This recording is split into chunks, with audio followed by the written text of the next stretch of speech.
It is time, my friends. Time for the Season 2 finale of Tales of Seglesia.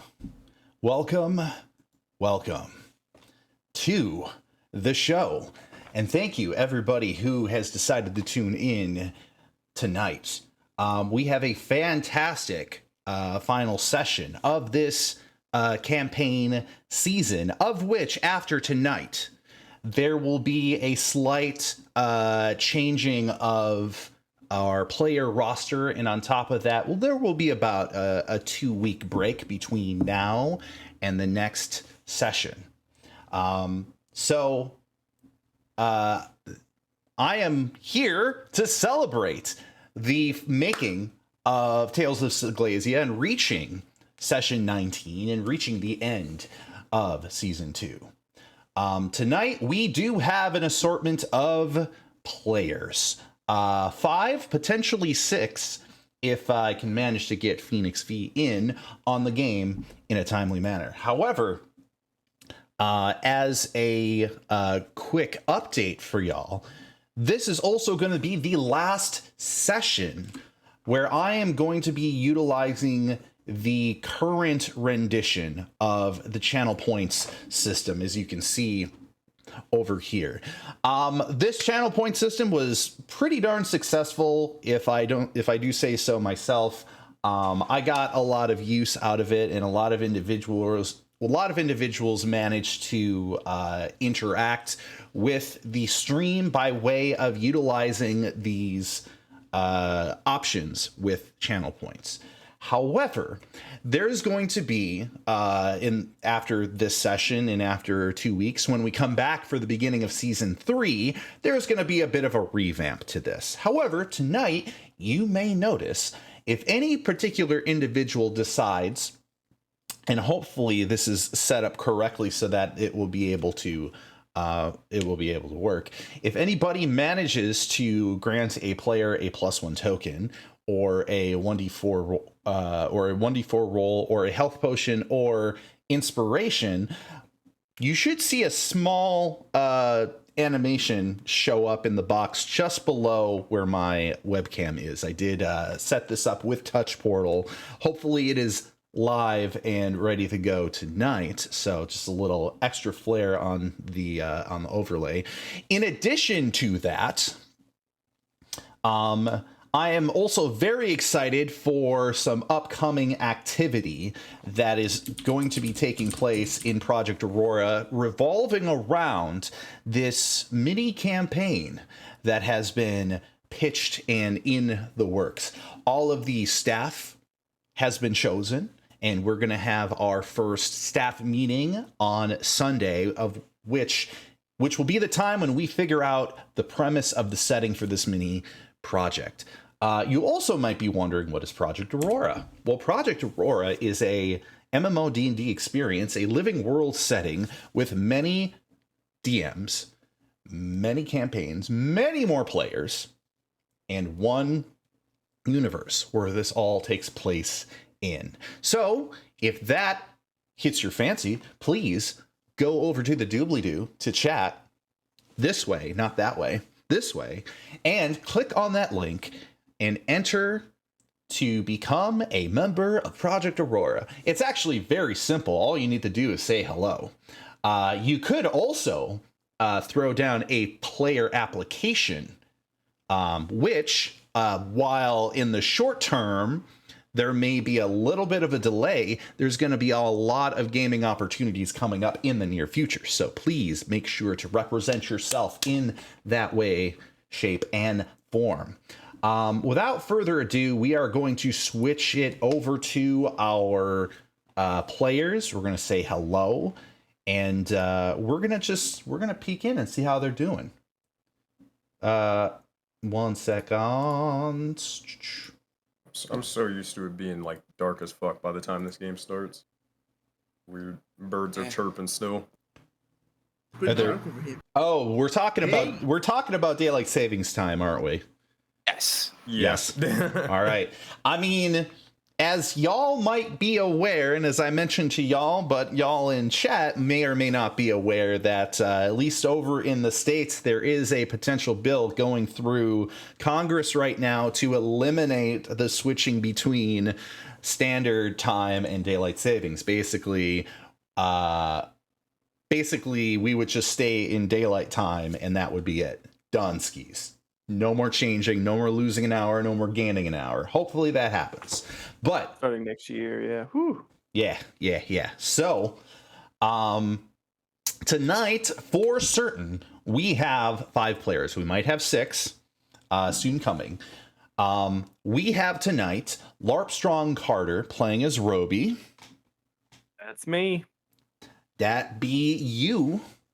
We got Dr. Squiggums playing as Winveer. Hello. / Victor / Sam Hill. I feel like in another life you could certainly be a changeling.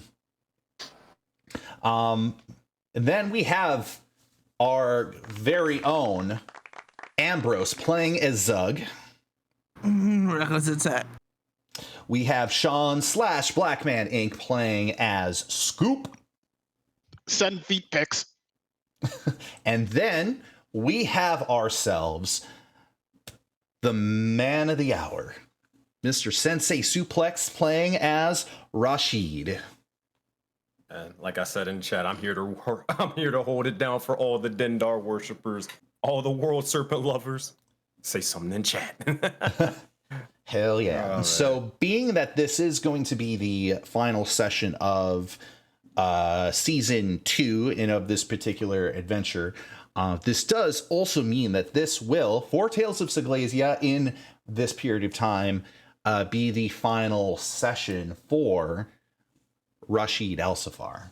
So make sure to watch the session the whole way through and see what legacy we leave behind together as a group. And then hopefully we will have Phoenix V in playing as Orgoth. If not, that's okay. There were some other obligations that came up. Of which case, before I begin tonight's session, scratch that. No questions. I just want to begin tonight's session. You see, I like my whole questioning. I like my questions. Don't get me wrong, but I kind of just want to go into it. I just want to go ham. Oh damn!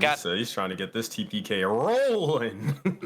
I mean, there may be an opportunity for such an event, but let's see how things go. Oh god, my anxiety. That's no, right why? right there. Oh hell yeah! Let's see what that. We survived Monday. We'll survive this.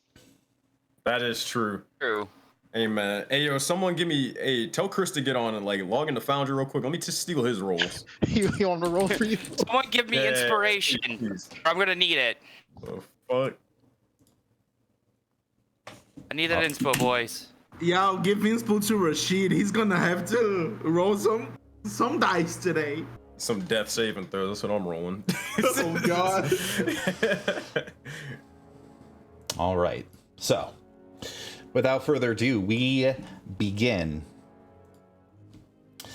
Tales of Seglesia has been a long journey. It is a journey of which many unveilings of secrets have taken place. Many secrets yet to be unveiled still linger. And so there is further on this journey that we have to travel. Up to this point, our intrepid group of adventurers, otherwise referring to themselves and being referred to by the Righteous Sacrifice, have found themselves in the employment of Roxy Righteous. As we can see, the animation happening below is taking place and is working. So, however, in the midst of this employment, our intrepid group of adventurers have been tasked to fulfill a number of missions throughout the city of Seglesia. for cash. But each of our individual adventurers have a story of which there is a dramatic need to be met. In this particular adventure that we are about to revisit, there is a story.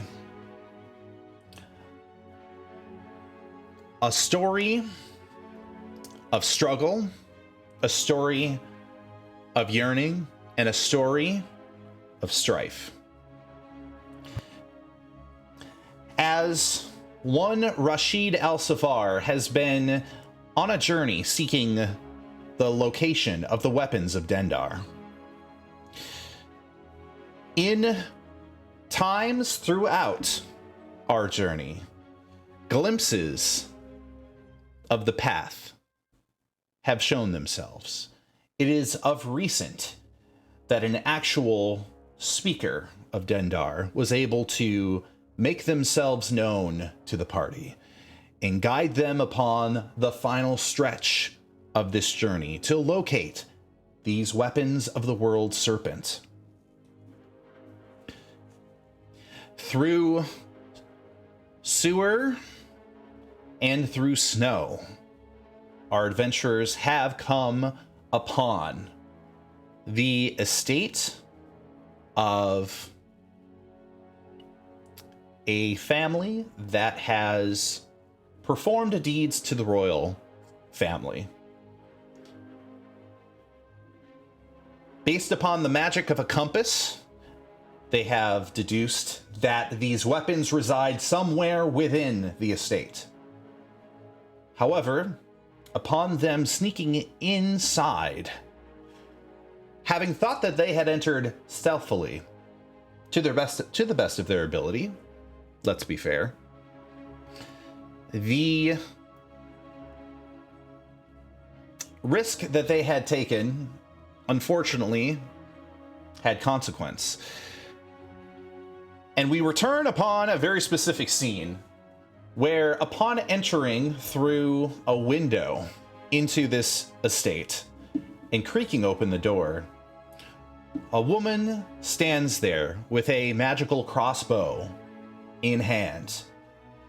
Right at the moment where they fire that crossbow upon our adventurers, the bolt being of some sort of potency, of some firepower, of some magic, is at that exact moment where we left the last session. And it is that exact moment where we shall return. And so, final question to my players. Are you ready to revisit the scene? Yes. Oh god. Yes, I got this. What's the worst that could happen? Let's rip the Band-Aid off. Let's do All this. right. Are you sure? Because if anybody is too anxious to go forward, we could have a counseling talk. I'd be happy to provide my services as a counselor to you. No, forget all that talking. Let's do it. All right. Okay. Gotta break that arm right back in. Let's go. Break it right back. I don't think that's how it works. I think you're talking about a dislocated arm, not a broken arm. Break it back in. Do it in Zuck style. Oh, man.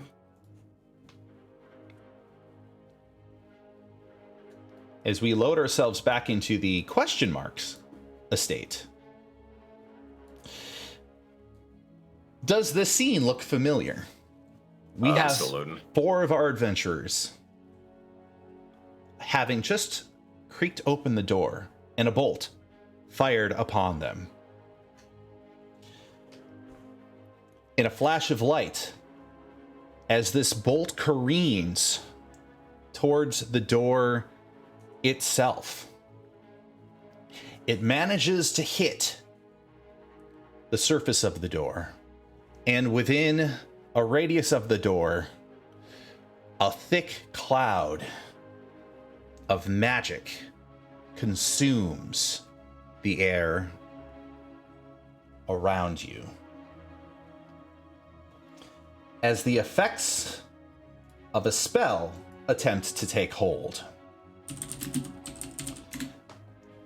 And so here's my first request of a roll to all of my individual players.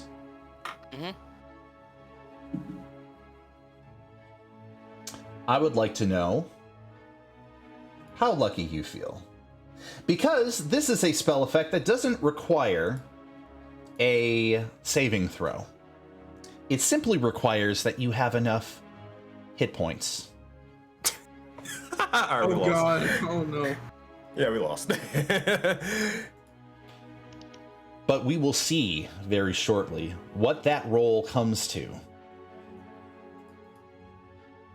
40-minute session, boys. Oh dear, oh dear. How many hit points do y'all still have? I need to remember this. Ooh. Yeah, I'm the only ooh. one that's hurt here. I got 28. Okay. 33. Oh god, Rashid. See? I'm probably the lowest. Really? Yeah, I took you got damage hit. from the brain slug thing. Oh, Oh, yeah. true. Yeah, that's fair. That's all where I right. did come from that. So let's see what the results come to. As a level 5 sleep spell, Oh, God. Well, fuck. strikes. That's 59. Okay, it's not as high as I thought it would be. Let's just be fair about that.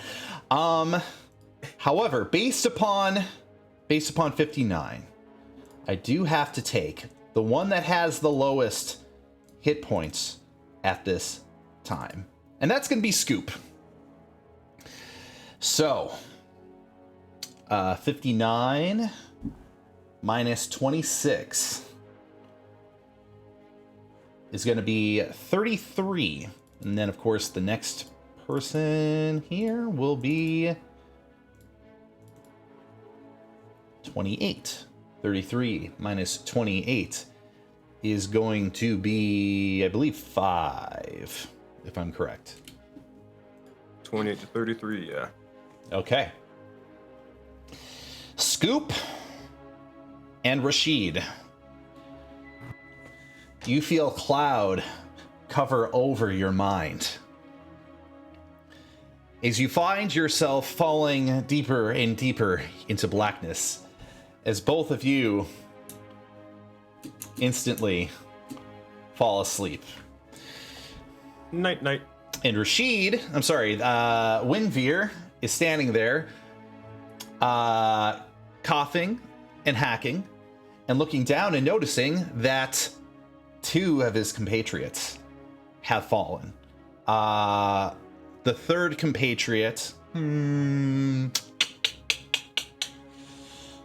it seems to me like a certain individual may not be here. So Wait, therefore, Unlucky. That is unlucky. that's unlucky. It's unlucky. Oh, man. Oh god. That is funny. So you're gonna see, almost like a cartoon, a walking cane is going to peek out of the window and is going to wrap around the head of Orgoth. Is gonna pull him through, and Man, both that stand-up sucked. both the Keeper and Orgoth are going to vanish. All right. And so it is simply down to you, Winveer, of which All right. case, the explosion of this spell is not incredibly loud. However, I would like our other 2 adventurers. I'm gonna have you roll both of you roll an active persuasion. I'm sorry, perception check. It's gonna be a really high DC, but if you manage to roll high enough, one of you is going to hear it. Watch this, not 20. I don't know if we want them to hear it or Oh, not. 19. Missed by 1. Ah! Fuck.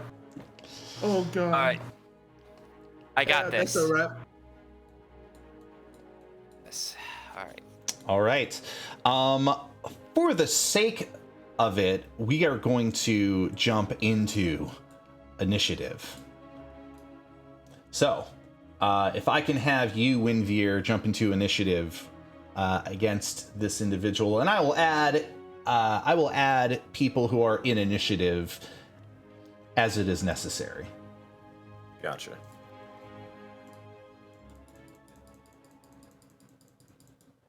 All right. 13. All right, so you rolled a 13, and then our individual is going to roll a 16. Okay. Shit. Okay. Well, that might not be the absolute best circumstance. However, on her turn, essentially what she's going to do is she's going to realize that the bolt has struck. And you are going to actually see her just very simply step out, close the door.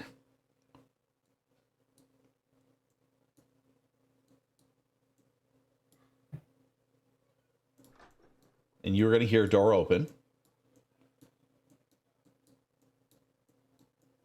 Some movement's going to take place.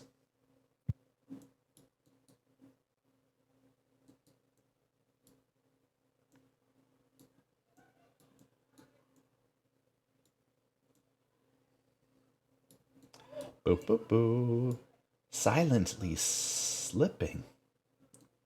Let's see. I want to see if anybody has... Oh, doesn't seem like anybody would have noticed that. Okay. In which case, that is going to be her turn, and it is going to move to you. All right. So, as an action, say I need to wake these two up.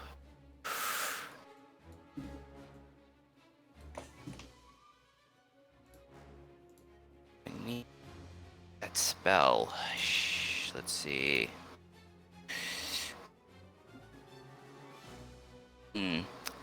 All right. So, as an action, I am going to cast illusionary. No, it only lasts for a minute. Shit. No. Takes. Fuck. Never mind. All right. Guess that didn't go well. All right then. In which case, as just say as an action and bonus action, because if I remember correctly, with the sleep condition, you just have to hit somebody in order for them to actually wake up. You have to use the action to wake him up. Yeah. So I'm gonna move, and I'm gonna use my action to wake up Rashid.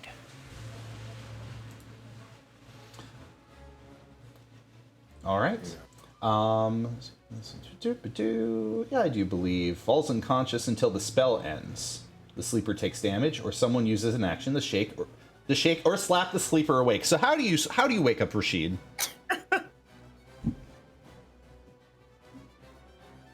How do you think? Good old-fashioned duelist slap. Take off the glove first. Wham. Yeah, exactly. So, Rashid, at one moment that you can possibly recall, there's a flash of light and a bolt that hits the door, and you fall into blackness, and then you are hit with another flash of light, but it's sort of a shock to your system with a moment of dancing lights as you realize that you've been slapped across the face. Ow! What the hell?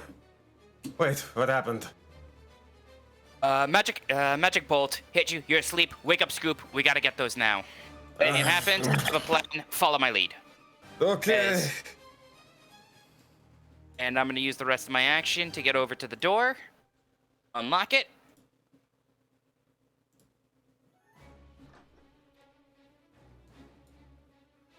All right, so you unlock the door, and you notice that the hallway is empty. You see maybe what could be an individual standing just around the corner in the Great Hall, but you are not in any direct line of sight of anybody. All right. As I do this, I'm gonna wait for Rashid to start following with me, because he's the one with the compass, and I'm gonna end my turn. All right. In which case, we're going to call that round 1. Rashid, if I can have you roll into initiative. Yes, sir. You're The gonna go. league is here. All right. In which case, let's see. Has anything else created any substantial noise? Not entirely. The line of sight of these two is not revealing anybody as of right now. Okay. So, in which case, top of the order, it is Rashid's turn. All right. Rashid's going to trust Winvir. He's going to follow orders. He's just going to look over towards Scoop, who's just sleeping. He'll think to himself, not saying this out loud. What the fuck happened? Wait, I don't fucking know. Yeah, whatever. He's just gonna go over and just slap the shit out of Scoop to wake him up. No, Mom. I don't need more milk. Ow! What was that? Wake up. Something's going on. Five more minutes. Just 5 more minutes. I slap him again. Oh, okay. I'm up. I'll just look over towards him. Something happened. The magic. Follow Winvir's lead and follow me. Let's go. Wait. Where's Winvir? I'm like, I'm whispering this or whatever, right? I'm not yelling This is my whisper voice. Actually, you don't even know I am Winvir, so you don't even know if that's my name. Yeah, that's fair. Just follow me, follow my lead, follow the elf. All right. All right. Yeah, got it. Pick him up, and then I'm walking. All right, that's it. My turn. That's all I got. All right. In which case, don't roll into initiative just yet, Scoop. We're gonna reach the end of the round before that happens. So that's your turn. Mm-hmm. Then it is the. Here, I'll like end if it makes a difference, just so I can see the hall like right behind Winvir.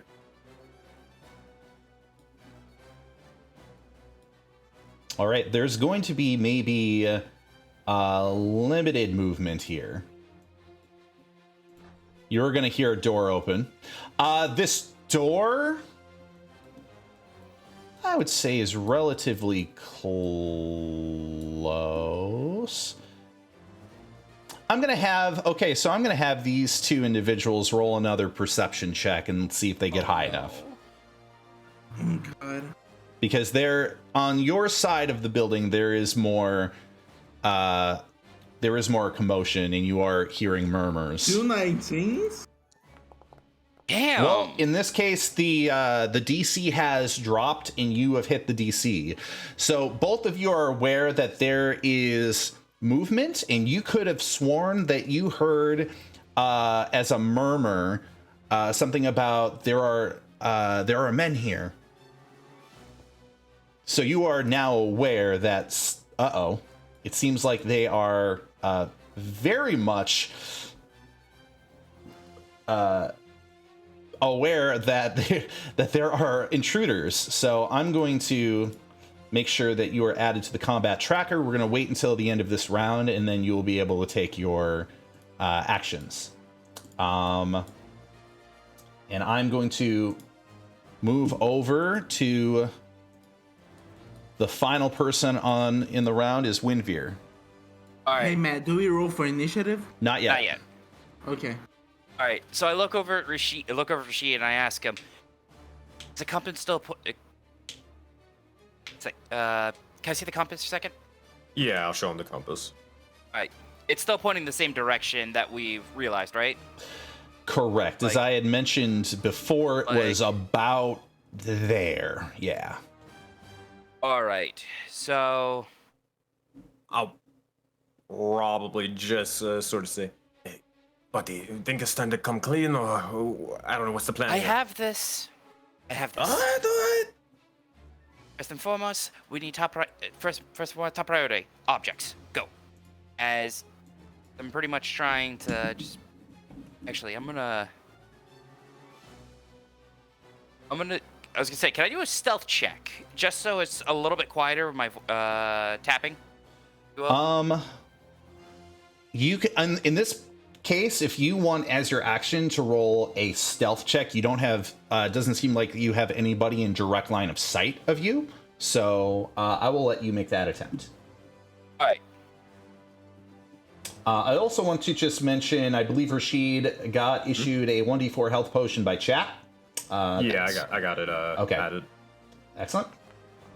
All right, 12. I think I'm going a little bit stealthier, so I'm just gonna try to go as much as possible. You think you're stealthy? Yeah. This door, which is, I believe, where you said that the artifact is. Do you clarifying who has the compass right now? Rashid does. Yeah, Rashid I just does. showed him where it is, or where it's pointing. Okay, so he pointed you in that direction. Mhm. And it is up to you where you want to go. All right. I believe it was this door. If not, wish me luck. I'm gonna try to. Gonna try to open this door slightly. Mm-hmm.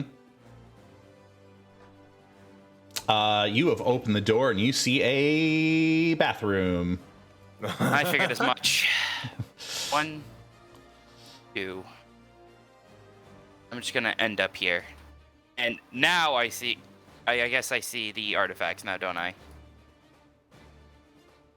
Oh no.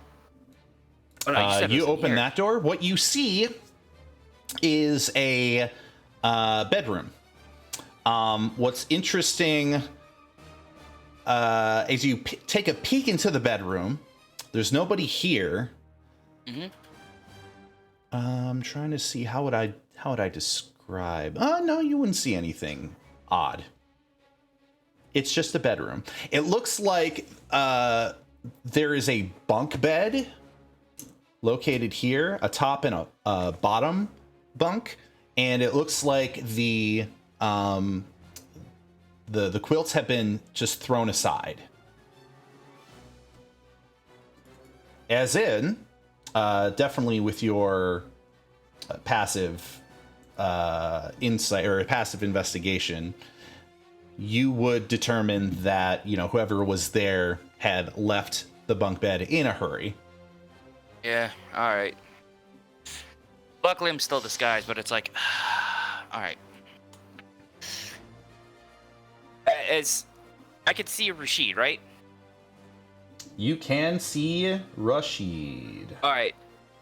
So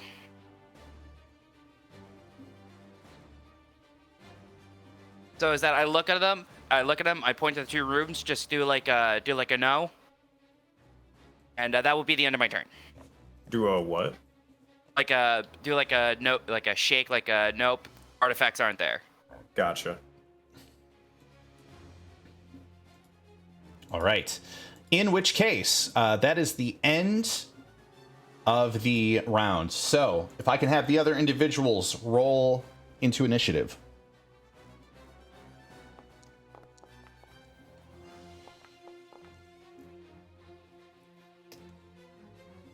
All right, so we have Missing Scoop rolled, we have Zug's roll, and we have Roby's roll. Excellent. So, top of the order goes back to Rashid. All right. So Winver looks like he's trying to be stealthy, so I'm going to follow suit. I mean, at this point, yeah. Question: does Winver? Does he look like he's in a hurry, or does he look more stealthy? Because Rashid's gonna probably just mimic him at this point. Like, is he looking like Solid Snake, or is he rushing about? I would say he's certainly trying to be stealthy, but it doesn't occur to you that he is being all that stealthy. Okay, so I mean, I'm gonna follow suit. I'll make a stealth check to start us off. Stealth. Oh gosh, attributes. Stealth. 21, pretty good. All right, he's going to start motioning over 5, 10, 15. Now, question, Matt, where's the compass pointing? So I have a theory. All right. The compass is pointing here. Gotcha. Ah. Okay, so it wasn't that then. So yeah, I will. Well, it's kind of one of those things where if you're like further away, it's going to be in a general area. But just because I ping a place doesn't mean that's exactly where it is. If you get closer to it, then it's obviously a compass is going to point more directly. All right. So my goal was not to just give away where it is. Yeah. So here's what I'm gonna do. Let me quickly look through my stuff. I don't think I have anything. I already looked at it beforehand. Yep. Okay. Here's what I will do. I will look over towards Windveer, tap him on the shoulder, point towards that room, and I'm just gonna say, we need to do something about this. And I'm going to kind of motion towards the hallway, like so with a head nod. And here, let's figure this out. And I'm going to use the help action on Windveer. And I'm going to basically just like, hey, if he's going to start talking or doing something, I'm going to help him out, right? Mm-hmm. Because I'm not just going to go down there or whatever. Okay. Because I don't know where the hell they are. And that person has a fucking crossbow. They can shoot me at any point, whether that's sleep or not. All right. Yeah, that's my turn. All right. Which case it is Roby's turn. So we are going to go to those located outside. Roby, you have been alerted that something is not right. So just to confirm, the rolls we did earlier were to hear the one thing, but I missed. How do I know right now?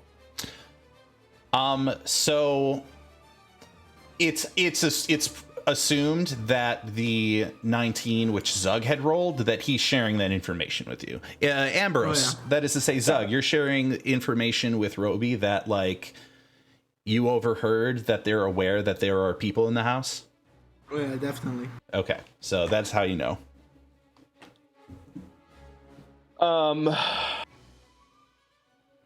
So being that we've seen the innerness here, we know there's only one door right here, right? Correct. That is to say, to your memory, it's right here. Yeah, I was trying to. Oh, there it is. Yeah. Yep. So we know there is only one door. We know there was no one in this room. Mm-hmm. So I will.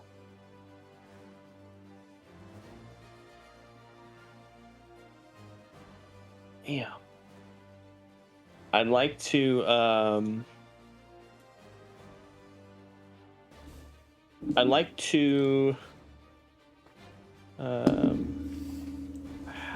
I guess I would just walk over.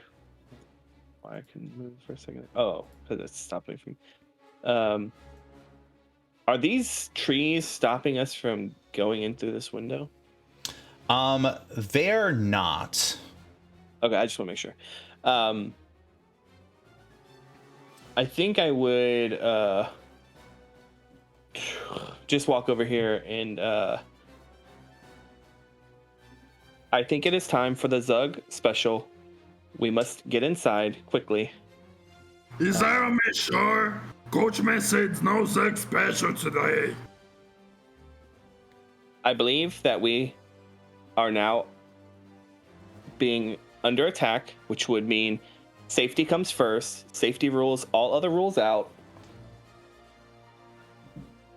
Okay, they're gonna do the sex special then. And just for safety precautions, I'll pull out my light crossbow and ready in action in case I see an enemy coming out, because I need him to break down the window to get through. And that's it. All right, so you're gonna aid him in that? Yeah, sure. Or I'm sorry, did you mention or did you say something else? I was just well, you can't. Do you guys allow held action aiding? Typically, you don't.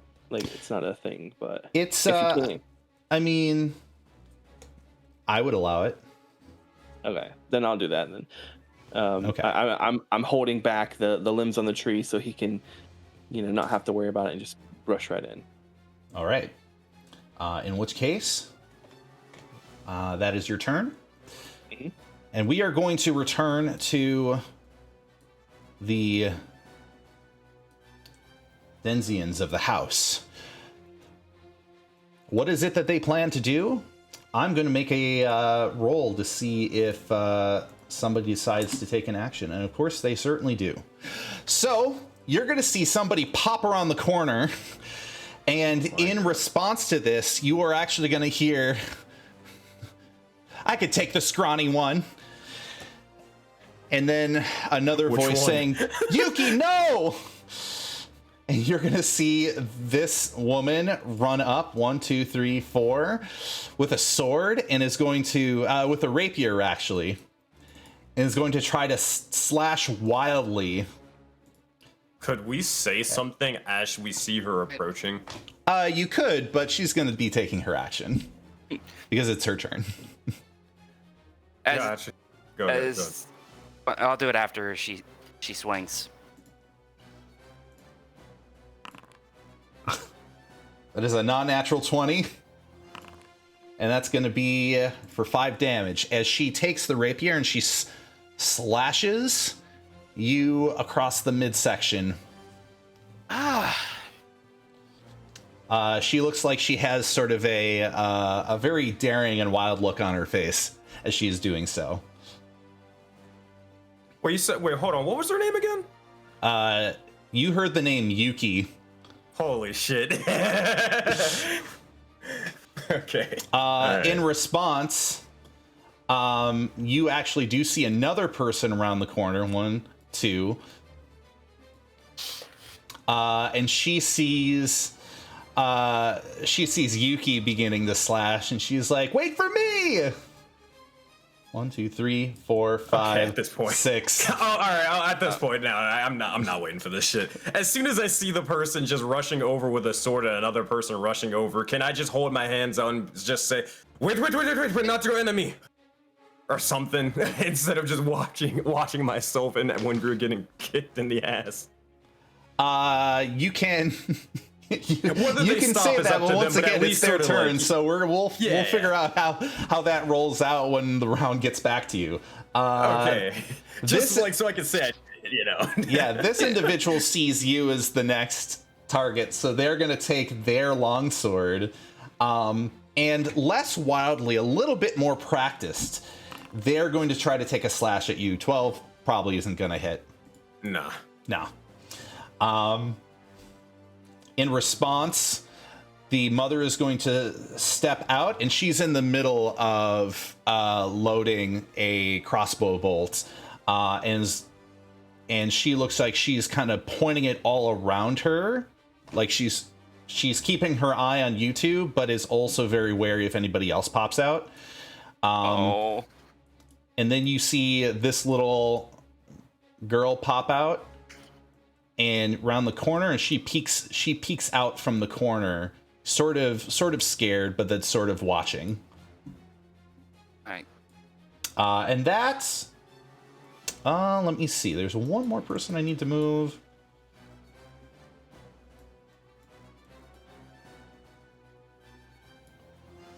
And that is going to be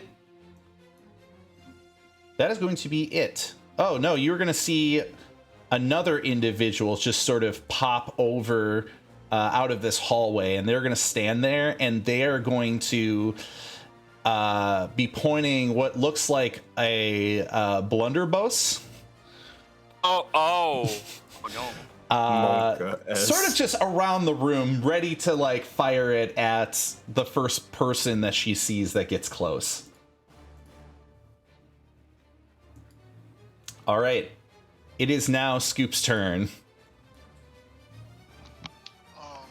Can I free action finish my piss? Can you say that again? I couldn't hear you. I think your volume dropped. Free action finish my piss. Wouldn't he have pissed his pants when he fell asleep? Oh yeah, that's right.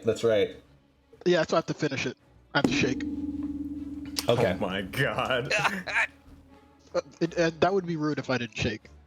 So I guess Scoop. Do I have to stand up from sleep? Like, does that take movement? You go unconscious, and it's presumed when you go unconscious that you go prone, although technically the spell doesn't say that. Like standing sleep, I guess, is a possibility. Up to you. I would say I'm not going to hold you to that. Okay. Did I hear, I guess, any of that? Because he said follow them, but from where I'm standing, I have no idea where they went. I mean, I guess let me just actually go through the door.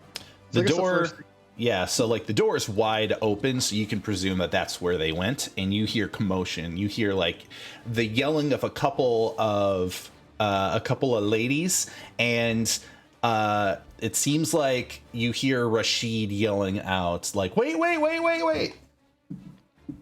Okay. Scoop is going to bonus action stealth.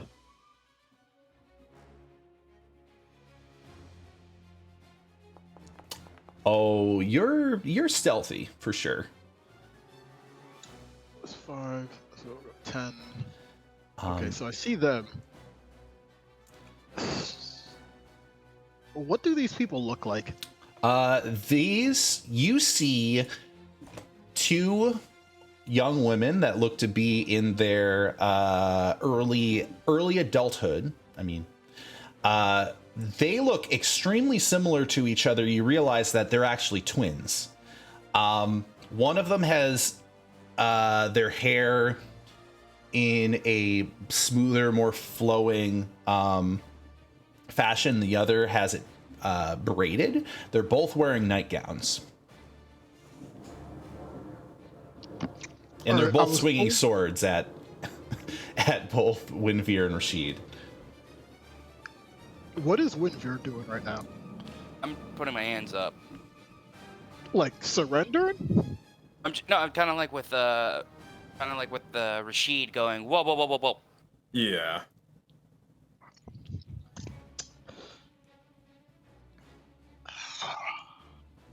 Scoop does not know these people.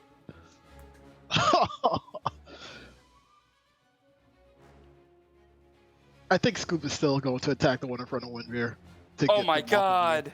Even after he said follow my lead and don't attack everybody. So this is how his lead is. He is backing away from them as if he's in danger. Oh my. Even though he said don't attack anybody when we first got here. Did he say don't attack anyone? I don't remember. Yes. Okay. I personally. Unless I'm crazy, I might have. I mean, it could have slipped my mind, but I'm pretty sure. Told I did. him. I specifically told all of you. It's yeah, he basically said like you hurt someone here and you're gonna get fucked. All right, because it's been 2 weeks. If you actually said don't attack anyone, I told don't attack anybody, because if you do, I'm most likely gonna have to kill every single one of you. Oh shit! That sounds like a challenge. Okay, then I guess if he sees them, he's going to try to stealth, like, kind of make his way across this room, without being seen. Mm-hmm. And is there, I guess, for his action, he wants to like look, or is there anything of interest in this room? Is there anything of interest in that room? You would need to spend your turn making a perception or investigation if you want to discover anything really unique, but mainly what you notice. Oh, okay. So if that's what you want to do, then I will afford you that. You said perception or investigation? Correct. Depending upon if it's investigation, if you want to study a very specific thing, perception, if you want to take a broad look at the room. DCs are different. Just a broad look, because I can't really tell what's in here and what's not, so I'll just take a quick perception check. All right. Well, based upon a 5, you are going to notice just very basic things. This is a master bedroom. There are paintings on the walls. There's there's paintings? Shit. Damn. Yeah, there are a few paintings on the walls. There is a what looks to be a very small shrine set up in the corner. There is a mirror here, and there are windows, and then you have the bed in the middle, and that's pretty much it. Okay. Scoop is just gonna draw his weapon and then kind of just wait at this door, and that's gonna be his turn. All right. So that is going to be your turn, of which case we're going to move it for... One quick question. Is the door open? I assume it is. The door is open. Where would I be able to stand to be, like, behind the door, but to, like, peek? Would it be here, or would it be here? You could... I would allow you to move here. You are stealthed with a 25. They have their eyes fixated on these two. I'm going to just say that you can end your turn there, and it doesn't seem like anybody has noticed you. Okay, that's my turn then. All right. Now it is Windveer's turn. As we're going, hold up. Oh, just go and... All right. Parlay!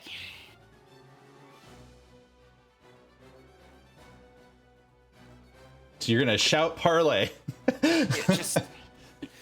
No, it's more... Parlay, we are here on official work.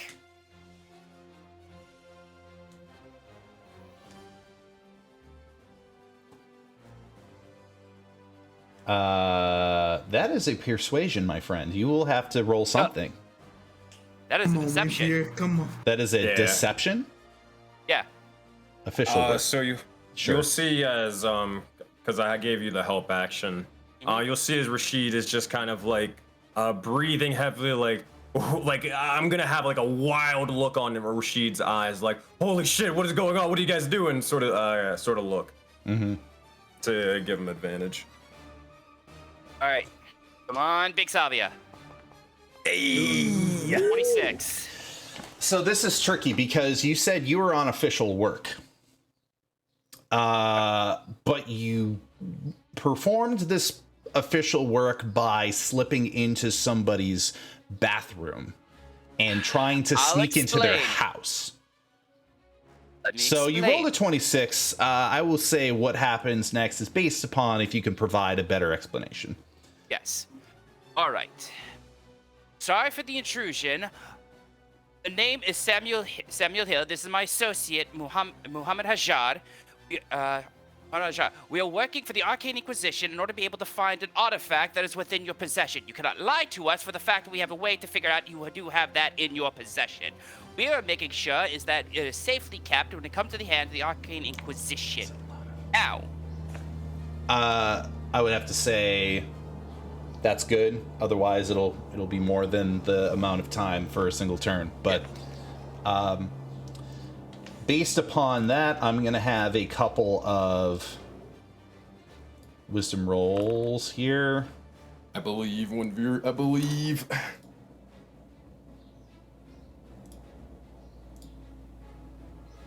Not saving throw.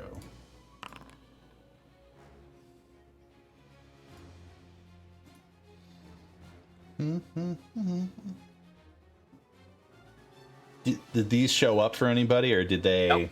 Okay, gotcha. So they are private. Gotcha.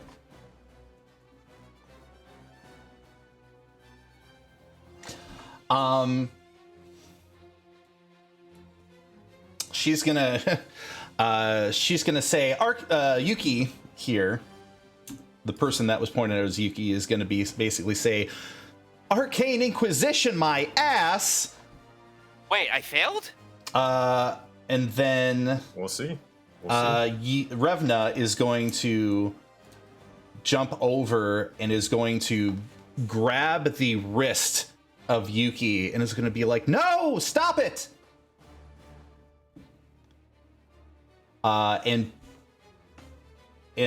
she is going to put her hands up, and Yuki is just going to stand there and continuously snarl at the both of you. You could definitely see that there is a mannerism difference between these two.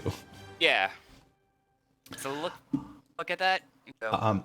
In response, you have basically put them in a tense circumstance where they are sort of standing on guard, but they're not friendly at this point. So we are going to move it through the round, and we're going to see what other things happen if anything sets anything else off. Haha. So, hey, that's a success in our book. When we take those. So I still have an action. you still have an action. All right, Well, I'm going to use. You rolled a deception. I mean, how is that not your action?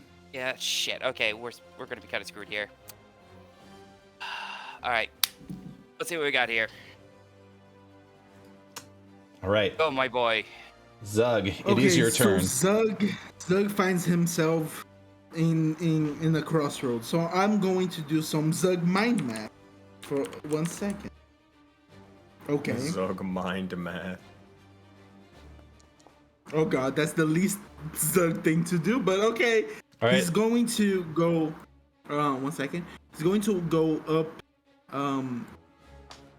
I can't the attempted token movement collides with at least one. At least one wall. Let me move you there. Yeah, thank you. He's going to inspect those windows. What are they? Like wooden shutters? How do they look? They are wooden shutters with glass. Seems to be like they would be freshly painted, and you can notice that there is that they're bolted on the other side. So they're clearly closed. They are clearly closed. Okay, so Zug's going. He already took 5 feet of his movement. He's gonna go. I'm still colliding with walls, but I'm going over here to the door, and I'm checking if it's locked. Okay, so 1, That is a 2, very 3, unslug move. 4, 5. So you're gonna check to see if it's locked. Yeah. Yeah. So in which case, you're gonna reach out to grab the door handle, and you're gonna rattle it lightly, and you're gonna notice that it's locked. Okay. Oh god. Okay, Matt, is there a way to me as Zug, 8 foot tall, 350 pound orc, to try to sneakily destroy this door? Sneakily destroy the door. Maybe destroy only the handle. Go for like a handle punch, maybe.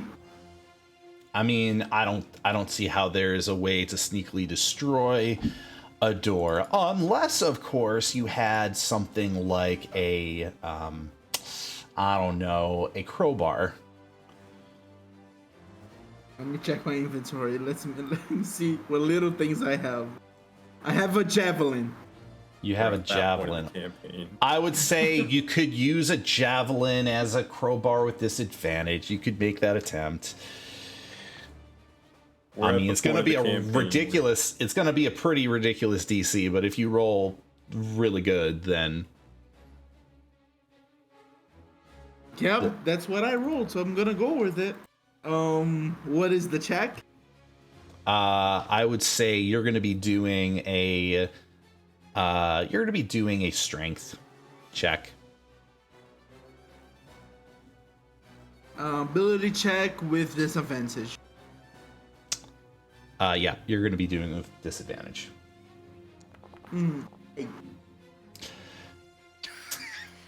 It's not like it would have been No, there anyway. you basically, Roby, you look over and you notice Zug is, he's kind of looking about. He realizes that the door is unlocked, and he takes out a javelin, and he starts like spiking, like just stabbing the door, trying to like figure out where to put the leverage, and you're just kind of staring at it, like what as he's doing is this. It's pretty much who to follow, and Zug is just mumbling to himself. Coachman said no Zug move.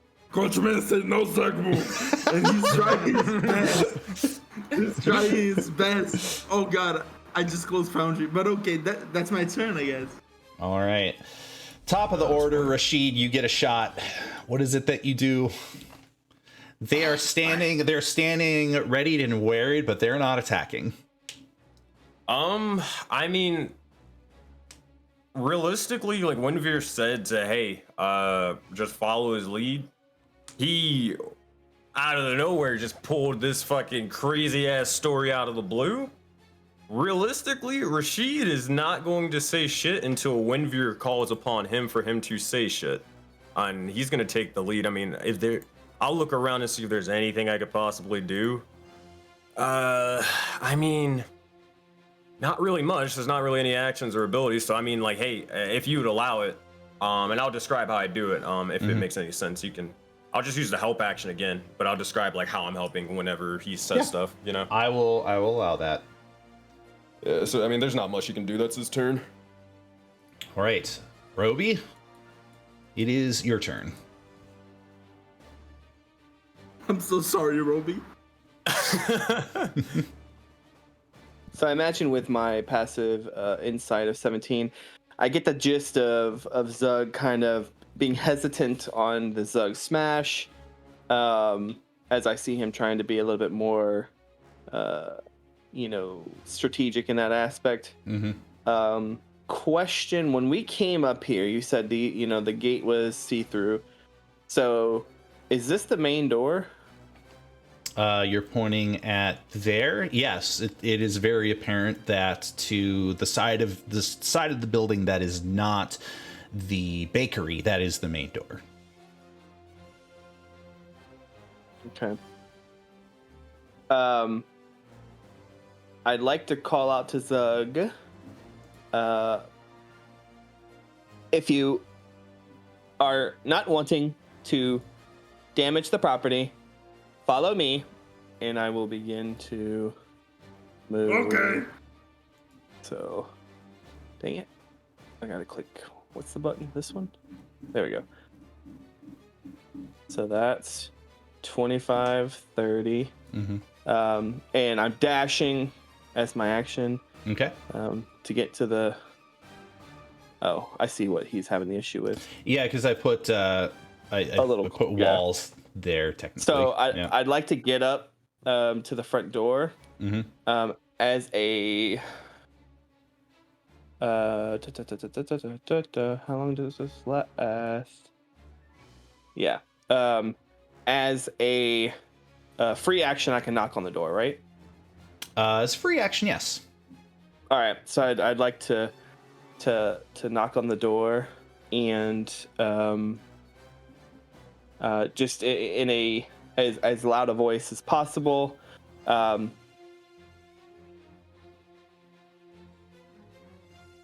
Hello in there. I do not know what you are doing. Please open up. It is an emergency. And that's my turn. All right. I need to have somebody do a wisdom saving throw as they suddenly hear a door knock. Oh, good. All right. Oh, by the way, you were right here, correct? Knocking on the door? Yeah, whatever's closest to the door, huh? Yep. So you knock on the door and you make yourself aware, or you make others aware of yourself. So yeah, that and just out of curiosity, is the door? You know how some doors have windows? This does not have window. Okay, cool. It's just a large, seemingly thick wooden set of double doors. And just passively, when I walked by here, I would have looked in this window, and I assume I didn't see anyone in here. So you did not see anybody in there. Nope. Okay, cool. That's it. All right. Which case it is now the next individual's turn. That is going to be the Denzians of the house. In reaction to this, looks like there's maybe a bit of hesitation between that any of you could notice. I mean, Rashid would probably notice this from afar. A little bit of hesitation between this person, who is the halfling, and this, who very clearly looks like the matriarch of the house. He's gonna make a particular. Can I say He's gonna something? make a particular decision here. Actually, I could probably say something. But I mean, it's not my turn, so. I do want to get across to everybody. Anything that does not happen on your turns is a free action and is not a roll for persuasion or anything. Yeah. Just want to make sure That's everybody's aware. I'll just, after he says that, I'll just say to them, he's an associate with us. Gotcha. You are going to notice the matriarch, of course, glances over to you and then glances over to the halfling, and the halfling is going to nod, and she is going to step forward and very carefully going to unlock the door.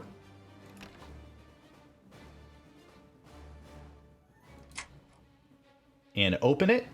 And Roby, as the door creaks open, you're going to see a blunderbuss pointed directly at your face. And you're going to see it, like, you're literally going to see a halfling with a hand cannon pointed directly at you. And she is going to motion you inside. That's going to be kind of her attempt at a intimidation check. So I'll go ahead and roll that. I mean, you don't have to roll it. I will, though, because I don't know what your action is going to be until we get back to your turn. Yeah, true. I got you.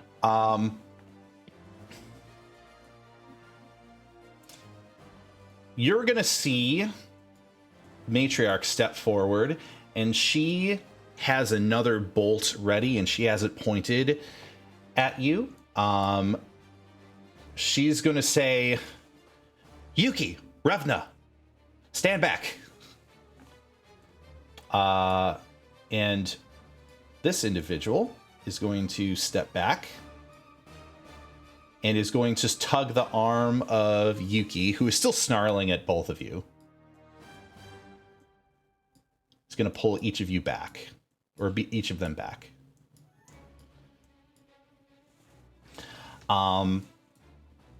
And you are going to notice the matriarch still pointing their weapon at you. And she is going to make her attempt at an intimidation by saying, there better not be any more surprises tonight. You better be exactly who you say you are, or this bolt is going to fly.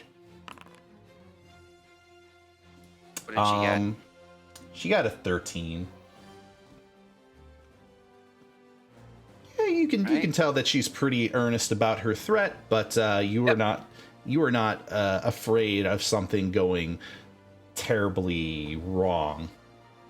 If I could add just for flavor, Yep. Rashid will just say, just let my associates explain.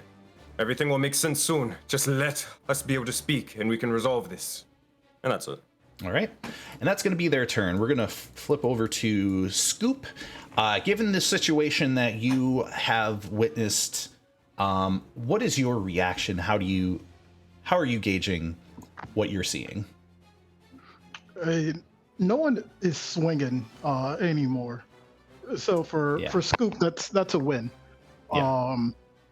But Scoop is probably the least informed of what we're doing here. Even though you guys have told me, he's still, in general, the least informed. So, as you mentioned to painting, being an avid painter himself, he's very interested in that painting. Do I need to keep rolling stealth when it's not like my turn? Like for each turn? I won't require it. You haven't left stealth in this case. He's going to investigate the painting, as it probably just caught his attention, as it looks like for a second no one's in danger. So he can slack off for a second. All right. So you go to the painting and feel free to roll an investigation then.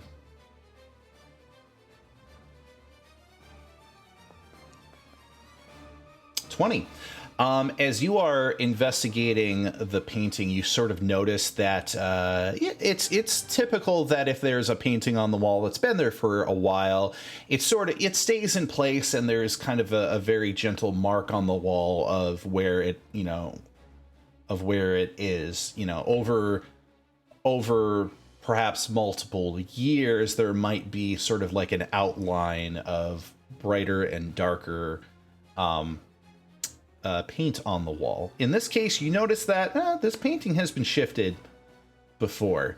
And as you are investigating this, you have an inkling to take your hand and pull the painting aside and look behind. And you notice that there is a key strapped to the backside of the painting.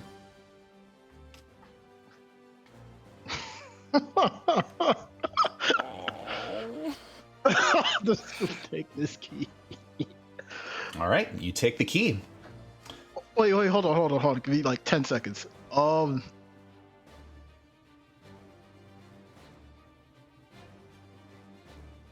Scoop takes the key. All right. So Whenever in this case, do mind math like me, but it works out every time. Yeah, I'm just thinking like, Scoop, they told me not to kill anyone. He's not killing anyone. He's following his lead. He's gonna take the key, and if it gets brought up, who knows? To be fair, I did say don't steal anything, but Scoop said, "Hey, I'll steal what I want if I can." Yeah, he did say that. Yeah, that's the funny thing. Yep. He takes the key, and that's only been 15 feet of movement. He goes back to watching what's happening down here. Comedy. He hides the key away in his toga. All right. So you do exactly that. So that will be your turn, and then we're gonna go. And he does put the painting back as best as absolutely. he can, whatever. Yeah. All right. Wherever it was. He goes back to watching. Excellent. So you have a number of individuals who are standing at the ready. It seems like things are cooling out, but they still don't trust you fully. I understand that. And for the question of any more associates, we have 3 more. We had to make sure the artifacts you have are being hunted down by a very dangerous cult that perfected the magic of enchantment. We had to make sure. And that technically isn't a lie, so that's a persuasion check. Shit. Hey, All right. at advantage. Yeah. Because you are, so what do you say, Rashid, to assist your friend in this circumstance? I mean, honestly, kind of just going back to what he said before, of just like getting them to just sort of like, hey, calm down, just listen to him, he'll explain everything. And then Winver just after that, like following up and explaining everything. I mean, I think kind of just would it carry over what I said, or do I need to add anything else? I'm fine with adding something else. Whatever you want to do for flavor. Okay, name drop. Nah, I don't want to like make anything messy with Winveer's fucking spider web of shit that this man wields. So, I mean, I'll like just kind of look as non-hostile as I possibly can, putting like hands up, just trying to calm down, like literally making it clear where they can see my hands at all times, right? That sort of thing. Okay, just feeding into the persuasion. So feel free to roll your persuasion at advantage, my friend. 23. All right. Nice. You're going to see as the 2 younger ladies are going to look between each other and then look to the matriarch, and she is going to glance back, and she is going to slowly lower her crossbow.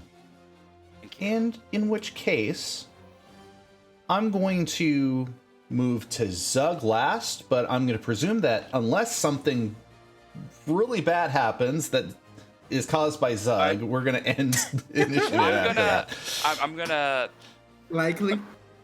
Yeah, but I'm gonna say is that say beforehand. It's like I have one more associate outside.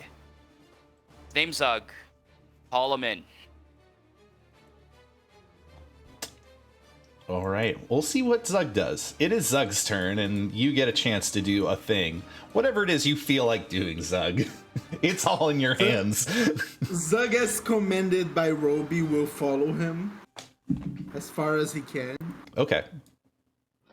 So he's gonna come over here. Mm-hmm. And he's going to, action dash over here. Not much to fuck up. You guys already did the hard work. You know what I'm saying? All right. Speak of the devils. Oh. He is. Oh! Small man! Zug protects small mans and kill snake mans! Speaker man said that, yeah! That's We're working trying on to be vocabulary. non-threatening. All right. I mean, you are a big person, and your voice carries. So you know what? Oh, I'll just say.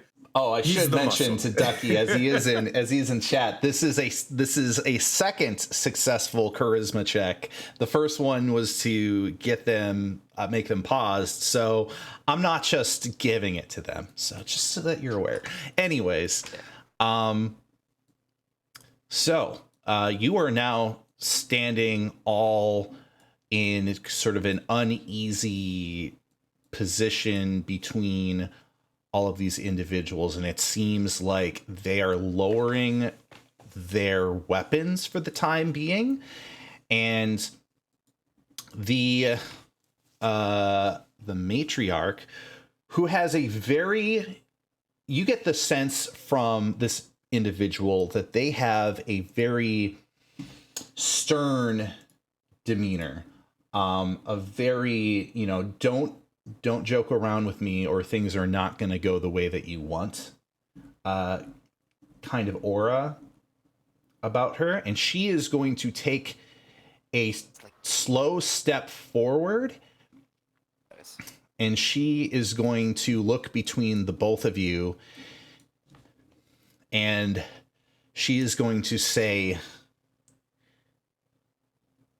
you don't happen to know anything about what all of those,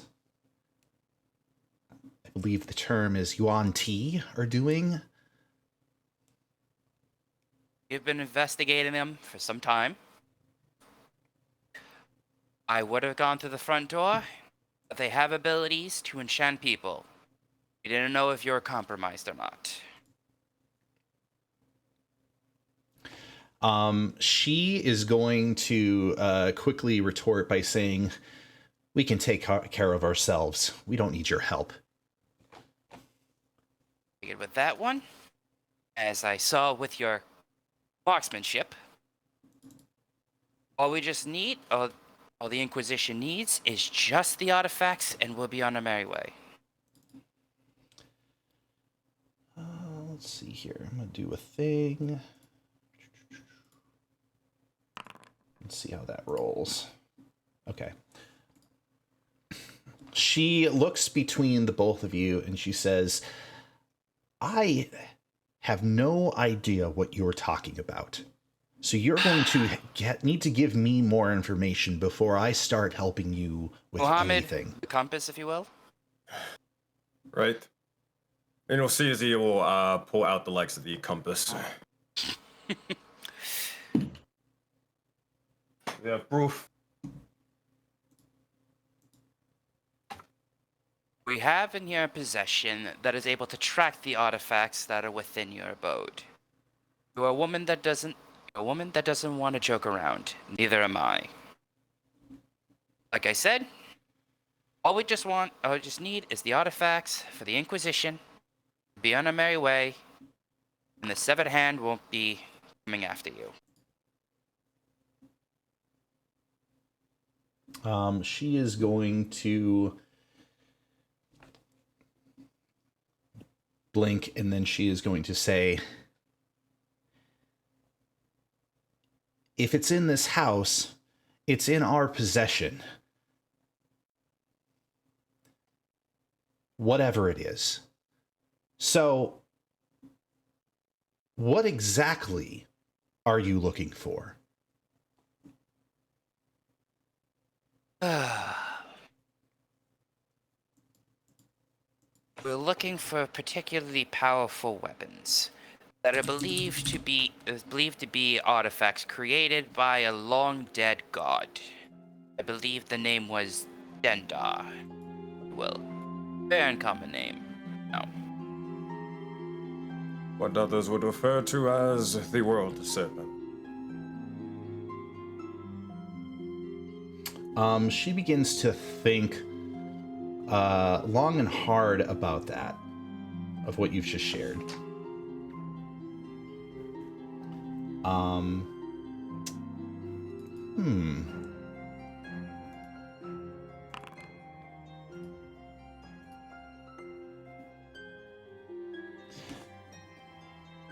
She's going to go ahead and say, I don't know anything about anything belonging or related to the world serpent being in this house. We worship Karametra here. You must be mistaken. Oh yeah, my passive insight. I know she's BSing, right? Your passive insight, you do not pick up any indication that she is BSing.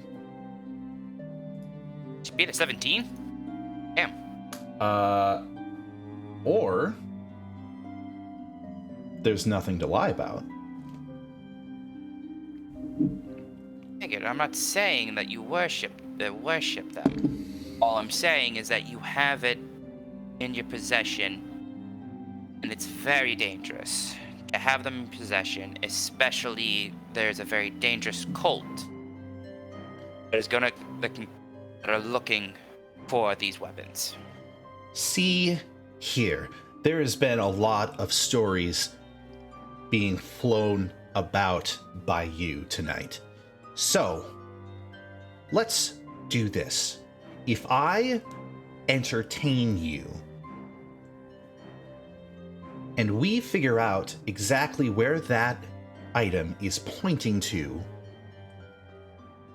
and I can show you we don't have what you're looking for, will you leave?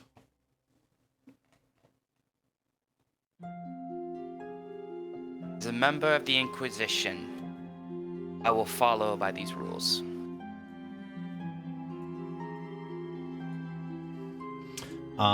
And she is going to turn around and look over to Yuki and Revna, and is going to say, Yuki, Revna, go wait in the living room. And they're both going to nod and say, yes, mother. And you're going to see them begin moving in this direction. DM question real quick. Is this halfling still with a strap on pointed at me, or has she relaxed? At both of you, she doesn't seem to be letting up, but her finger is not on or near the trigger. She's just kind of pointing it at both of you. Can Zug answer? You're pointing like fiery slingshot at Zug. Zug has been hit before by this. It hurts. Zug is harmless. You can let him be. Let's see. In this case, I guess I forgot to roll something. Let me roll a thing. Okay. Yeah.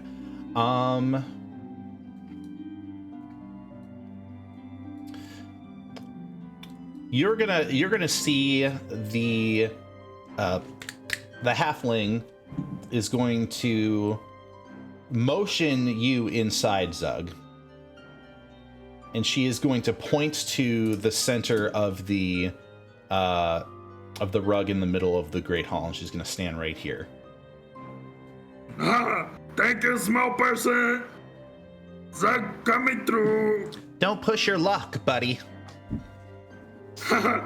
You're funny. Charm, just pure charm, like I said.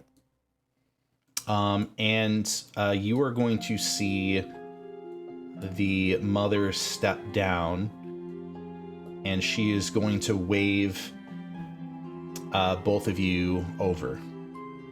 As I'm doing this, I try. It's like I'm trying. 'Cause I know Scoop is still in here. I just don't know where he is. Like I'm hoping he's able to see. Just kind of like doing like a forward head movement, like follow me. You're going to see her kneel down, and she is going to be whispering into the ear of the young child. And the young child is going to shake her head rigorously, and she is going to start caressing her hair, trying to get her to calm down a little bit. And she is going to look down and nod her head in defeat.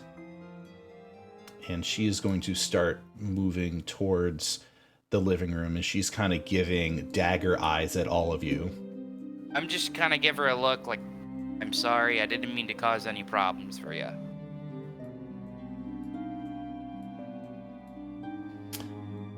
And she, that is to say, the mother is going to look at each of you, still sort of loosely holding the crossbow. And she is going to, she is going to beckon Rashid over, and she's going to say, "Show me the compass." Very well. I'll pull out the compass. She is noticing that it is, like mentioned before, pointing in this direction. And she's going to give a deep breath, and she's going to be, she's going to say, "Come with me to the kitchen." We'll say Scoop is watching. He just wants to stay a bit further back in case anything crazy happens. Until someone spots him, but he would be following. If you're gonna be, that's gonna be tough, because what I was just about to say here was, the mother's gonna look to the halfling, and she's gonna say, "Danica, please go to the doorway of the living room and make sure that nobody decides to make their way into there." And she's going to say, "Yes, Himari, right away." She's going to stand right here with the blunderbuss pointing outward pretty much at anybody who is remotely close to her. Okay. I mean, they mentioned that there's a fifth. So eventually Scoop would be coming down there if they start leaving like the line of sight. And I do want to retcon one quick thing. Sure. Anything hidden goes in his afro, not his toga. So the key's in his afro. Oh, nice. Also, just want to mention that Zug has gotten a 1d4 roll. Thank you, Ducky. Yes. So the mother, otherwise known as Himari, she is going to take a sort of a frustrated, but sort of like a very, not like frustrated as in she is, like worried, but frustrated as in, okay, let's just get this dumb thing over with. And she's going to step this way. She's going to step here, and she's going to gesture into the kitchen.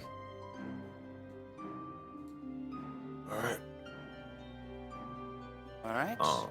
Muhammad, if you will. Take a step through and start basically just following where the compass is pointing to. Assuming like take care with it, trying to look around and inspect the area. Really selling like the whole investigator sort of impersonation. And then I assume that he'll probably end up stopping right over here, right? Right about, yes, like somewhere in between there and here. That is exactly where the compass is pointing. We'll just say. Oh. Yep. Go ahead. Go ahead and say what you're going to say. It'll just say, seems that the compass is leading this way.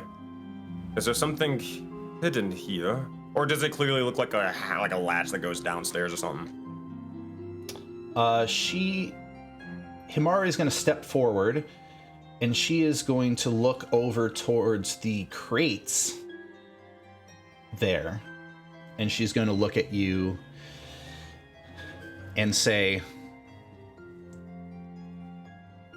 unless you're somebody who really enjoys high quality baked goods, and that is what you're looking for, I don't believe you have anything. I don't believe what you're looking for is there. Would you allow me to investigate?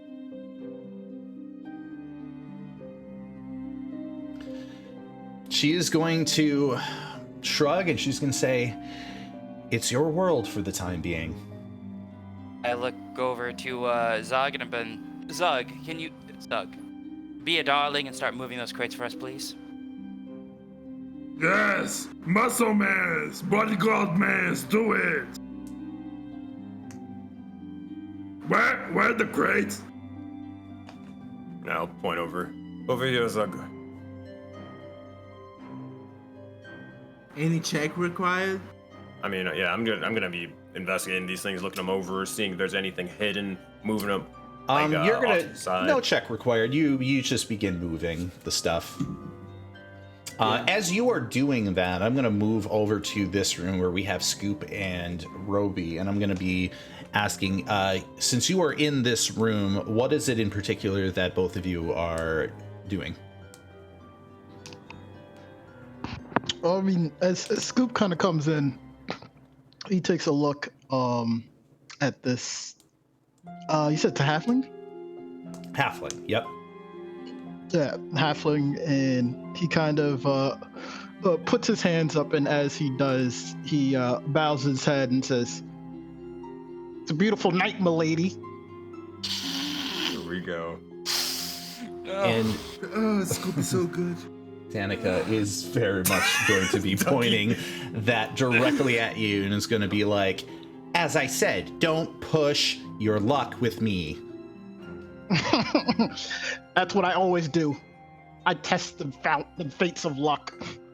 Don't worry, I'm not gonna do anything to you.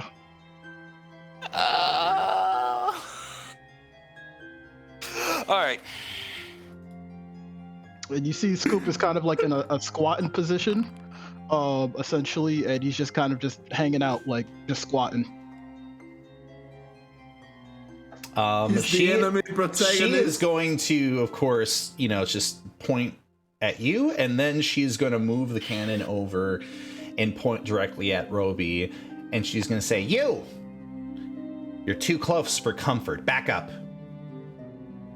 So like, Roby's kind of like looking around, perceptively, so to speak, mostly just trying to, soak in the high quality of this place, right? I mean, it definitely seems a lot different than what he's been used to lately, running around in the sewers with the gang and whatnot. And he doesn't really remember most of his past enough to remember what high quality looks like. But as he's sitting here, he's like, things are poking his interest. That's like, that looks so familiar. I wish I remember why, like his high-end stuff would be from his past. But he would look back at her inquisitively. Did I hear her correctly? Did she mention the Yuan-Ti? She is going to go ahead and say, that's right, Buster. Those snake types have been prowling around the neighborhood for the past day and a half. She's gonna act like you didn't hear that. I mean, we're in different rooms right now, right? Yes. Yes. Although it's I don't know if it's close enough where it would go through, since all the doors are open anyways.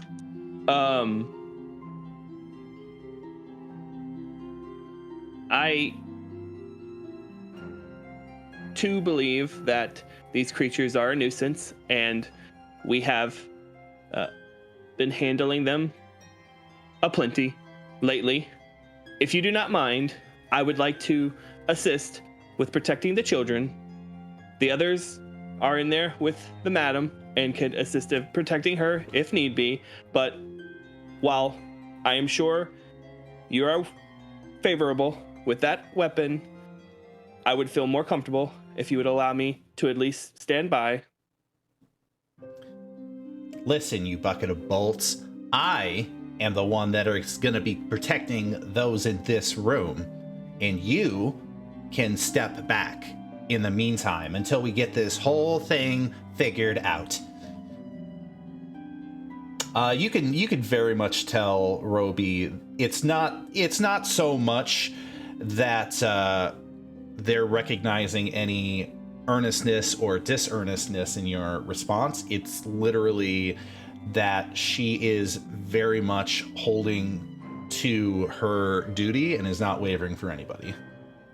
Yeah, and I mean, Roby doesn't have emotion, so he would back up this way, but then kind of go more towards the door. Mm-hmm.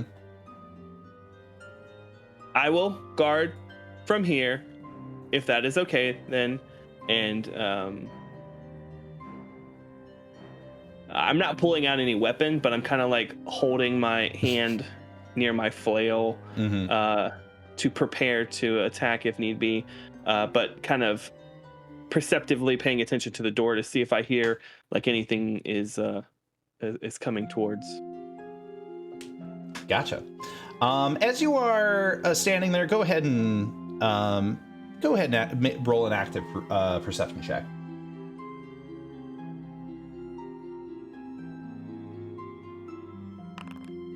Ooh. So from the spot where you are standing, you can see and hear a few things. You managed to sort of hone in to the discussion happening in the other room. I'm going to move you here just so that you have visual of all three of them. You notice that Revna and Yuki and the third girl are all kind of sitting patiently. Yuki is sort of looking towards the doorway and is kind of peeking over at you, and then looks over to Revna and she says, "Hey, Revna, do you think they're here about Ilva?" And then Revna's like, "Shh, don't say anything." It's like,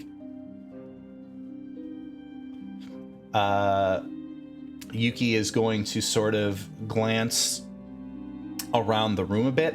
With a 23, you're definitely going to notice. I'm sorry, 24 is what you rolled. You're definitely going to notice that they're trying to like communicate with each other quietly, but very poorly. You know, kind of in the weird kooky way that like two sisters would try to like, you know, communicate with body language and eyes and like gestures. But the thing is that you sort of pick up a little bit on the gist, and it seems like Yuki is basically inquiring about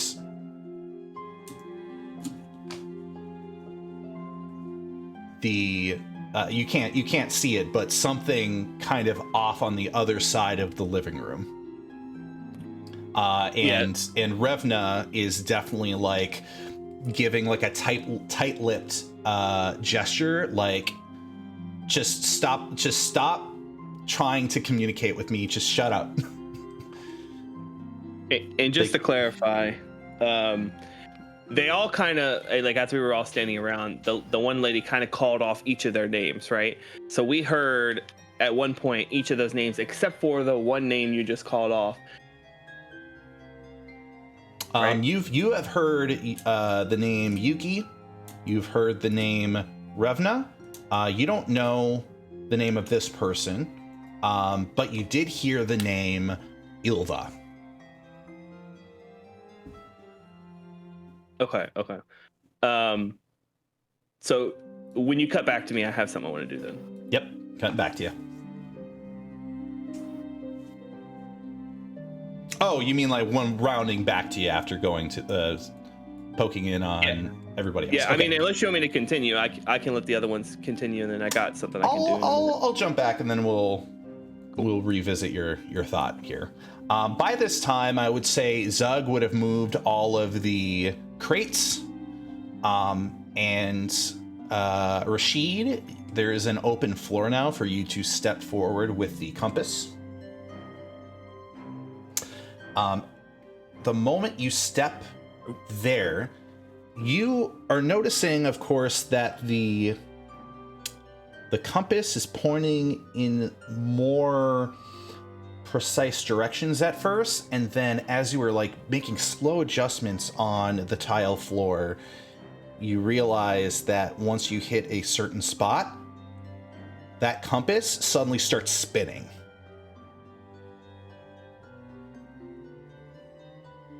Got something, and you'll see as he's saying this, he's like looking around, like up, down, left, right, all that stuff. Mm-hmm. But I'm not sure what this is. Snake Mask! You sure you want to go first? You might, And Zug just motions death.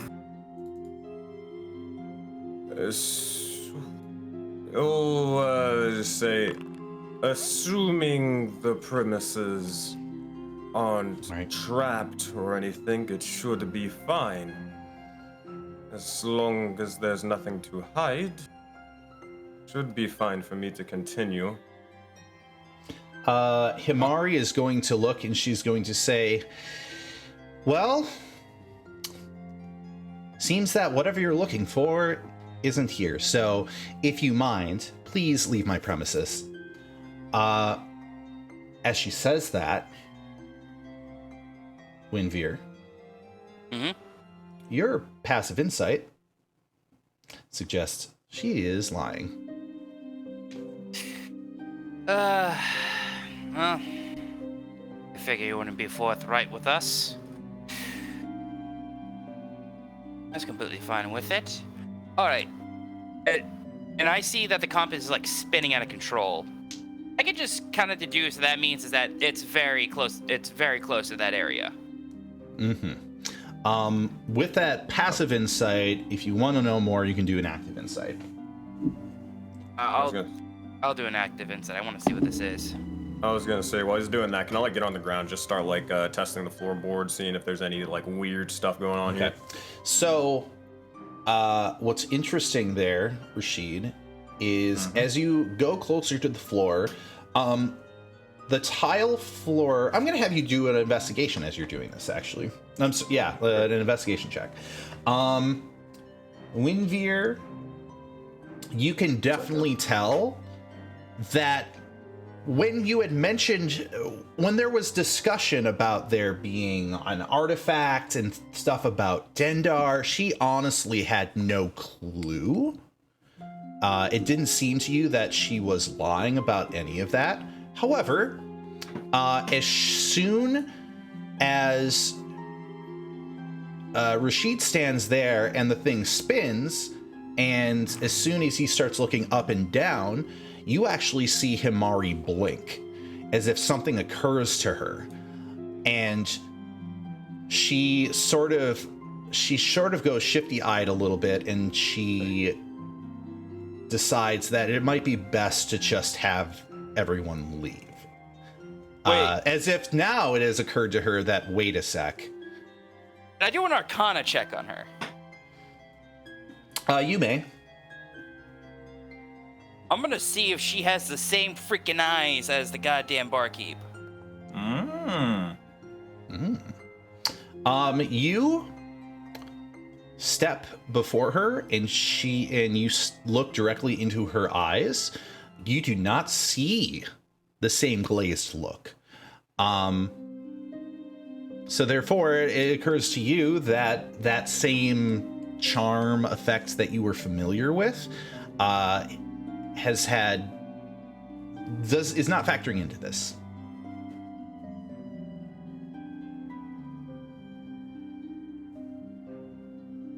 All right. Now that investigation check of 16 that was rolled with advantage, it looks like. Yeah, I was basically just, I typed it out in chat, like, hey, Zug, big guy, give me a hand. And he was Okay. like, yeah, I'll help you out. Gotcha. So both of you are sort of like lowering to the floor, kind of looking around. Here's what you determine from that investigation check. As you are prodding the floor, the tile floor, and like the walls and all of that, it seems that as you are checking the tiles, there's no dent, there's no loose tile, there's nothing above you on the ceiling that would suggest that there's anything hidden or anything like built into built into the ceiling or built into the walls. You can't determine that there is a secret at all in this part of the room, or really in the room itself. But one thing you do notice, at the very least, is that when you bring the compass lower to the floor, it does spin a little faster. I'll save this. I'll kind of get people's attention. Wait, I have something.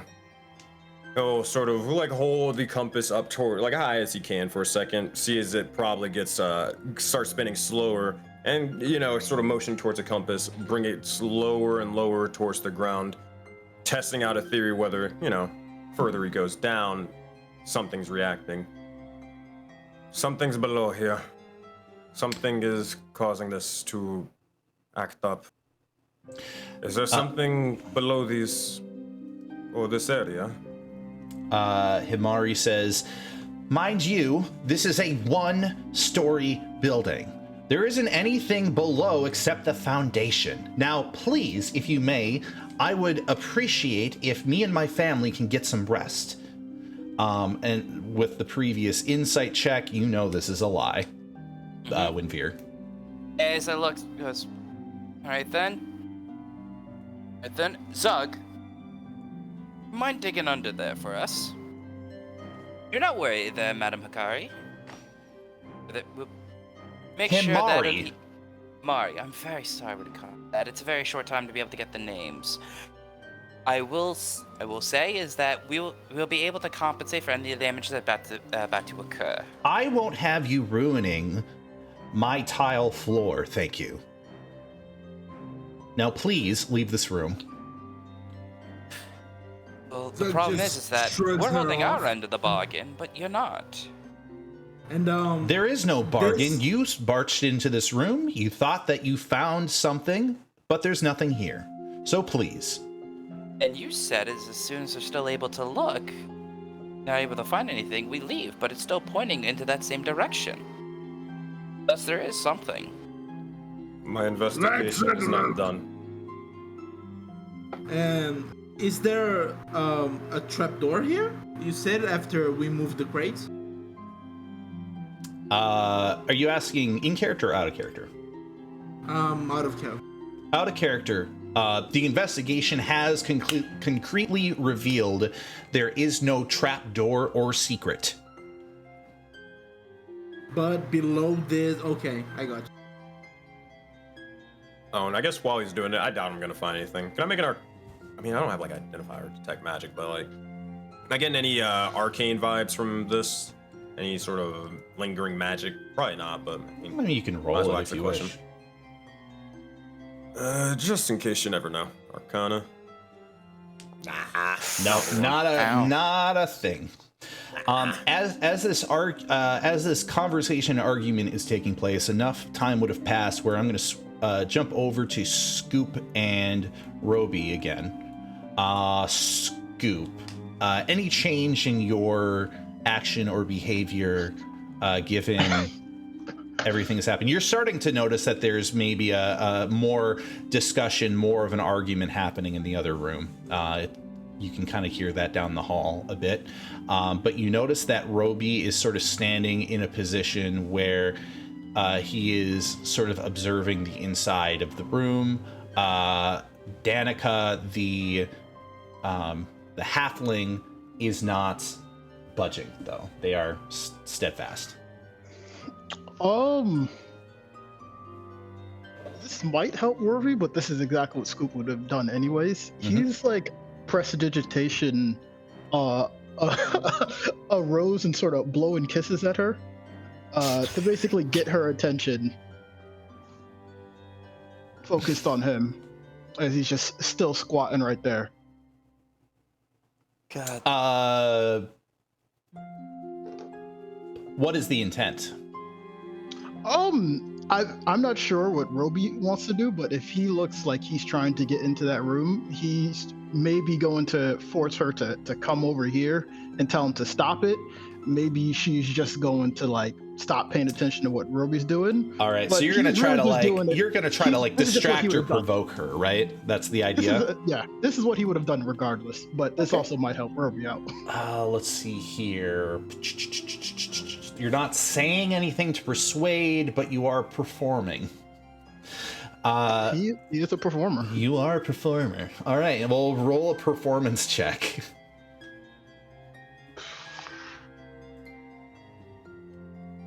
I mean, you're sort of strutting your stuff right now, so it is a performance. I have a question. Do I still have the bardic inspiration from Windveer? You would, because I don't believe that would have gone away since last I don't know session. how much time I have it, so I'm just going to use it on this. It's usually for 10 minutes. Yeah, I don't know how long I it's would been. It's say maybe 5 we're or so. within 10 minutes since that was cast. That was cast just before entering the house, right? Yeah. Okay. So yeah. I'm just going to use it on this. To D6 or D8 for you? D8. Okay. 15. 15. You are definitely like getting her attention, not in any sort of like, not in any sort of like sensual way. You are getting her attention in like she's kind of looking at you with a look like, is this one an idiot? Like, but she is.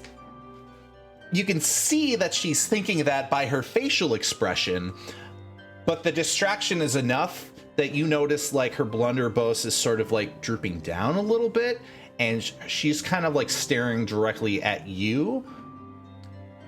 And she is not paying attention. She's not paying attention exactly to Roby. Would I be able to determine, does she look more annoyed at the attempts or more interested at the attempts? 'Cause either one works. Annoyed. Okay, perfect. So then Scoop would basically say, if you come closer, maybe I'll stop just so I get a better look at you. I gotta roll. Saving throw. She's shotgun blasted. She actually starts gritting her teeth in anger, and she is going to inch forward just enough for it to be 5 feet, and she's gonna be more actively pointing her blunderbuss at you, and she better like, and she says,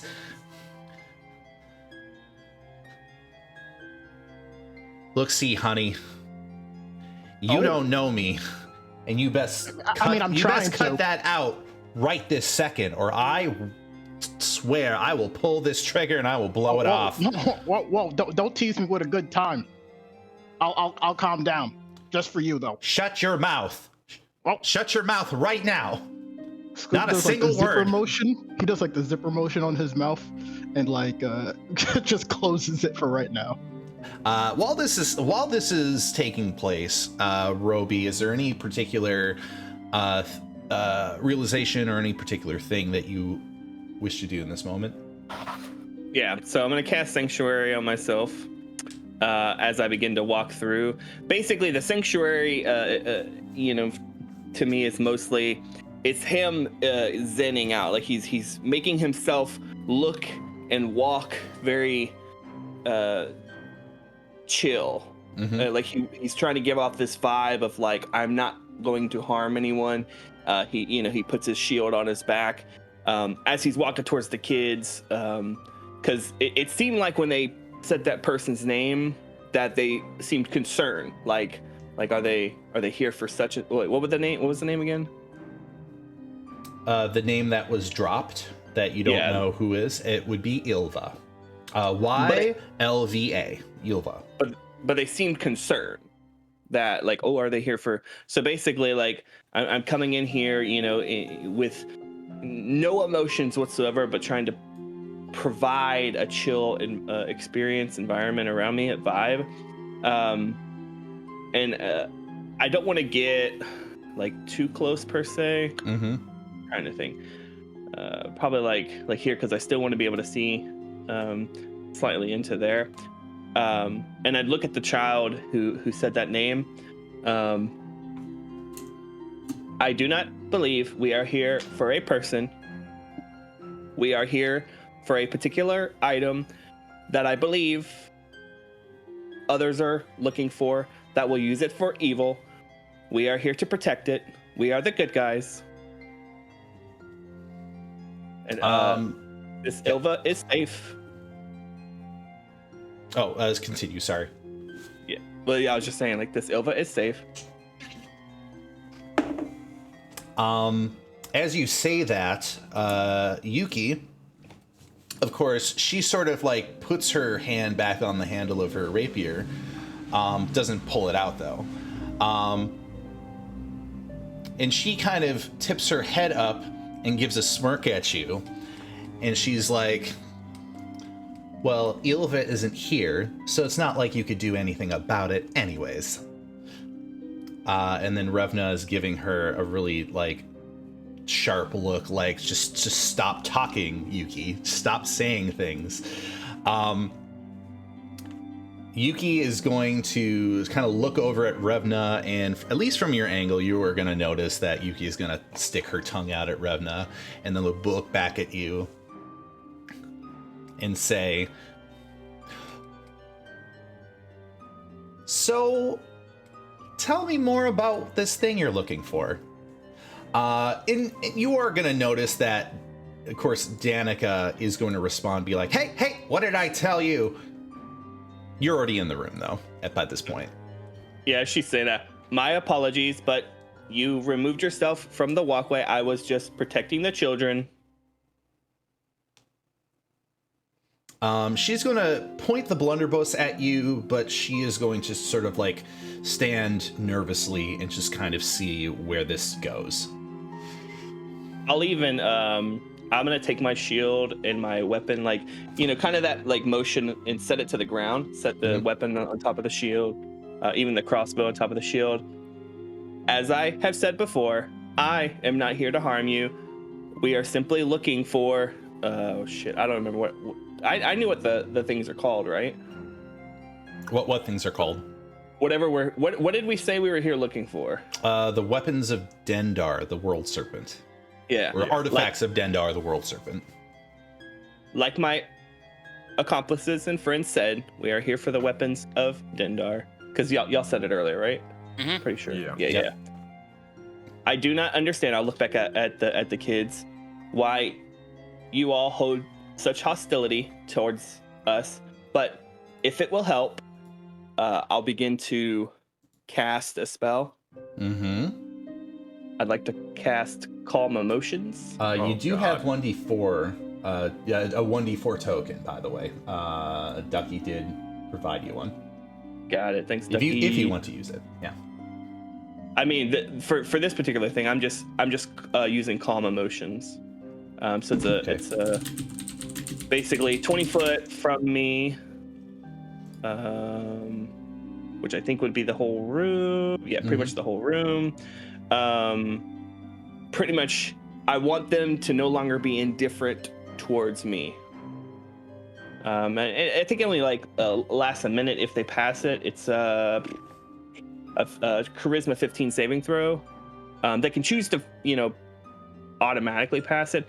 and if they do, or if they're under any type of charm or frightened effect, they do have to roll it, and it will negate that effect. I doubt they are, but basically, again, this whole me wasting these spells is I'm trying to calm them down. Mm-hmm. I would say that is going to prompt a particular reaction. You are going to notice, Revna in particular, her eyes had been sort of like shifting and very anxious. You see that her seating is much more relaxed, as if, you know, this is just a like a family get together. Same thing from the child. Yuki in particular. Let's see. Oh, I guess they need to make charisma saving throws, don't they? Boop. Yeah. I mean, they're gonna. Revna's gonna fail that. The other girl's gonna fail hers, and Yuki is going to just let it happen. Why? Because she is fascinated, and she's actually going to stand up, and she's going to actually step over to you, and she's going to look you up and down with a mischievous smirk, and she's actually going to kind of walk around you a little bit, and she's like, so what are you supposed to be, some kind of a robot? That is correct. Some kind of a robot. I was once, well, I don't exactly remember, but I feel as if in my past I was useful. I am now part of this group. We are trying to stop bad things from happening to good people like yourself.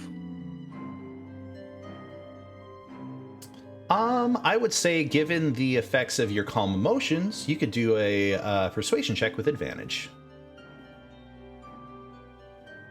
This. Oh wait. Foundry. Click that. Double click me. Persuasion. At advantage. All right. There you go. All right, so that is a 14. I'm gonna roll a single thing here.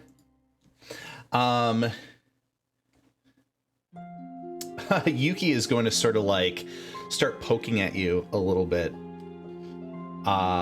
And she is she's gonna like giggle a little bit, and she's going to step on over,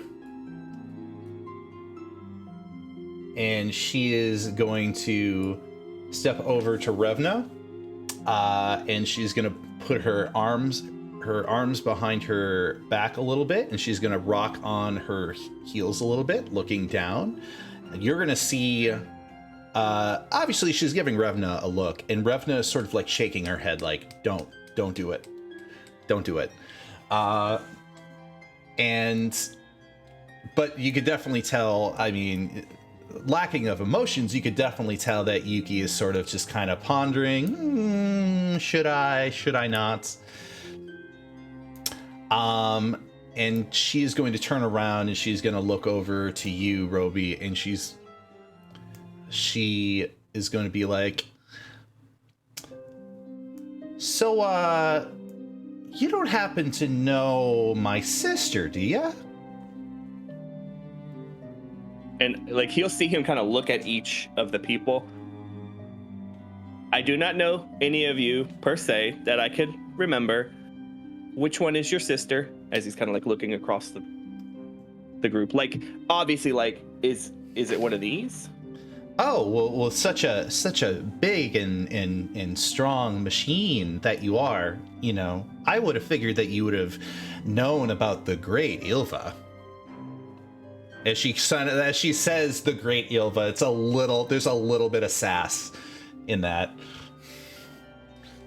My apologies, but my memory has been altered. You might say I've lost it, but if you would refresh me, maybe if you tell me something about your sister, it might help.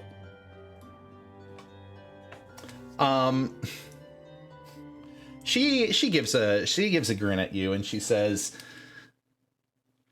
"Well, Ilva's I bet she's a pretty big name around some of those adventure taverns if you've ever been to one of those yet. She does a lot of traveling. I don't know a whole lot about what she's getting herself into, but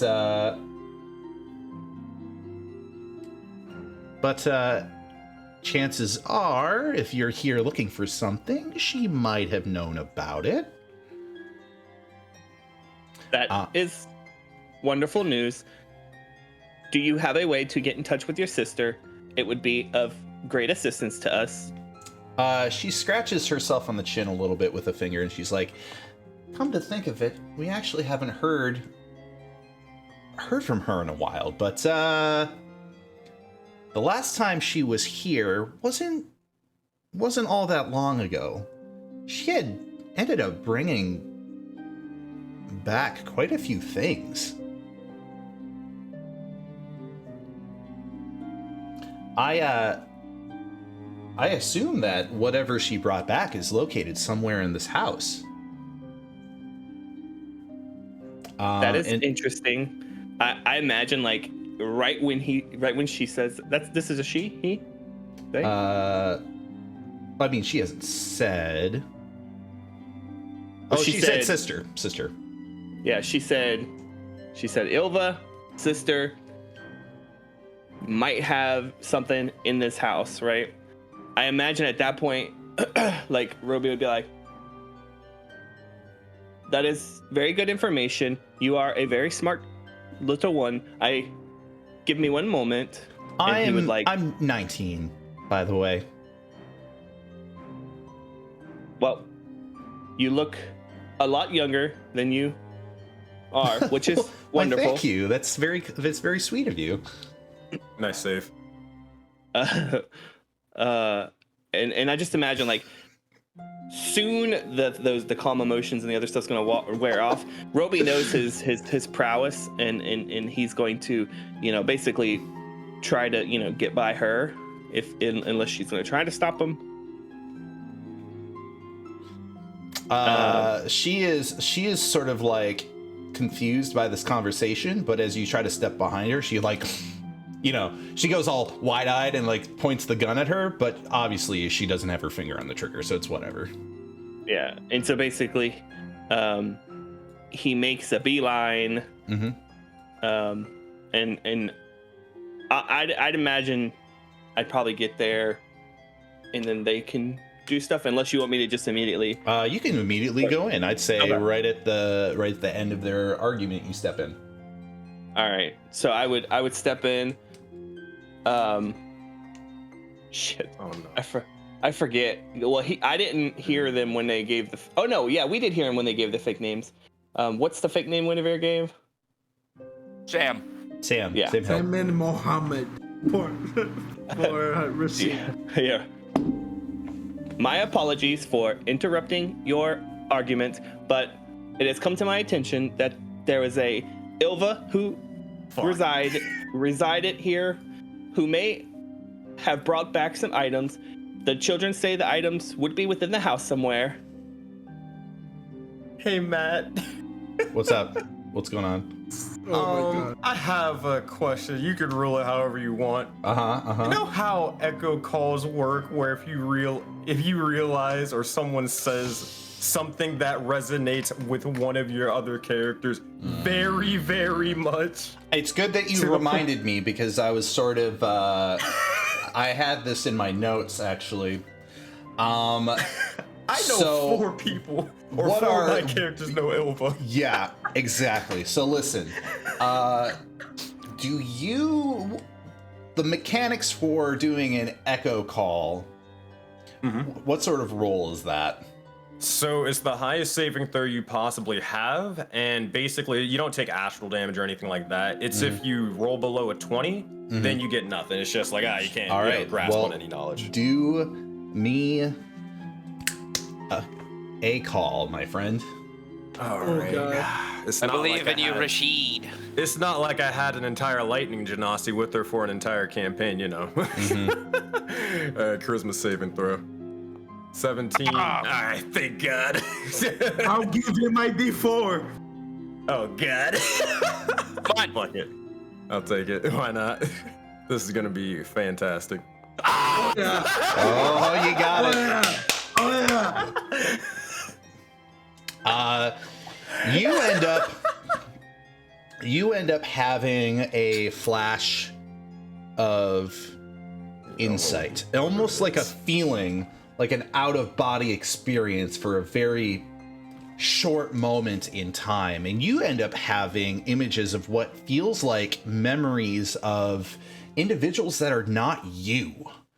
And you can actually visualize for a glimpse the sight of a woman with a blindfold, and if I'm depicting the token correctly, blindfold and blonde flowing hair, and that in an instant, in a certain instance, that hair darkens to a reddish color when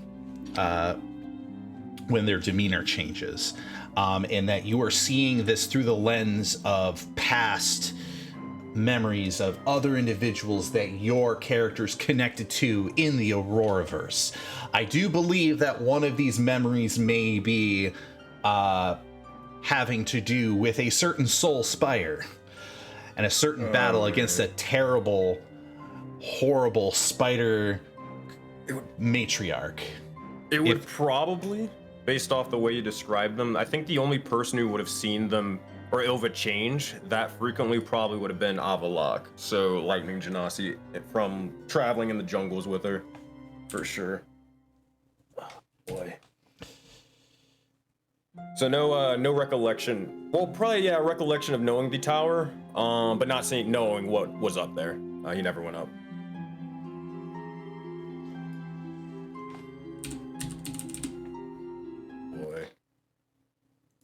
Fable saw it too. He did, but probably not as frequently. And it's kind of up in the air because I don't know I think he kept the blindfold off. Sure. The majority of the time.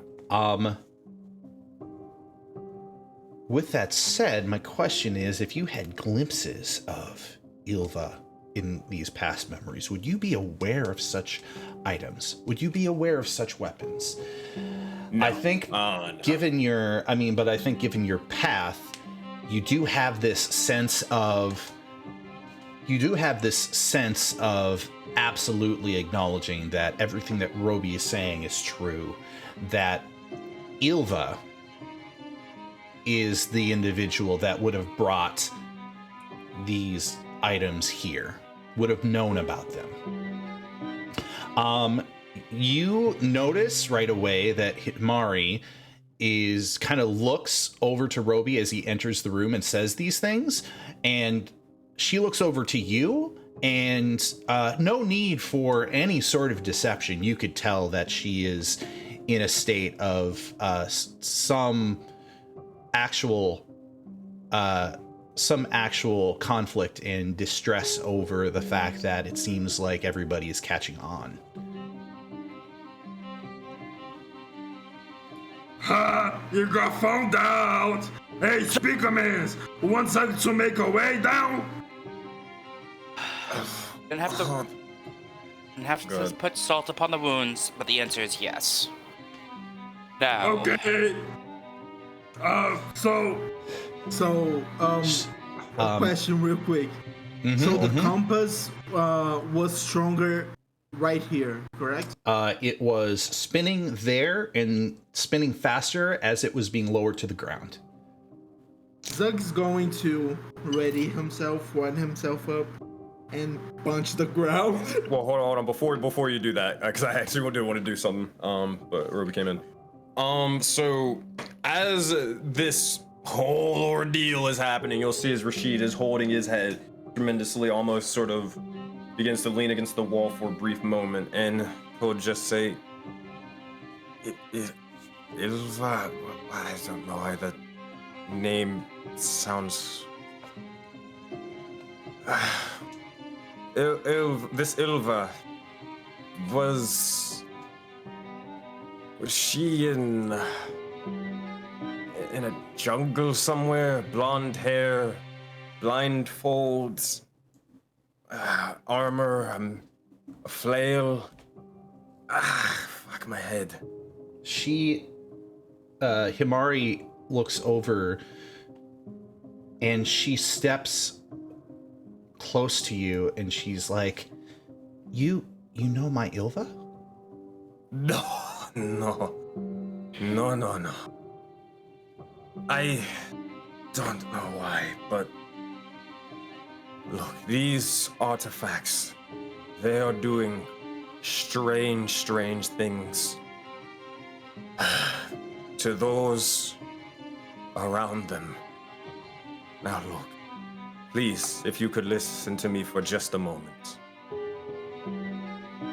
This Ilva, whether they mean anything to you. Look, you said you worship Karametra in this house, correct? As a man of religion, I know that Karametra does not care for secrets, does not care much for other deities. However, I know that what she does care about is the preservation of life, the preservation of the well-being of mortal folk.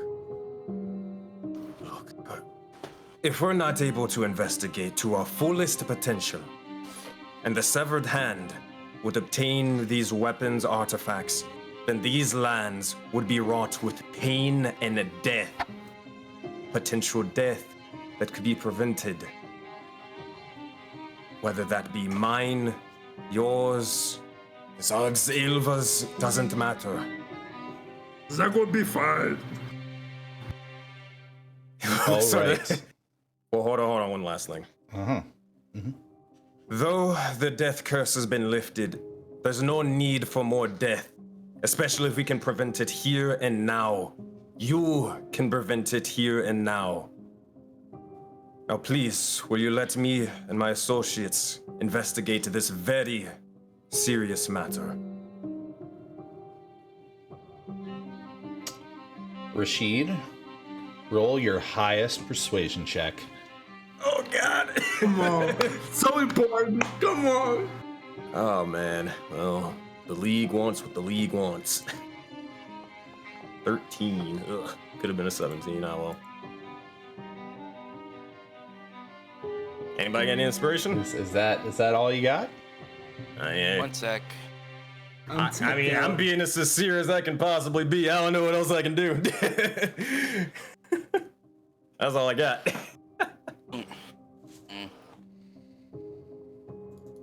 My associate here is absolutely right, especially when it comes to all of that. His study is mostly about these occult weapons as is. And truth be told, when it comes to stuff like this, best man to listen to. Roll with advantage. You're being assisted by Winveer. Please, Dice. If there's any time, to not fuck me over, I mean, I think this Do a would be a nice little time. quick prayer, Sensei. Little quick prayer to the Endar. I don't think he did help me here, but it's a persuasion check. Rashid will just, he'll kind of think back to all the moments in his life sort of leading up to this. Mm-hmm. And it's more of a determination that he refuses to let such a simple matter be the cause of, well, again, like he mentioned, pain and death and suffering to wash over the likes of the lands if these individuals were to gain their hands on this. This is out of pure determination, refusing to let anybody witness loved ones murdered again in front of them because of, chaos and destruction. That's about as much as he can kind of sort of think to Dendar or whatever about this, but he will make a persuasion check and hope for the best. Now, Nice one. this isn't a failure. It's just a matter of offsetting the roles I'm going to do for Himari. League wants what the League wants. Meanwhile, Zug is in all fours, preparing to punch the ground. Yeah. Can I? Ooh. Is it too late to interject something? What would you like to interject? I would like to like close the door behind me. Mm-hmm. And while Yes. I do not understand why we are arguing over allowing someone to destroy the world or save it, I do not know who you are, lady, but you make no logical sense. Please assist my friends in retrieving the items that were left in your home. The children have already told us we do not want to have any bad blood or fights in your wonderful house, but I am closing the door just in case. She is going to step very close to you, Rashid, and she's going to stare directly into your eyes. And she is going to observe. She's basically doing an insight check of you, but as she's doing so, she is going to say, I don't know if you are telling the truth or not, but you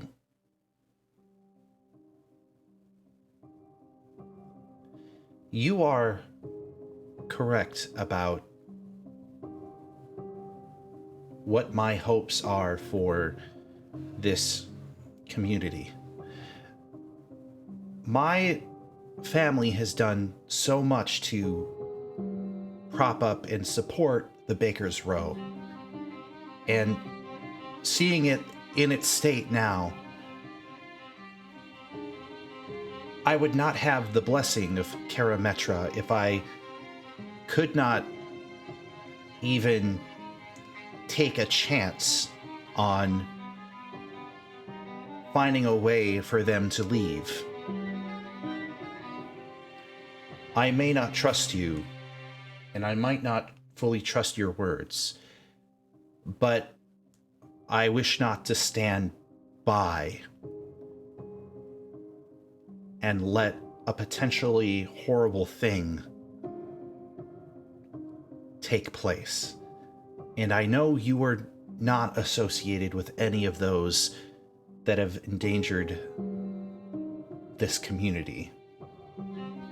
So I will give you your chance. And she's going to step back. And as she does so, she is going to step up to you, Roby, and she is going to say, you are someone of iron and logic. I don't expect you to understand the struggles of a mother and a community leader, and the complexities that enter into a life with being the mother of someone like Ilva. If it helps you on your journey, and if you are indeed telling the truth, then it will help us, and it will help the Baker's Row. So, if you don't mind, I would like to show you something.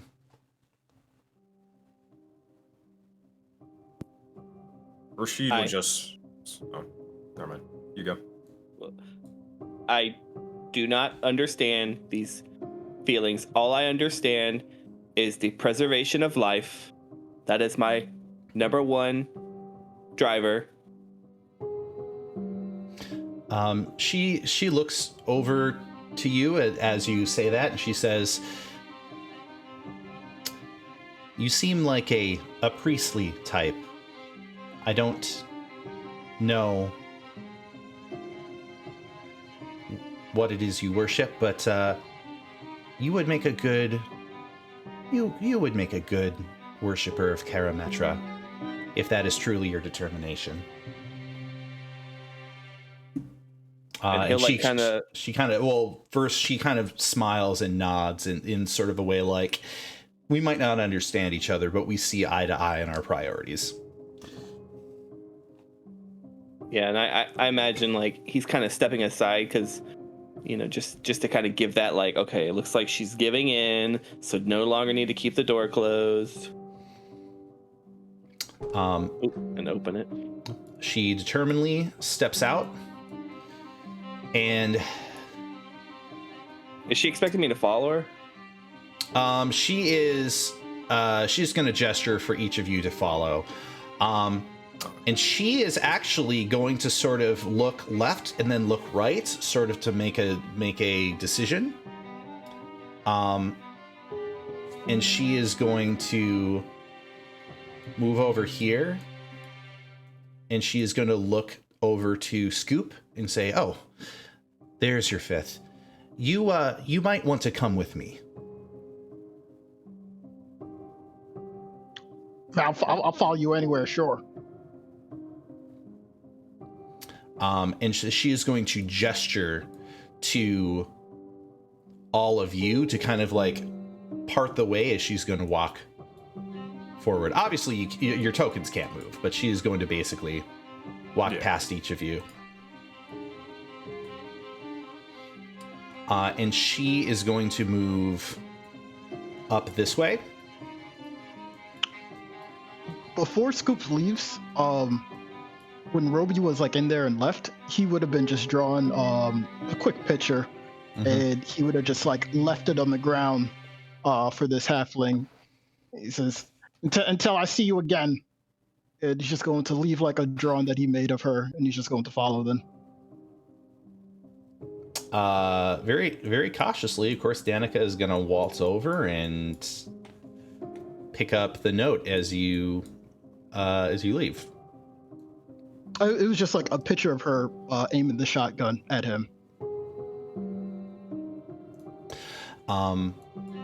Himari is going to step forward, and she's going to be like, you, my orc friend, you're a big, strong lad. Could you... Big man, sit up. Could you do me a favor and move this table aside? Gladly. Zug will sort of lift one leg up against the table and just cautiously Sparta kick the table. Cautious. Oh, Over here. and just look at it. It's like, I'm just pushing it. you don't need to spend more. She's gonna blink at you, and she is going to sigh and say, "You could be a little bit more gentle with my bakery, please." Oh, Oh, what is gentle? Never mind. I'll pay for the damages. It's very Yes, good. yes, I think you defense, should. But I think Zug did a great job. Mission accomplished. Right. So, here, allow me to show you. And she takes the rug, and she pulls the rug back, and you do see a trapdoor. A trapdoor on the floor. And she is going to... looking for something that would represent a trapdoor. I think that's a little small. Let's make that bigger. It doesn't necessarily matter, but I do want a actual visualization. of the trapdoors. Make it a little bigger.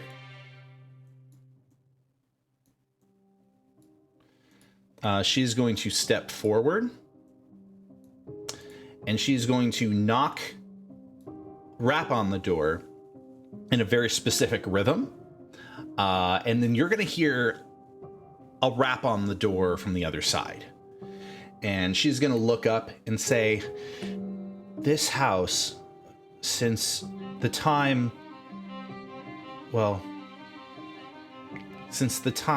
that my family was living elsewhere, our family experienced quite a few hardships. The death of my husband, our home being ransacked by nefarious individuals. When I was able to find this location, I made sure to make this location as secure and safe as possible. This includes a few different trapdoors throughout the house. Some go nowhere, are simply hiding places, but there are two that lead to a hallway extending underneath the foundations, extending between the bakery and the living room. Here, I remember Ilva. Well, Danica had mentioned to me that she had thought she had saw Ilva step down into the cellar and had come back out without the items that she had brought down. It seems to make sense to me that whatever it is you're looking for is underneath the ground. Since the beginning of this whole thing involving the Yuan Ti, I had been hiding some of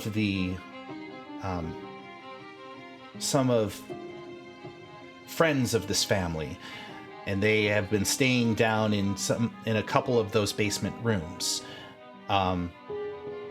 So what I would sincerely ask of you is, as you venture down, make sure to not disturb them on your search. If it's located where that compass suggests, then it is likely halfway between one trapdoor and the other. Sure not to disturb anybody else. We're just here for the artifacts, is all. She's gonna nod, and she's gonna say, "I trust that you will not hurt anybody down there, and that you will leave once you've acquired whatever it is that you're looking for." And she is going to grab the latches of the trapdoor, and she's going to pull it open, and you are going to see a ladder leading down. She will just say, we go. "Very well. And thank you. We appreciate this." And I'll start making my way down. And she is going to nod. She's going to gesture each of you down. I'll go down the hole. Zug goes down, not before saying to her, "Mog is bigger than Carametro, ha!" She gives you a bit of a disgusted look, but she is not going to Oh no. do anything about it necessarily. Like I said, he is harmless enough. I wonder if she knows about the whole Mogus thing. I'm gonna ask a ducky. Right. So each of you enter into the basement. So let me place you in your appropriate spots down there, as it wasn't clear to me where exactly you would end up one way or the other. But let's see. We have Rashid, we have Scoop, we have Roby, we have Winveer, and we have Zug.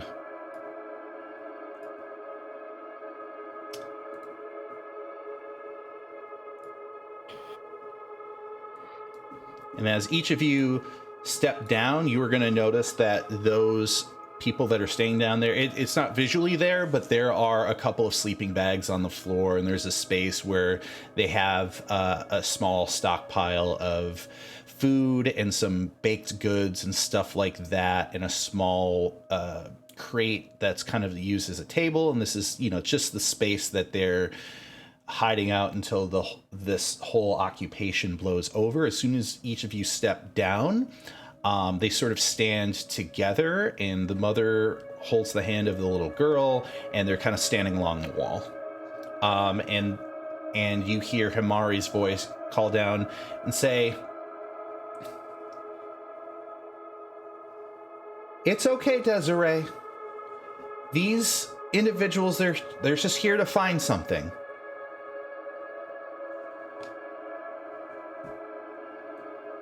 It will only be a moment.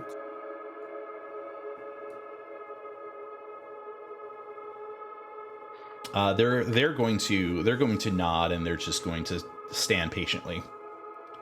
All right. I'll probably just lead the charge on this one. Yep. I'll be right behind you. All right. Look for traps, Snake Mask. I would hope this place would. I don't say this in character, but I would hope this place wouldn't be trapped. But yeah. Never trust him. Nah, I'm not gonna do anything like that. But I'll open the door, and Okay. Oh god, long ominous hallway. I don't like this. See, All right, I'm telling you. All right, I'm thinking about looking for traps now.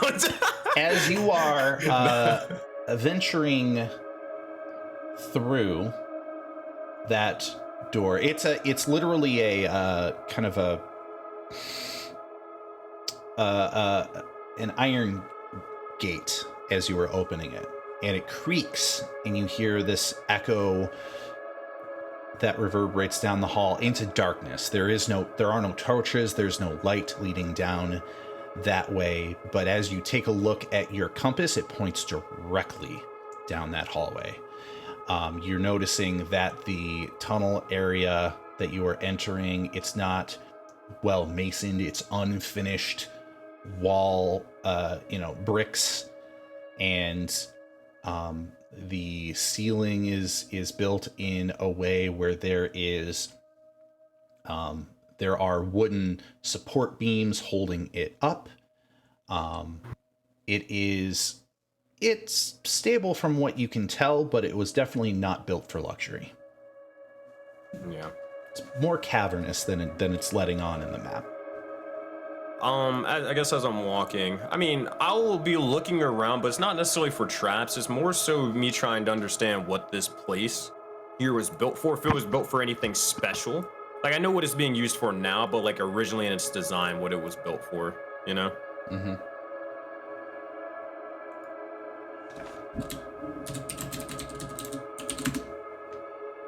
I'll kind of just, now that we're kind of alone or whatever, I'll just joke around and say, this is like a fucking dungeon. What the hell? My guess probably was closer to that when it was first built. All right. Possibly. As you approach, you realize, and stop right there, Rashid. Gotcha. The corridor sort of twists and turns a bit.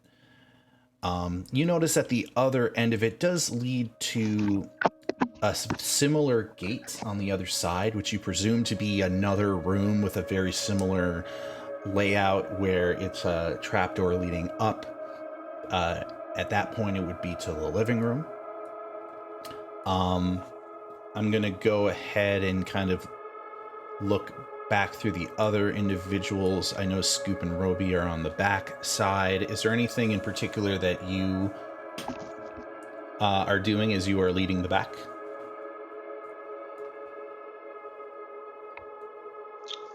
Oh, not that I could really think of. No. Okay, just checking. Um, Rashid, you are standing before what appears to be, as I bring up a thing here, what appears to be an alcove in this hallway. There does appear to be a table there, and a single candle that is lit. In particular, it seems to be a bit of a shrine.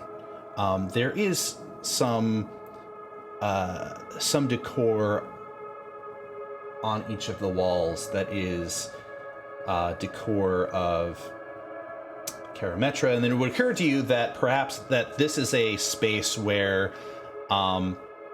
let's say if one really, wanted to, they can sort of do their prayers in seclusion. As you are peering into this alcove, you are looking down and you are noticing that your compass is pointing directly at the alcove. This one right here? Yes. Well, easy enough. I'll get everybody's attention and kind of motion towards this area. And I'm gonna just pretty much just start looking around, looking below, above, around it, inside if I can. Trying to figure out what the heck is going on here. All right. Please roll yourself an investigation. Anybody, it's a tight space somewhat, but if anybody wants to assist in that, they certainly can. I'll assist with him. Yes. Let's get the skinny folk in here. All right. Investigation 13. Is this with advantage or when were you making this one? I don't really care for either. I can make one. Just check. Hey! Hooray! Nice.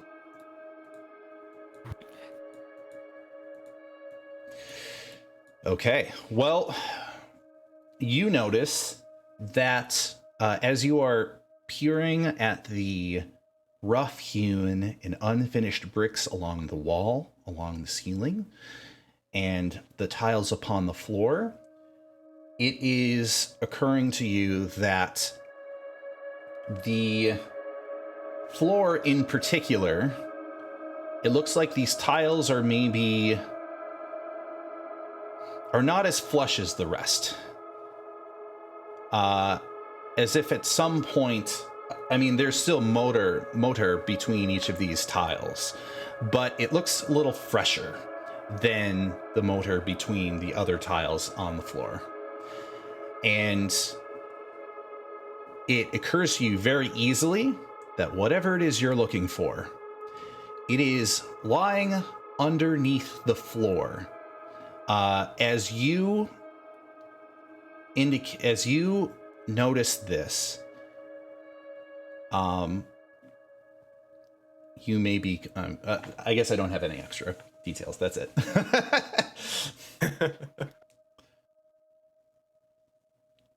Right, so we know that it was there. So there's no levers around the area that we can pull There or are anything, no just levers. There's no trapdoor. There are no particular contraptions or secrets. You've actually determined with full confidence that there is no mechanism. It would occur to you that with the compass pointing directly at this location and the tiles on the floor of the alcove being disturbed with the motor between the tiles being fresher, that it would come to reason that Yilva must have brought the items down here and must have buried them underneath the floor and patched it up behind them. Knowing this, I look over at Zug and Rorby and just go, well, you two are the strongest. You mind assisting us? Okay. Zug is mad because it's a sanctuary for another god, but at the same time he is digging it, so it's kind of defacing for him at least. So he's fine with it. Zug is like, this lands will flow with blood of Mogus. Man. Zug's gonna come over here and be like, I'm in the presence of such weaken. Oh, okay. And I start digging up. As you're kind of doing it, So- Rashid would just... I do have to ask, what are you using? Because this is a flooring that has been paved over. Like the tiles are not necessarily, they're irregular, sure, but they're not necessarily budging. Are you using an item to try to break through the floor? Zug, realizing he has nothing but his fists, looks at his comrades.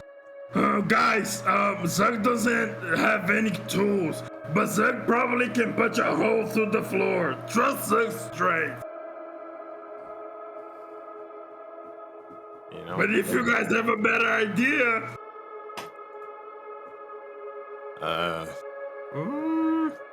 I don't think anybody just has randomly a shovel on them, or does I don't have- anybody have a spell, simple cantrip, mold the earth or something? Sorry, I got nothing when it comes to that.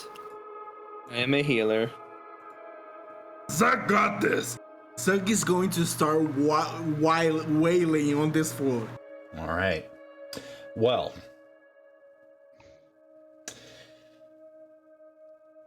if you could, with Yes. your full brawn, with your fists, you are striking literal stone with your fists. But of course, you are somebody who is proficient with using your fists in order to deal damage to things.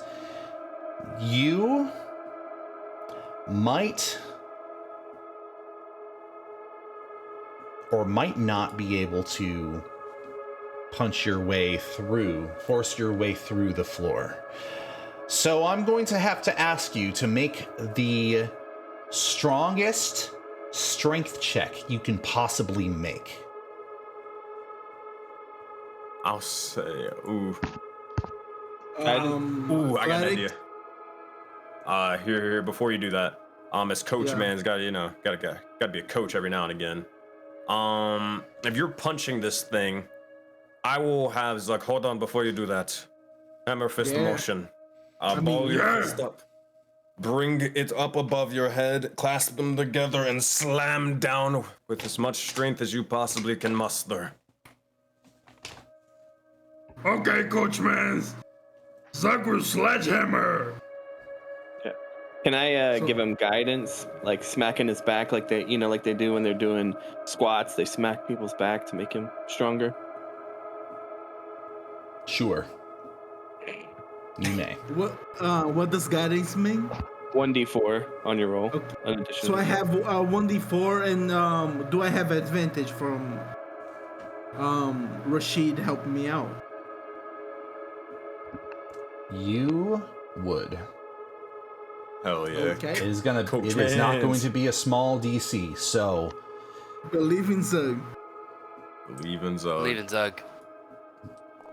do not stop believing. Oh no. Considering you rolled a 6 and a 2, that's pretty damn good. Unless it combined everything.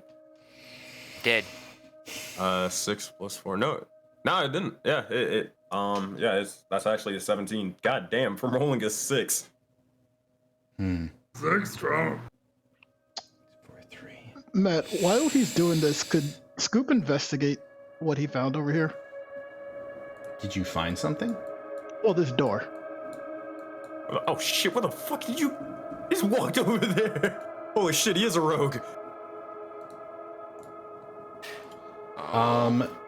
So you can look through the door. It basically is just another room. Is this ladder actually here?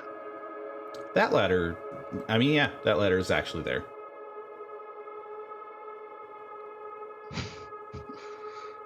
Good to know. Zug can continue. Okay, well, my goodness. 17.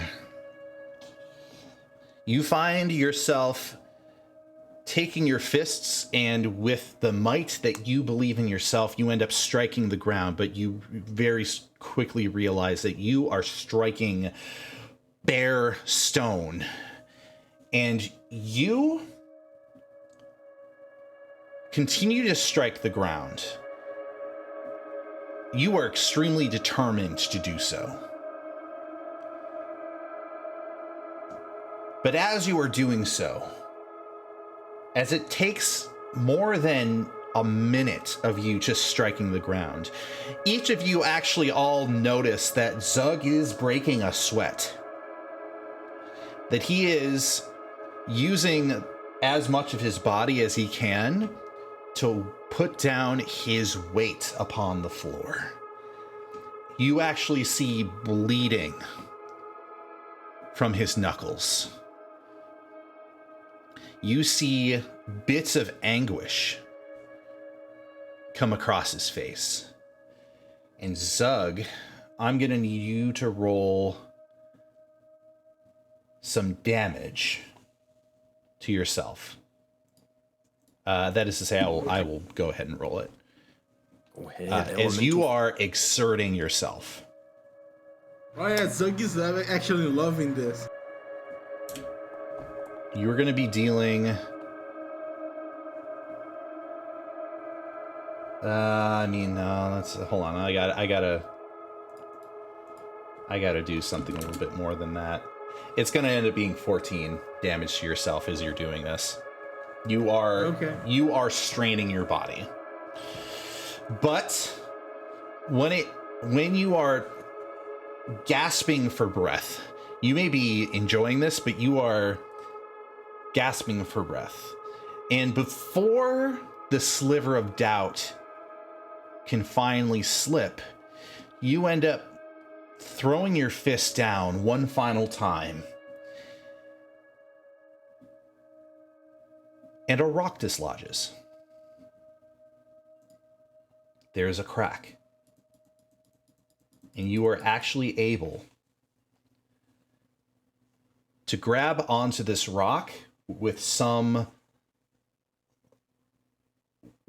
a labored grunt, and with the slowness of the amount of energy that you've exerted. And you're able to pry this rock from the ground and to lift it out. And you realize that there is a layer of dirt underneath, and that you are able to grab the underside of the other rocks and to pull. And it seems at this point, with the amount of force that you have put down upon the ground, you are able to exert yourself and pull the rest of these rocks away, as Roby, Rashid, and Winvier look on with enraptured interest, with enraptured, pensive waiting, wondering to see what they will uncover from the bottom. There is a layer of dirt, and as Zug is brushing away the dirt with each push of his massive arms, there is, underneath the dirt, a rag. And as he slowly grabs at the rag and pulls it, it reveals a very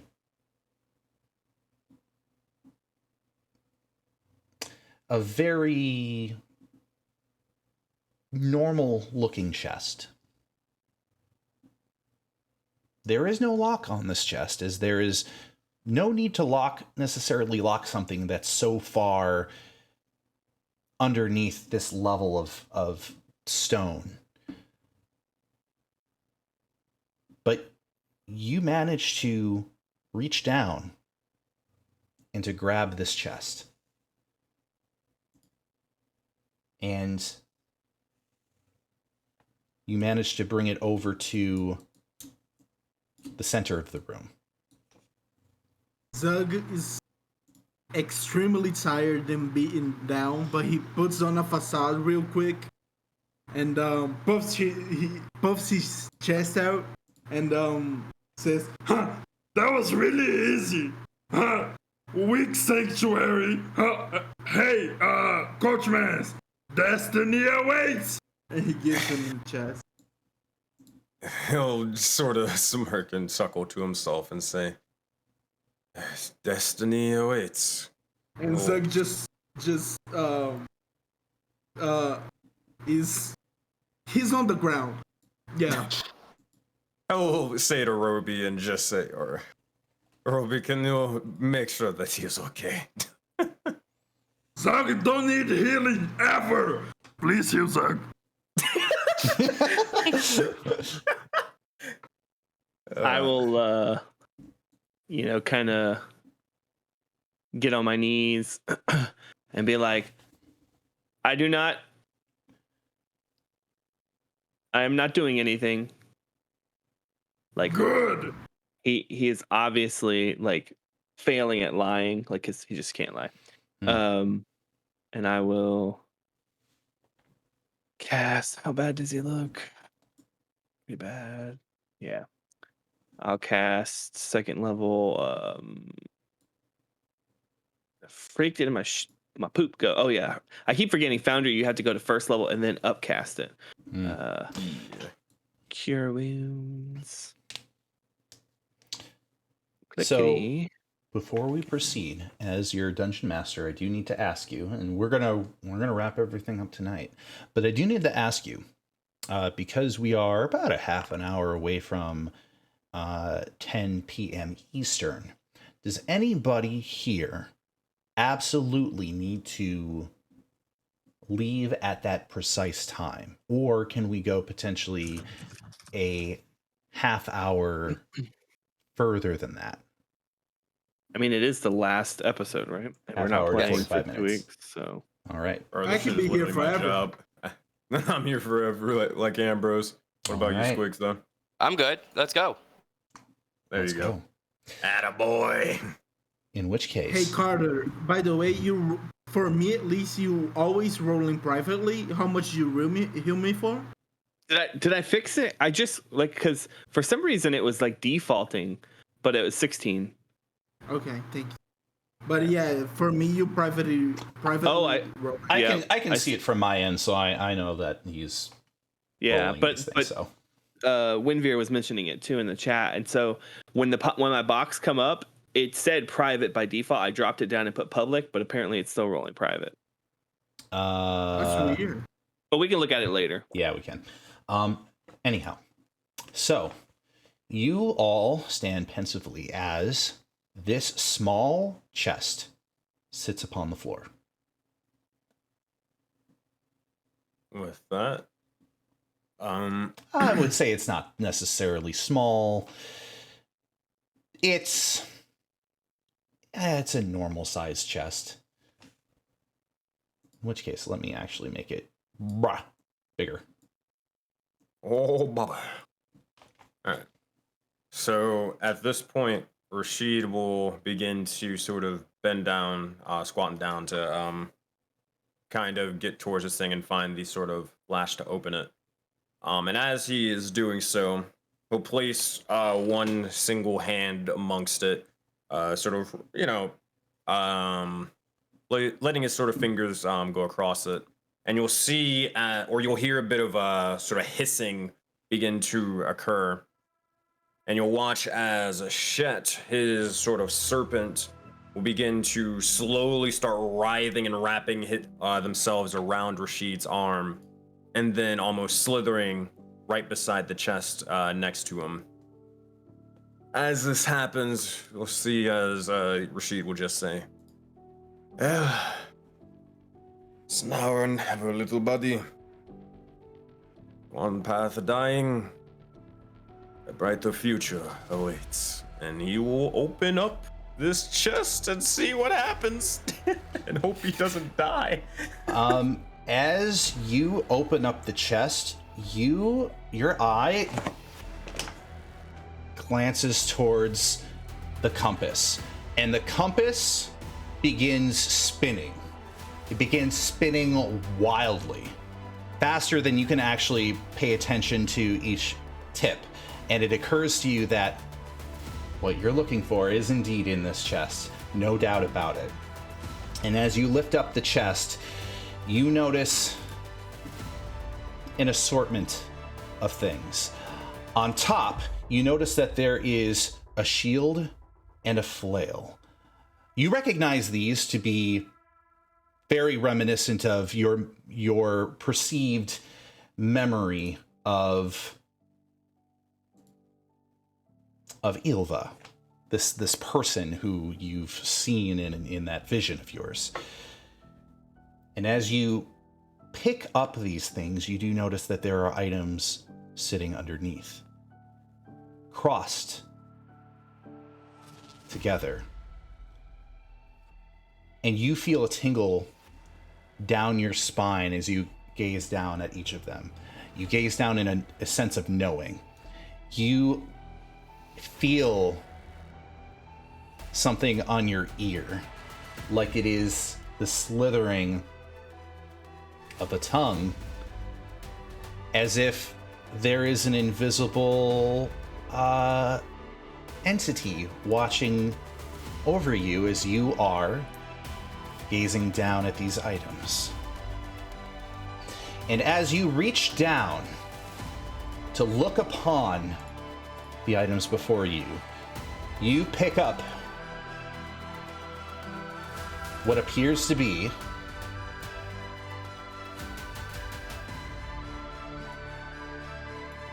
a bow.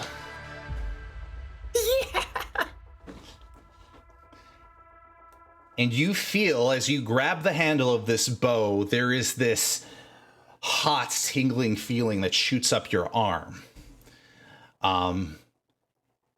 As you realize that, yes, you are in fact wielding one of the fabled weapons of Dendar, specifically the bow of Dendar. And as you impulsively reach out with your other arm, you do find yourself grasping the handle of a long staff, which curves up and then over like the head of a snake, otherwise known as the Staff of Dendar. Let's go. And as you pick these items up, everybody in the room looking upon you will actually notice a spectral serpent circling around your body. You don't notice this yourself because you are peering down intensely at the features of each of these items. You feel power emanating from them. Power that is so potent that even with your yearning, even with your confidence of being somebody who is so bestowed of the privilege to wield them, that you are awed by them, that you are in some ways even second guessing your ability to use them off the bat, as their power is so mysterious and so potent and unspeakable to you. You are in complete and utter astonishment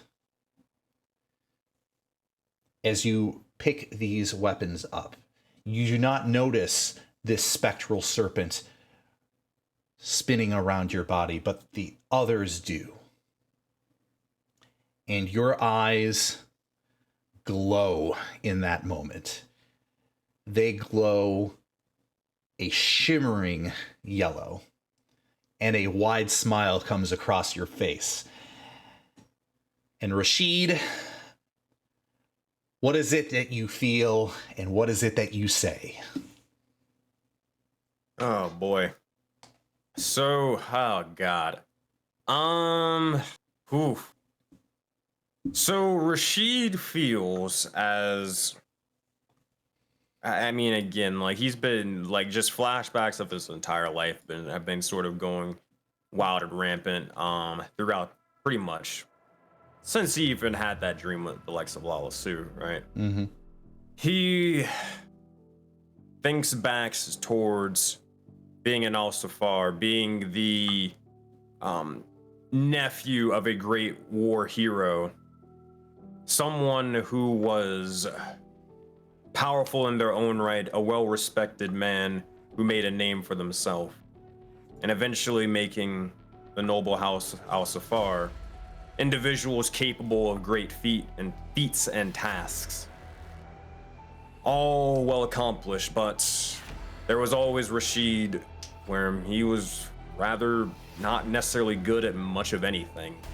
Always looked down upon, always thought of, not really good for anything, couldn't really accomplish anything or get anything done.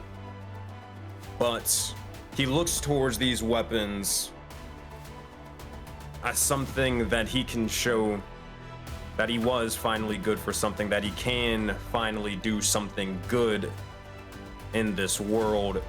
Though these weapons have caused much pain, either directly or indirectly, they'll do so no longer, as they're in the right hands. The right hands and the vessel of Dendar himself. As he sort of picks up both of these weapons, it is a overwhelming sense of almost kind of not even knowing what to do with himself, but just overwhelmed with the likes of joy and just really accomplishment, man. That's about it. As he grabs them, he'll look over towards his party and say, "Did it, boys? We finally did it. The weapons are ours.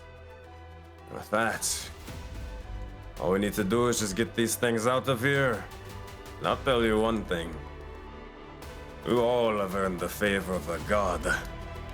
I'll tell you that much. Dendar, he looks down upon all of us. And he's going to guide us through this. Come. Our journey's not done yet. Let's not celebrate. Let's get these things and get the hell out of here, right?" Roby, Took the words right out of my mouth. you notice that there's one more item inside the chest. It looks to be a small booklet of sorts.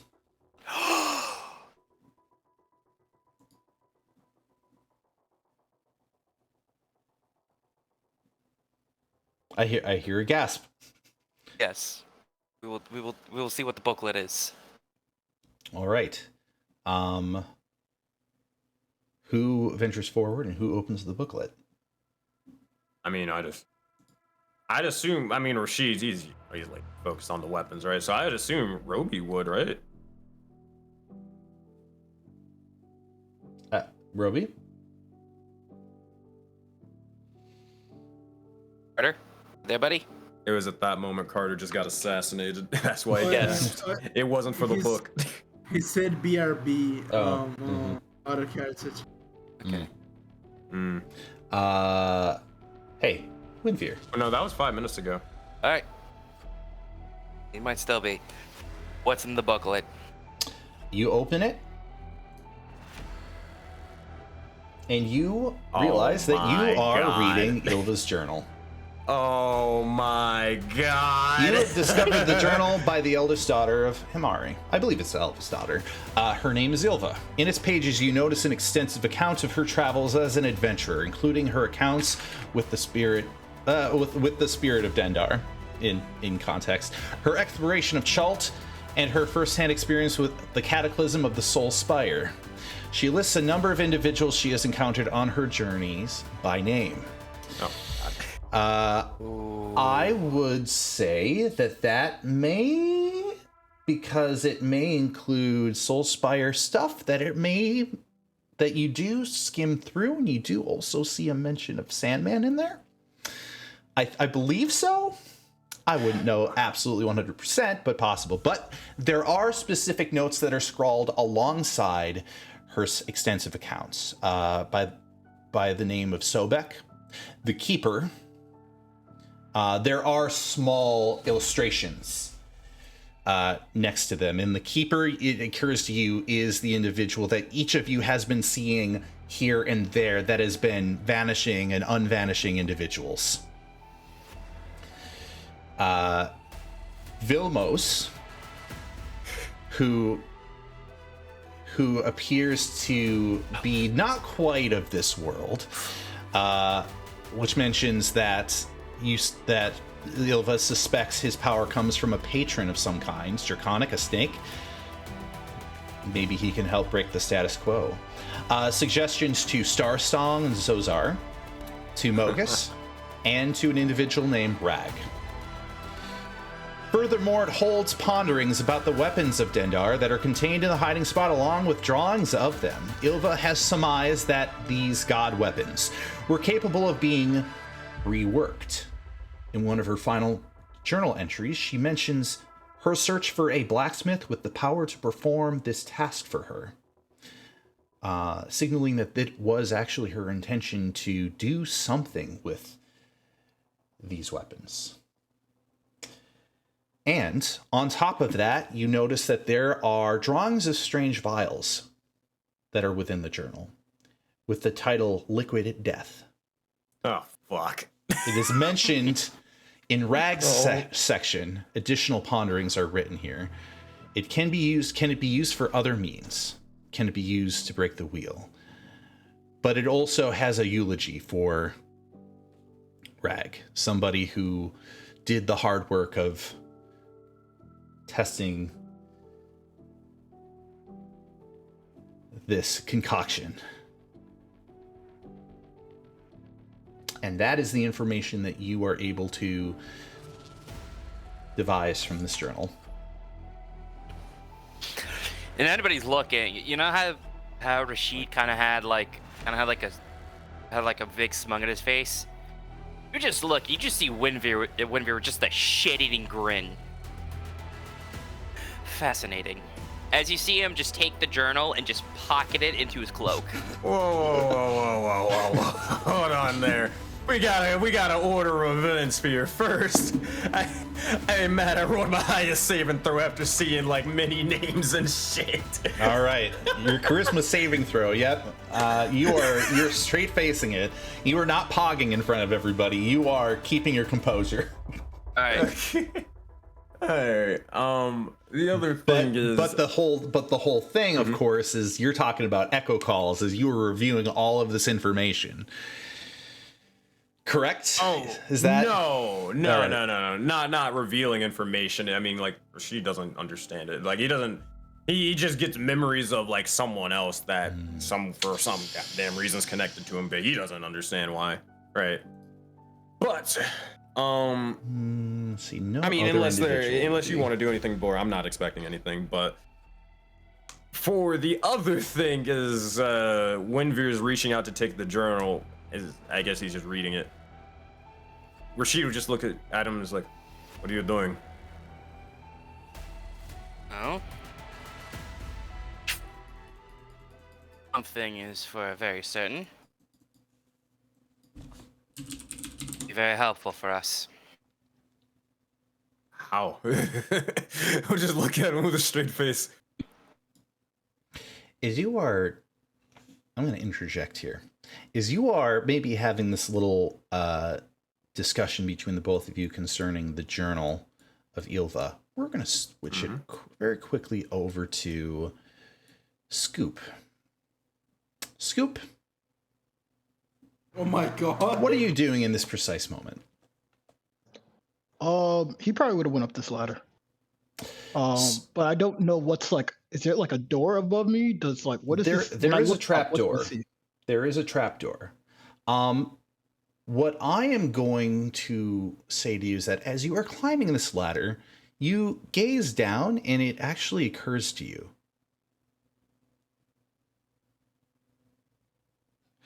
It occurs to you. Didn't Kamari say that there were more than one family down here? As a matter of fact, as you were looking, you realize that there are sleeping bags, and there's the same sort of arrangement as you noticed in the other room, but there's nobody here.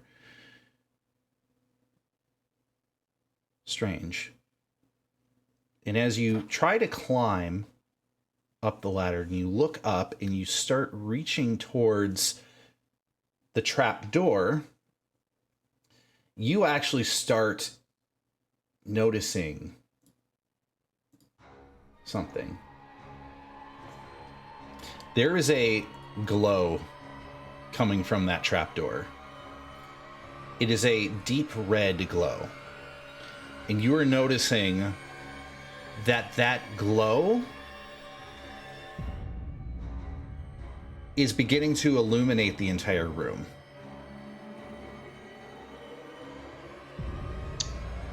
Okay. And it is, yeah, so I'm sorry, continue. No, I mean, basically, if he noticed that, he's going to like slide down the ladder and book it, as this does not feel right. He was just trying to make sure no one else was here. You're gonna have to repeat that because I think I missed the last part of that. He basically slid down the ladder because he was just making sure no one else was here to like ambush us, and he's gonna start booking it back to the party. All right. Each of you actually are starting to notice as you are moving through the hallway there, Scoop, this red glow seems to be following behind you and growing. And both you and the rest of the party are starting to sort of notice that from both sides, in fact, this glow is emerging. What the fuck did you guys do? This shit's coming for us. We did nothing. Zug knew they were evil. Well, it looks like a whole lot of nothing caught up to us. Rashid, what you notice is that compass stops. And it seems to stop completely dead. And the glass breaks. Oh, fuck. And in that moment is when you hear a voice upon the air. And the voice says, "Well done. Well done. Now, if you wouldn't mind, please come upstairs with the rest of us.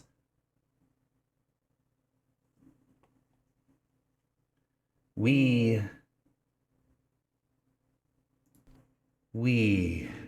have a conversation to have with you. Oh, chosen of Dendar."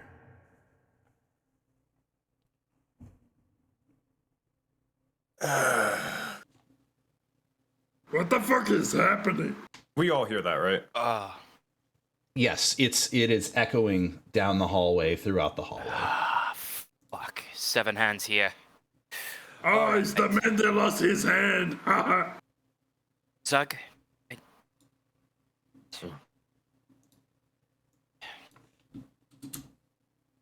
Here.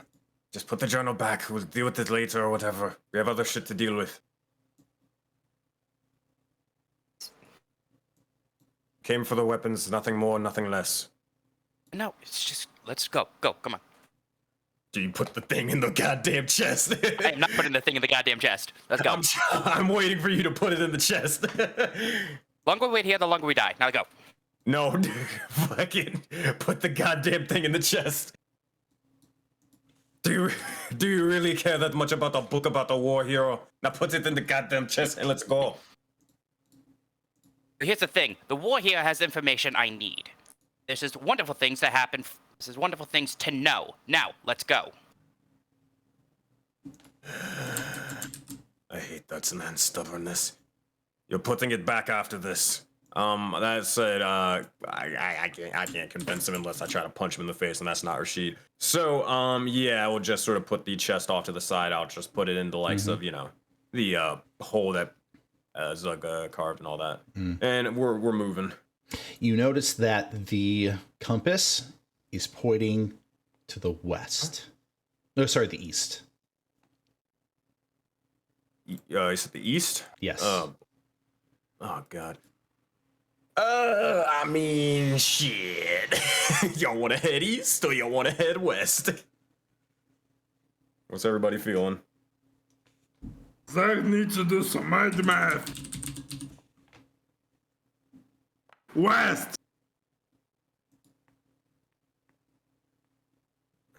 Alright, actually, wait, hold on, I just thought about it. We don't know where east heads, but, again, kinda good. Rashid will say, if we go that way, then we'll get everyone else involved, including civilians.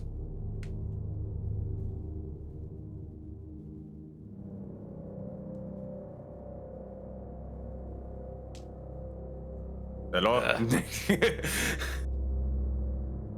Right. I mean, personally, I don't really care. Can we just get out of here? We are waiting. Rashid, you know the way. Go. Alright. Wait, I know the way. I mean, I guess so. I mean, it pointed this way, so I guess we're going this way. Alright, well, let's do this. We head straight forth into danger. I'll look over towards Zug and I'll just say, hey, stay on your guard. Get ready just in case for a fight. Zach is always on guard. Good. Alright. Let's we'll sprint up and then start climbing up this ladder. And you were going to notice that Roby is inactive. He is standing there.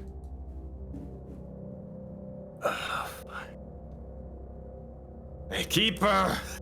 Now would be a good time to, help us out here. Maybe, I don't know, get us the fuck out. Maybe we could have a drink. I'll pay you a little bit. We can just sort of run. No? Okay, fine. Zug, go grab Roby. Okay. Zug goes back. Throws Roby over his shoulder and Alright. goes back.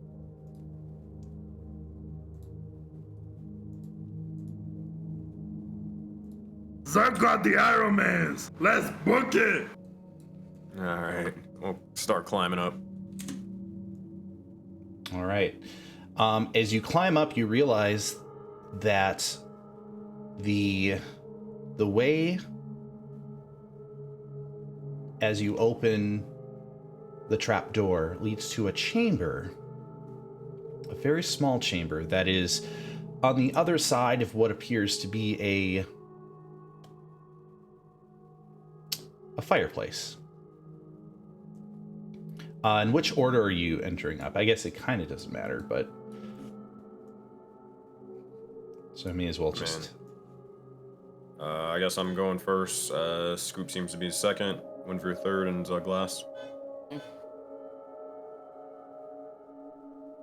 All right. And as you are brought out, you notice that the mother and the sisters of Yilva are there in the living room as you crawl out of the fireplace. However, they are not alone. You see multiple Yuan-Ti some of them standing with short bows pointed at the necks of each of them. One of them with a blade to the neck of Yuki. And in the center, you notice that there is an individual of which you recognize. You recognize from a particular revelation that was given to you from Lalasu. It is the half-sister of Lalasu the Eye.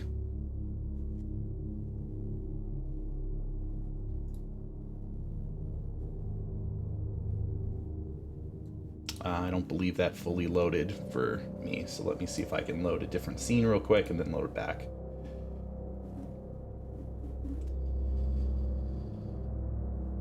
I'm gonna activate that scene, see if that loads. Oh, I think my Foundry's breaking down. Oh, perfect time for Foundry to break down. Oh, good. All right, I'm gonna close Foundry and then I'm gonna reopen it. If the game can't happen, we can die. Ha ha. Guess we have to come back next week. Oh darn. We're finishing this.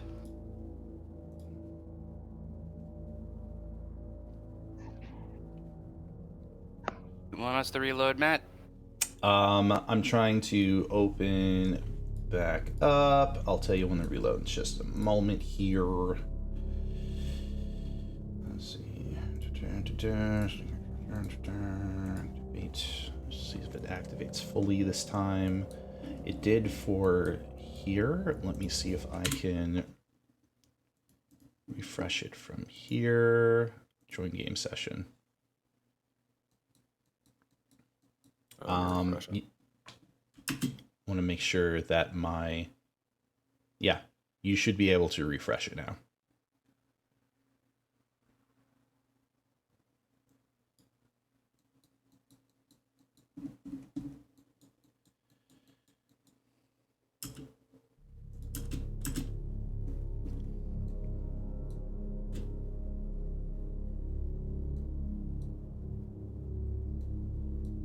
Very quiet all of a sudden.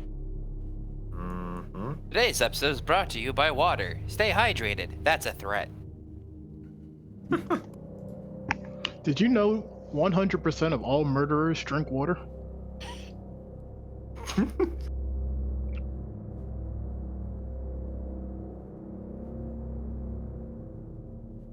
Oh my god.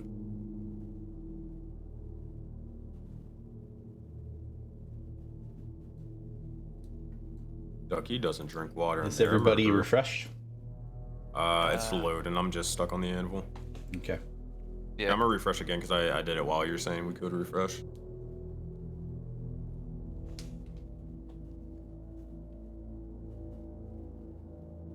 Vámonos. Everybody, let's go.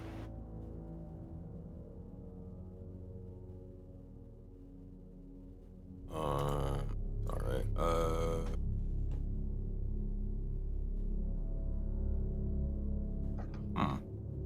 I wonder if that'll help for my game. Like I'm refresh fine. this I'm one. in.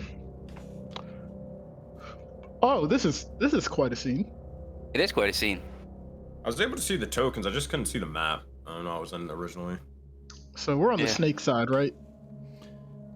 Yeah. All right, cool. My side, you know. I'm a snake, right? Snake man.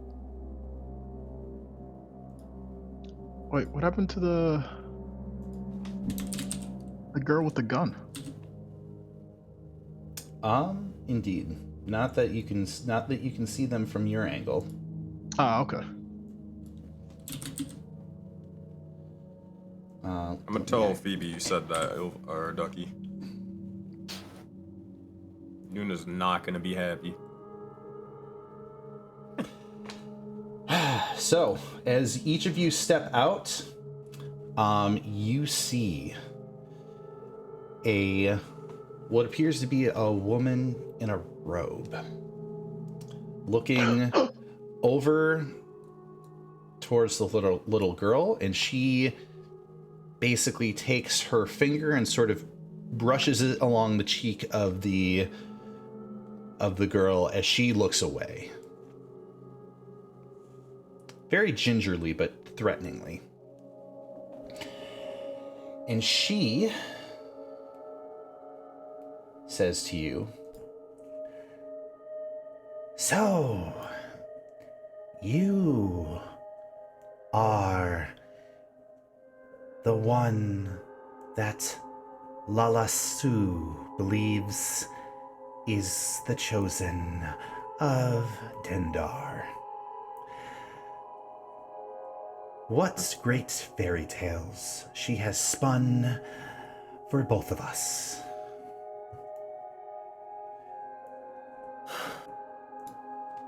Ugh.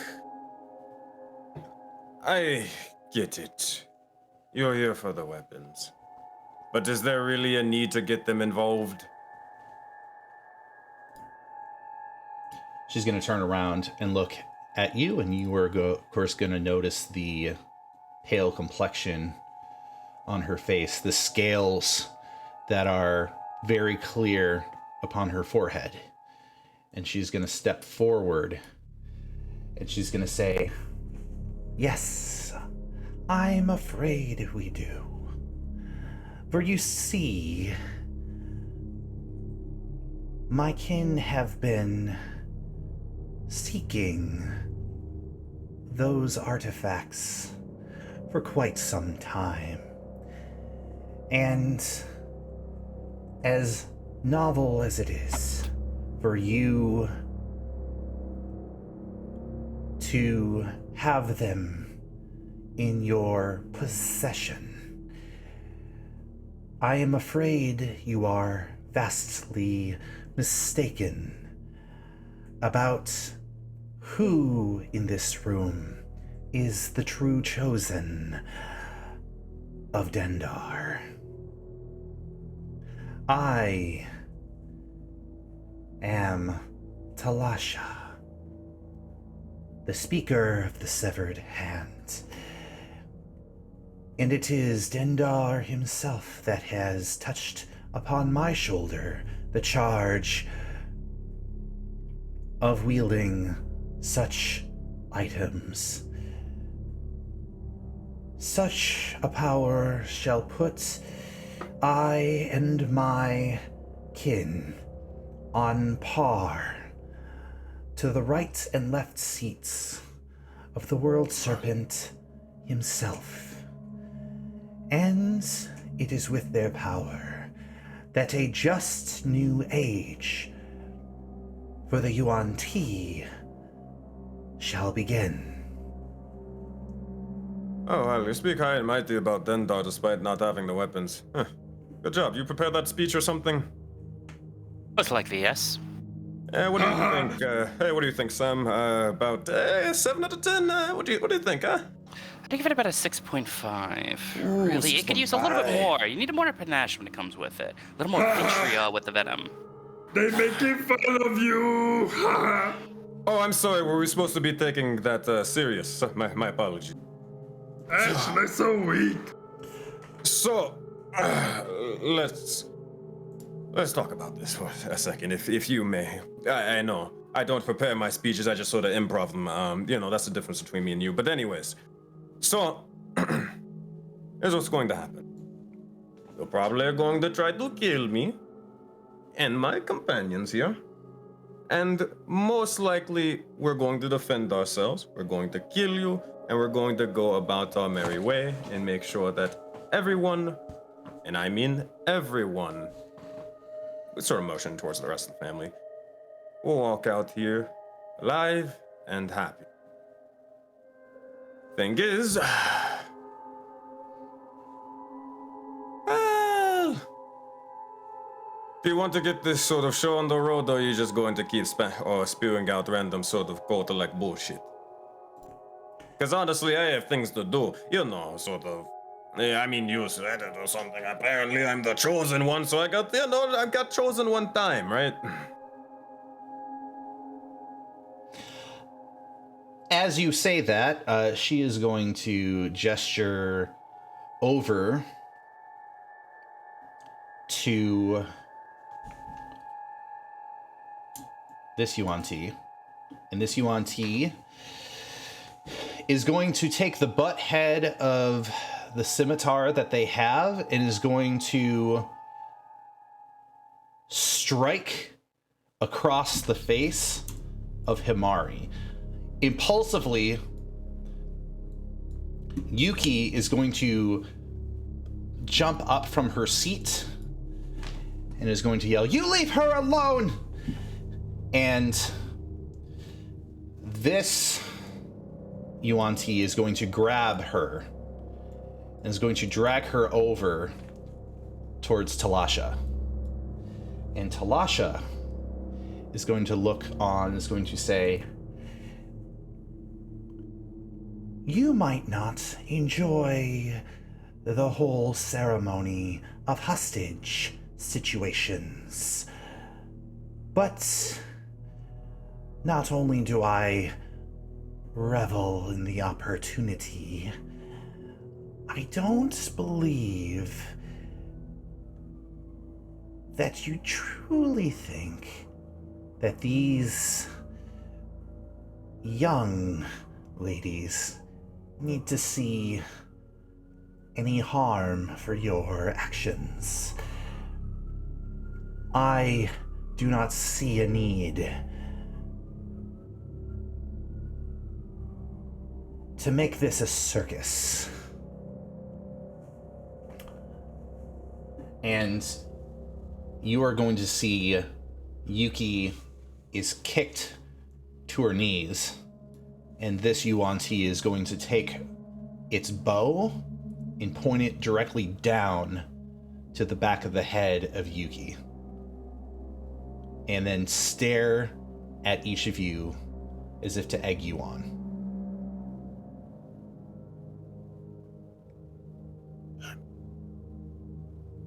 I'm gauging the situation. And besides that, so, you and me. What needs to occur for all of them to get out of here, and no harm coming to them or the rest of my companions? That is quite simple. You simply put the weapons of Dendar upon the floor and slide them over to me.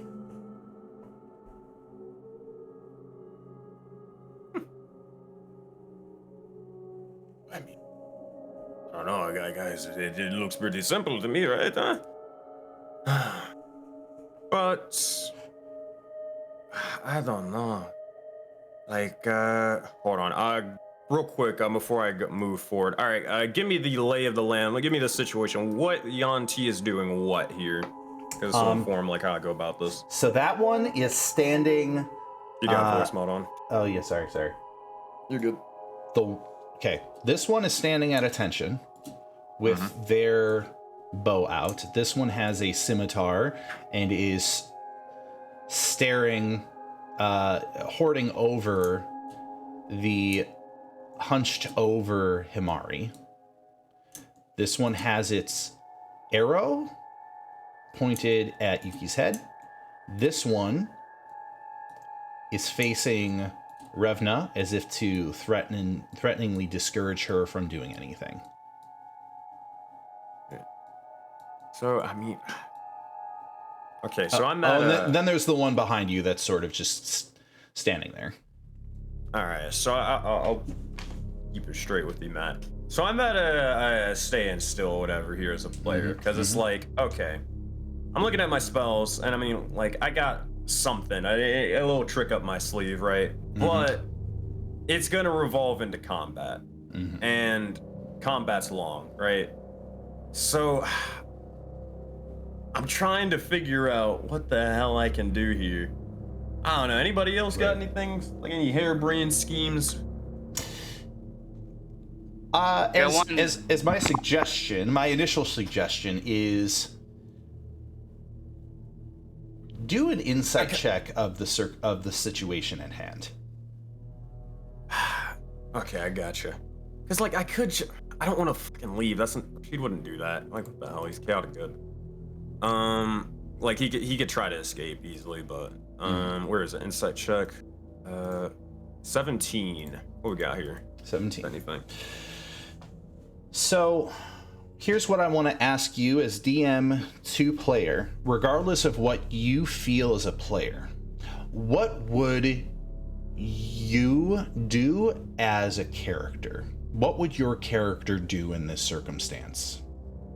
Oh, out of game? Oh, 100%. I'm whole person and twin casting that thing to the people, with the weapons pointed towards the hostages. So most likely be this one because he has the bow pointed at this individual. Mm-hmm. And then most likely, I believe it was this one who has the sword pointed towards Ilva's mom.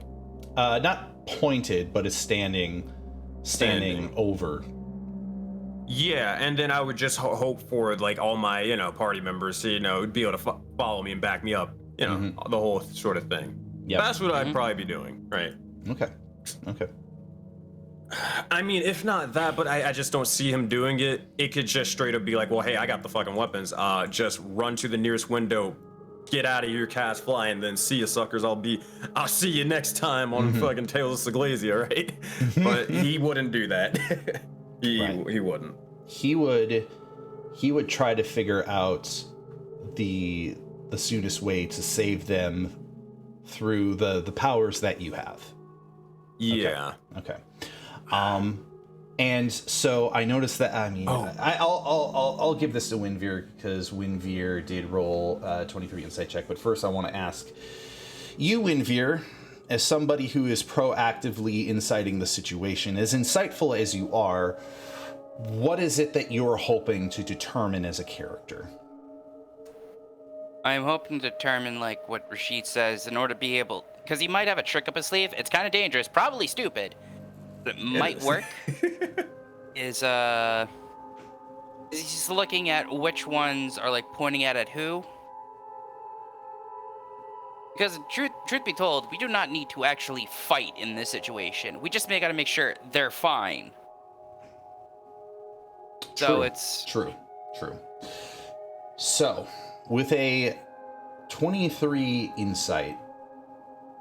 Well, first I'll speak with Rashid and your insight check. So, with what you are trying to do, you get the sense that you're racking your brain to determine, like, what is your best foot forward in this circumstance.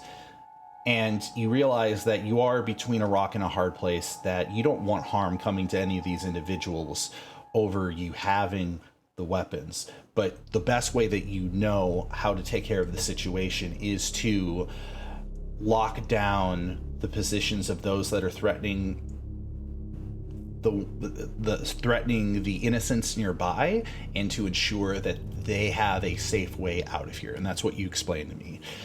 From what you're able to insight from the situation, hostage standoff. This is a very sensitive moment. You sense that in order for you to ensure that they are fine, that you are best off complying with her request, if not just initially. Now, I would say you probably feel a bit of a tap on your shoulder by Winveer, who, with a 23 insight, you, Winveer, are thinking back on the situation. There has been all of this talk about the artifacts of Dendar, about, the weapons of Dendar. With a 23 insight, I can give you this straight out. Nobody has actually specified what those weapons were. Nobody actually knows, aside from perhaps Ilva, which weapons are the weapons of Dendar.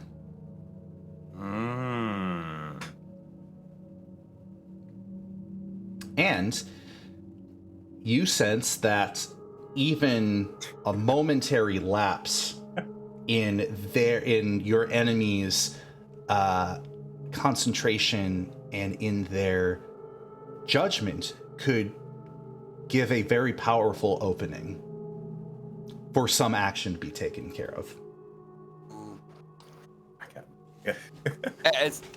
All right, I have an idea.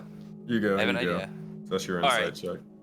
So, I have an idea. So it's... Guinevere's just like, fine. I was hoping to keep it hidden. As he pulls out his Tibaltan snake dagger. Even better. And goes, Even better. I have the Fang of Dendar right here. Just let them go. Give it over to you. Rashid will look over towards them and then quickly adjusting. What the fuck are you doing? Look, they want the Fang of Dendar. We're in a loose situation here. Sorry. You know what will happen if they get this. I know The what would Fang happen. is the strongest! We can't win in this situation.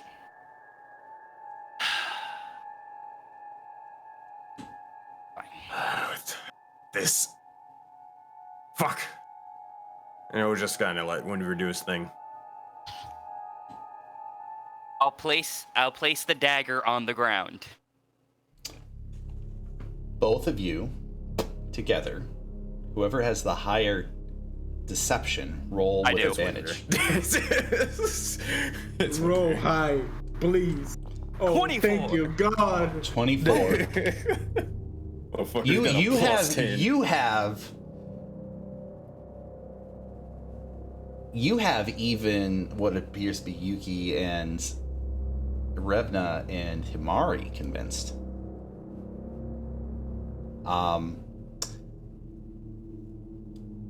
To such a point with a 24 that you actually have, it seems to you that you actually have Talasha convinced that perhaps it was just this one weapon. Perhaps there wasn't more than one. Perhaps this was it. And so what you're doing is scooting the Fang of Dendar, quote unquote, over to her, correct? Yeah, I'll fucking kick it over just angrily, unless you had something else. Oh, no, I think I got, like I said, it's a stupid idea. Mm-hmm. But I think I got it. So I'm gonna hold it up and I'm gonna walk over with the dagger. Mm-hmm.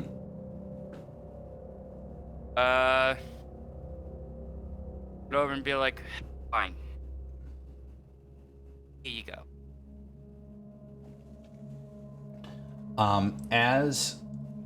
But I should warn you. They hold very powerful secrets. And with that, I am going to cast use my words of terror ability on her. Yeah, this is verbal. True. It's verbal just for me to say it, and makes it better is that it is not a spell, but a class feature. So Ooh. What's the intent of using the words of intent terror? is to make her scared, to know that this is a very powerful artifact and she doesn't handle it properly, or the fact that I'm handling it all is going to make her terrified that I'm handling so casually. I want her to fear me. All right, I do believe that is a wisdom saving throw from her. Let me just check. I'm trying to find the ability. It is right. Here we go. Words of Terror. All right. Come on, work. Work. That is a 7. Yes! And you don't have God. just, and the thing is that head of the snake, each of the other Yuan Ti notice the widened eyes of Talasha. And you will notice that actually each and every single one of the other Yuan Ti, they're no longer looking at any of their marks, they're looking at Talasha. And this one impulsively begins to step over and look over and looking over the shoulder of Talasha. This one is facing no, just let me finish. This one is facing the so-called Fang.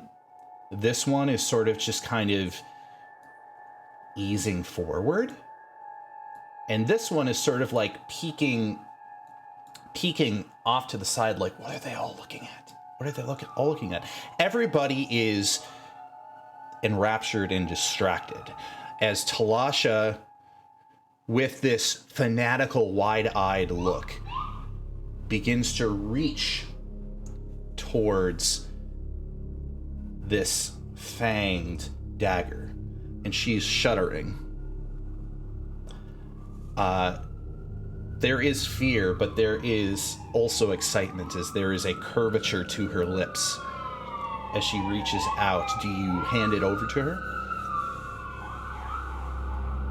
And apparently there's some stuff happening outside, so let me close the window.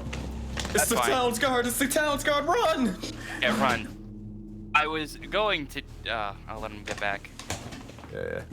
When The fact that you had a fucking serpent weapon in the worked first for place. Tabalta.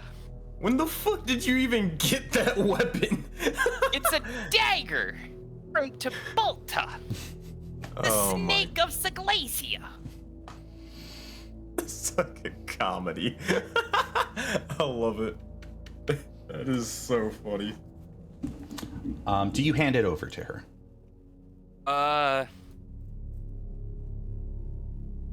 Before I do, if anybody's able to look, I'm just trying to do a quick gesture with my neck, just do a little quick crick, try to signal people, be like, all right, run, go. For everybody else to run?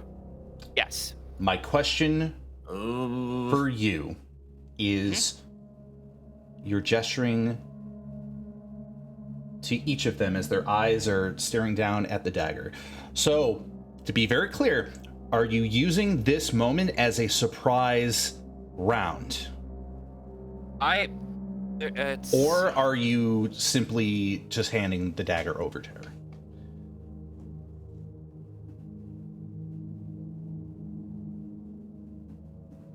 I am going. Dumb idea. I'm gonna do this. As they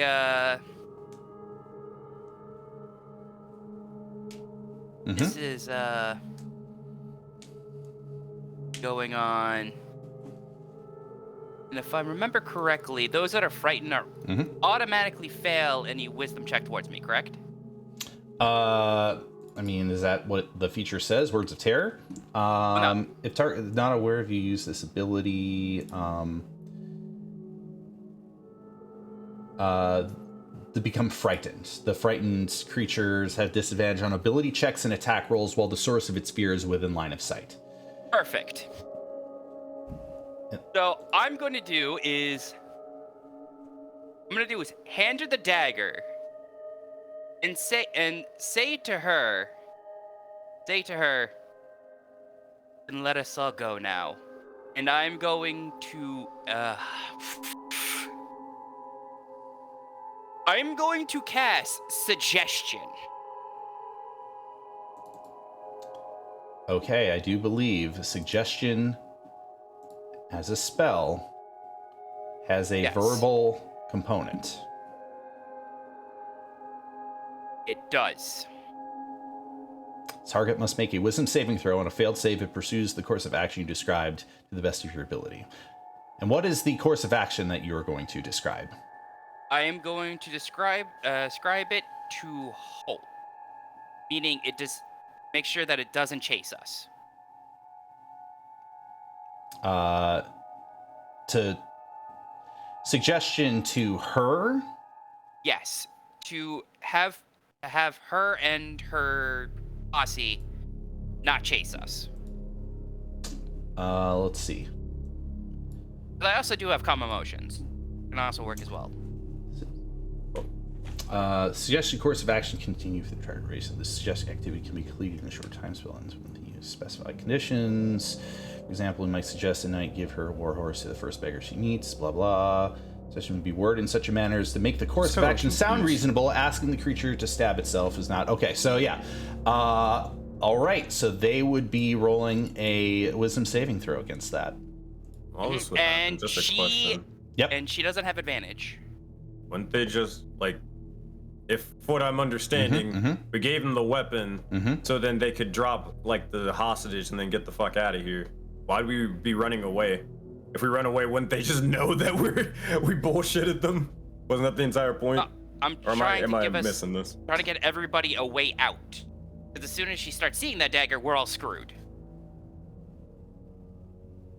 Yes. All right, so am I rolling this saving throw?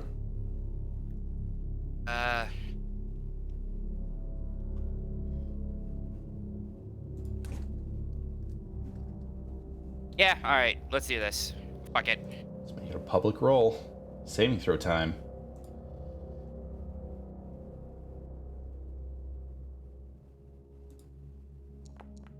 Fuck. I was just wondering, because I could have just casted, I don't know, a whole person at that point.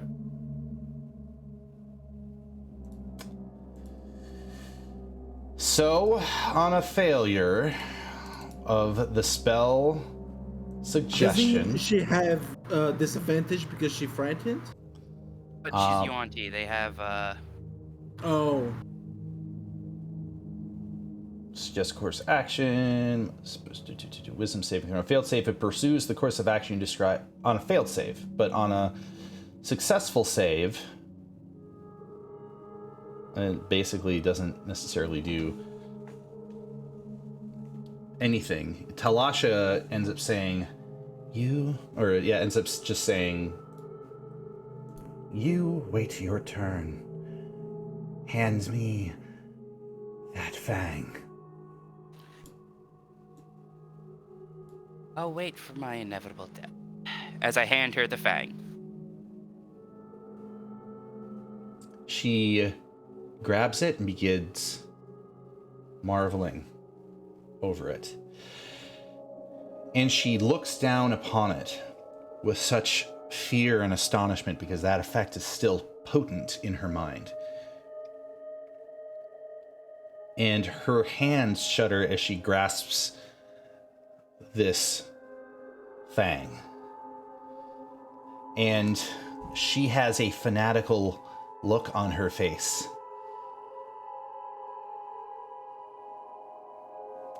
And I'm gonna roll a different saving throw for her. Oh, that's a failure. She is going to pant wildly and is going to take this fang and is going to say, and just in her fanaticism, she's going to take this fang and she's going to raise it up and she's going to stab it down into her other hand. Brutal. Dealing, and this is just a dagger, right? Yeah, this is just a normal dagger.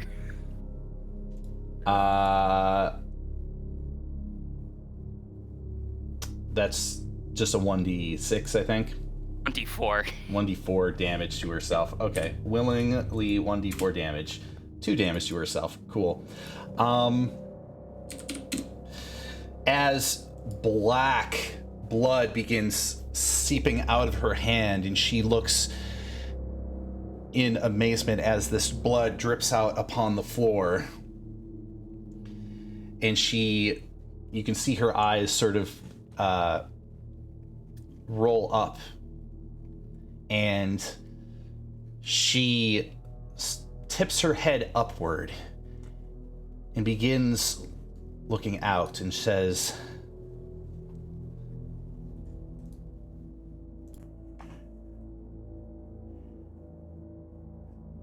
"The Fang is in my possession. You may come out." And you are going to notice, as she says this, each of the Yuan-Ti actually begin to step back in hesitation. As something begins to seep out of the pool of black blood that has dripped upon the floor. It is a snaking stream that begins to billow up towards the ceiling and begins to become larger and larger. It is as such that each of you are compelled to step back. Even Yuki, even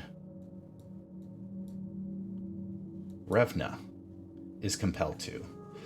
And this stream of black ichor fills out the entire ceiling of this large living room space.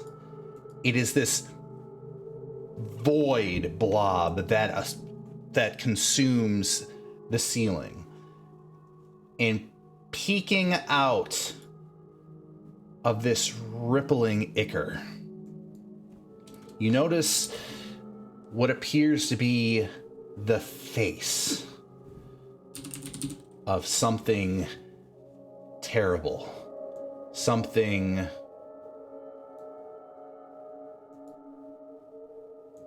ungodly. What you see before you is, as it is to the recollection of Rashid, it looks like Dendar. But you have this deep feeling in your gut. This is wrong. This is not Dendar at all. What you see is a specter, a voice of domination, a whispering nightmare hovering above you. This is not Dendar. This is a pretender of Dendar.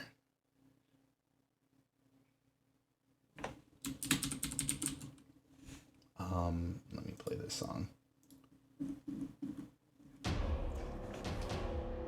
This is a being of darkness and malice, dwelling in the shadow of Dendar. For Dendar being the world serpent, as powerful and vast a being as Dendar is, this being feels like a pathetic facsimile of his power, a pretender, a creature mimicking, filled with envy, filled with a desire to be of the power of a true Dendar. You feel disgust in the bottom of your gut, Rashid, as you look upon this thing. This is a withering phantom of jealousy, mimicry, and deceit. And this phantom of deceit seems to have enraptured the mind of Talasha and those around her. And it occurs to you that Talasha has not been communicating or working in the service of Dendar at all, but of this being that you see hovering above everyone. And as this being stares down through its ripple upon the ceiling, it stares down upon the thing that is considered the Fang of Dendar, and it bears its full attention upon it, and you hear this. What is this? This is not a weapon of the world serpent. You toy with me, Talasha. Have you betrayed my confidence? You of weak faith, of weak servitude. How dare you sully me with falsehoods? You promised to bring me the power of the world serpents. And you see utter terror in the eyes of Talasha. And if there is any other moment that you can think of to make action, now is the time. As everybody in the room is distracted by this massive face of a false Dendar. I'm gonna look at everybody. I'm gonna look at the mom. Okay, question. Yep. Are these... This doesn't really help this situation. Are only the snakes engrossed with this thing? Like the Yuan-Ti? They are terrified. You can look at every single one of them. They are looking up with sheer horror at this thing. They like knowing horror. Like they have seen this thing before. The others don't know what they're staring at, but they are not like purely fixated on it. They are not frightened. They are. Got an idea. Yeah. Okay, got an idea. Winver, you have message, right? I have sending. Oh fuck, you don't have message. God damn it. I have message too. Yeah. Okay. Well, yeah, that's the question I needed. Okay. I mean, if they're engrossed with this, okay. So again, I told you before, I'm not gonna just fucking dip with the weapons and just leave these people to fucking die. That's just not happening. Rashid's seen enough death or whatever that he's caused. But he will, sort of, fucking punch Winveer in the shoulder or whatever to get his attention and whisper, "Tell the hostages back up to this room. That's all we can do." And yeah, Tell him to go to the bathroom and run. something. And yeah, I'm just gonna start sort of moving up, like, you know, sort of tap and scoop to like back the fuck up. It occurs to each of you that you are not likely to draw the attention of any of these Yuan-Ti. Okay. If you are quiet, if you are like subtle enough about it to all of them, they will be able to slip by. Okay, so like I mean, I don't know if I can like, you know, whistle. I can't do it in real life, but like get their attention or whatever you got to do, whether it's message, just like sort of gather their attention and say, "Hey, back in here, somewhere else, anywhere but here."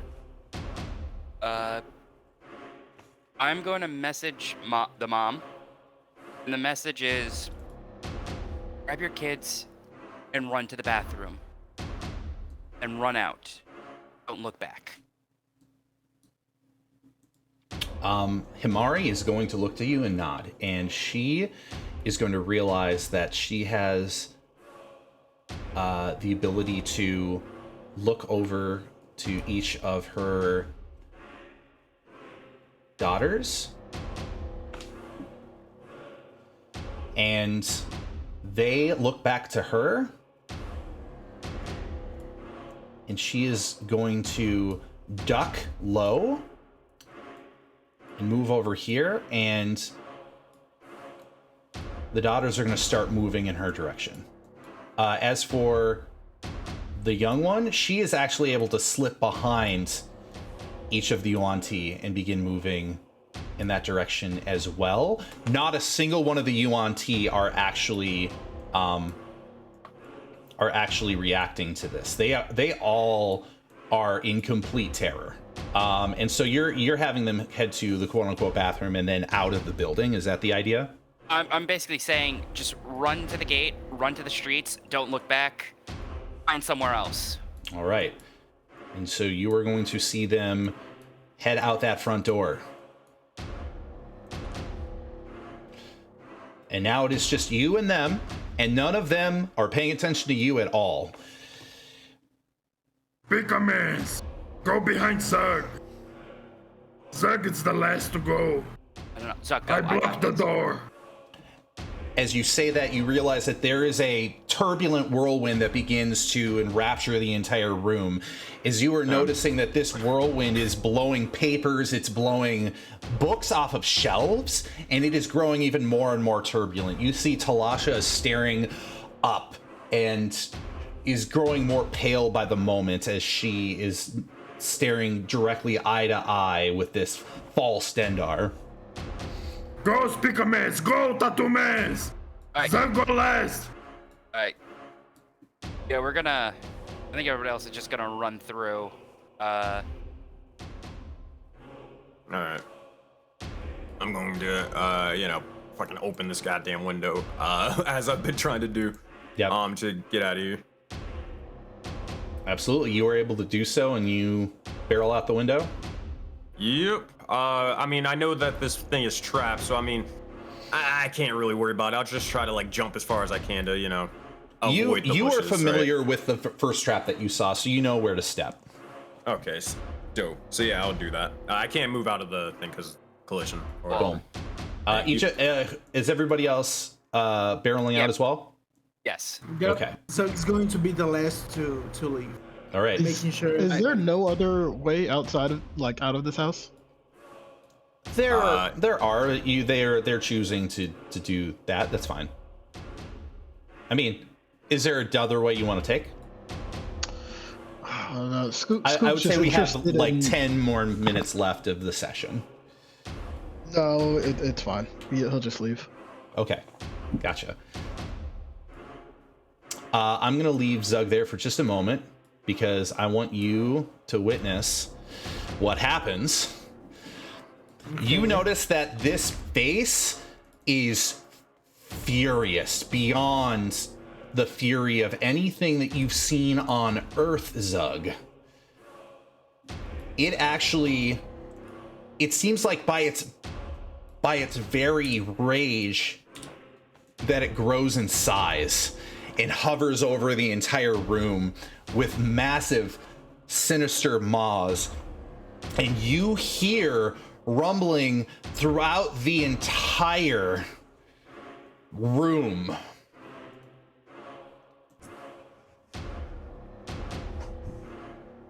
You have failed me for the last time, Talasha.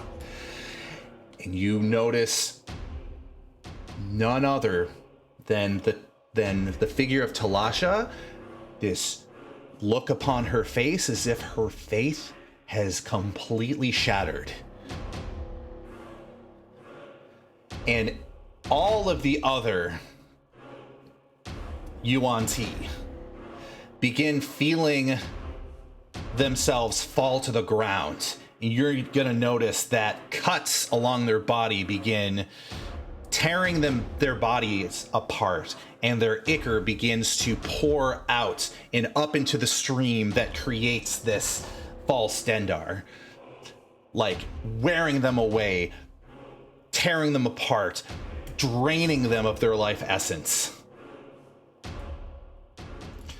as they become part of the dark mass above, with Talasha being the final one as she screams out at the top of her lungs as this mouth of a false Stendar comes down and chomps upon the remnants of her body and begins to devour it. And with that, there is a massive black explosion that consumes this entire part of the house. And I'm going to need to make everybody that has left and is currently running to make a dexterity saving throw as rubble begins to fall down around you as you are fleeing. I wanted to cast sending so badly, just so I can say, you have to be a better snake. Fuck. Alright, dexterity saving throw.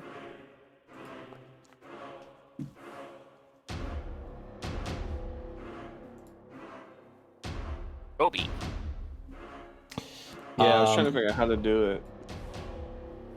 So you go to attributes, right? Yep. Attributes, and when you And- click Dex, Dex? They're saving throw.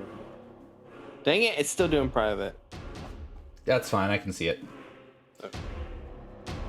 I guess for this time it didn't show up, sorry. Oh, it's okay. I'm don't know gonna try why. this. I'm gonna change it to public, normal. Oh, it's You still might need not- to restart because our foundry blipped out while you were gone. Oh, that Mhm. makes sense. It's crazy how it blips out, but it still works. Like I still see all the stuff moving, Okay. but I'm restarting it now. In the meantime, anybody 12 or below is going to get the full array of the damage, while anybody above that is going to get half the damage.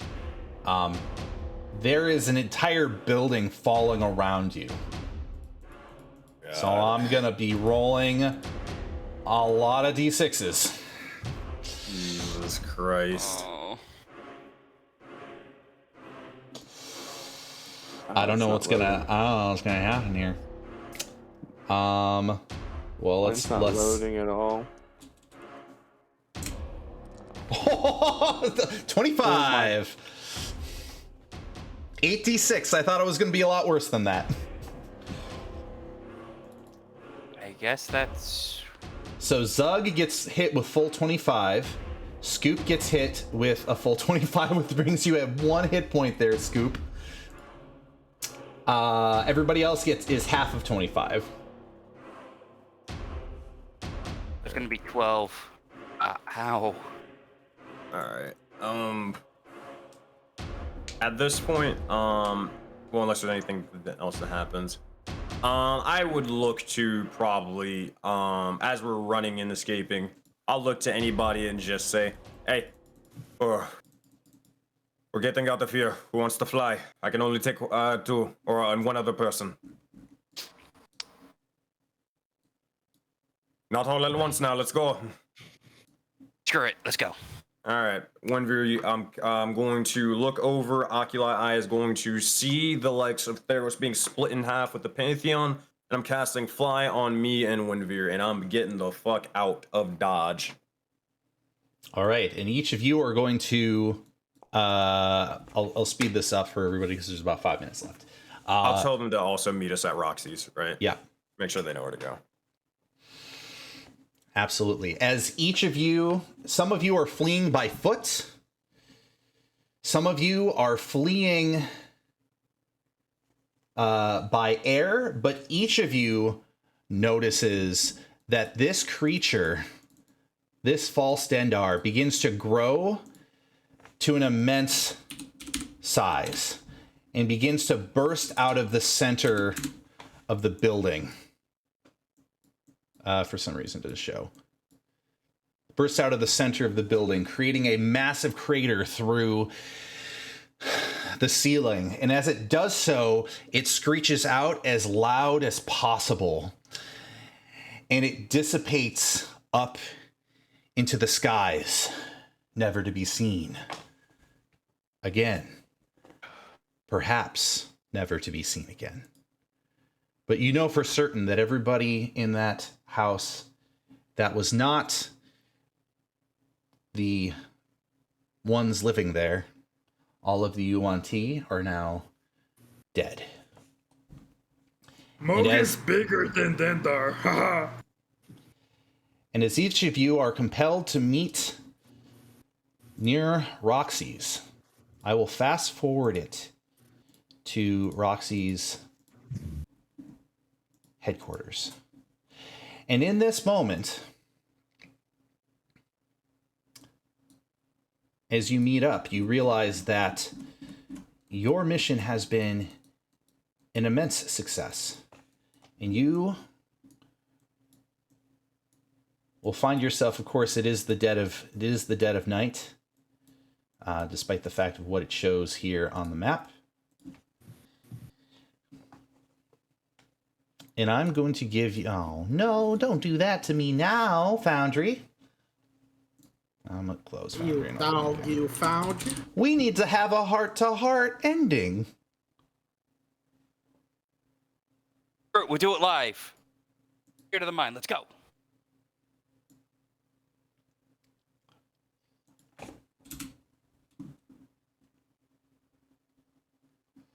Hello? Oh, wait, here we go. You are of absolute confidence that all of Yulva's family has escaped. But the house and bakery have been decimated in the wake of what has just happened. And for some dumb reason, it still does not want to come up for me on the other side. Well, that's unfortunate.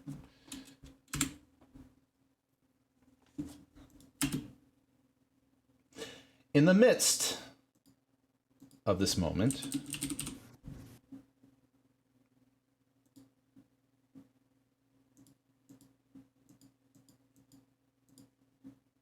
you find yourself in relative calm.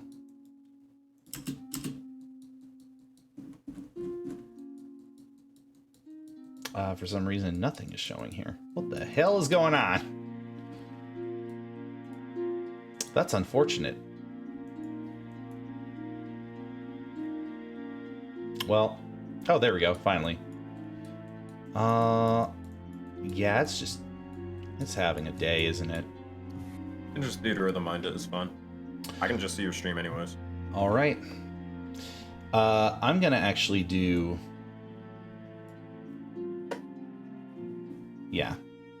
I'll deal with it on my stream. And you can Theater of the Mind it. So you reach the front doors of Roxy's. Meeting up together as you realize that you are all injured, you are all tired, but you have essentially completed the goal that you set out for, and your friend Rashid does have these weapons that belong to the World Serpent Dendar. And so I will let you take it over. We'll kind of have to speed through it, but it also sucks that Orgoth ain't here. But for the sake of brevity, I won't play this out, but I kind of can't. But for the sake of brevity, he'll thank the likes of everyone involved and who helped out with the likes of the adventure. Obviously, he'll thank Scoop for coming along and lending the aid that they did. Oh, well, I'm gonna throw a Scoop on there too, sure. Mm-hmm. And he will. Oh boy. Damn it! Man, I wish I. You know, I got an idea. Mm-hmm. He will begin to, like, after a bit of downtime and such, he will begin to sort of write the likes of a letter of the sorts. Mm-hmm. And begins to sort of basically, again, sake of brevity, he'll hand it towards the likes of Roxy, as everybody is, I assuming, is going about resting, tending to their wounds and more. And he'll basically just say, hey, Roxy, could you hand these to the others when they awake? Probably by the time they do, I won't be here for a little bit. I have some big business with the snake man above for a little bit. Don't worry, I'll be back. But, here. I wanted to thank you for everything that you've done for me and this little motley crew. But, I can't have him waiting any longer. Sound good?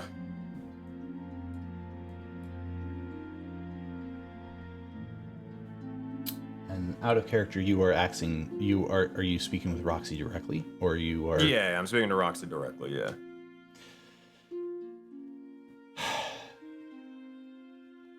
Well, what can I say? Yeah, I may as well throw Roxy on here. Where is it, Roxy? Roxy!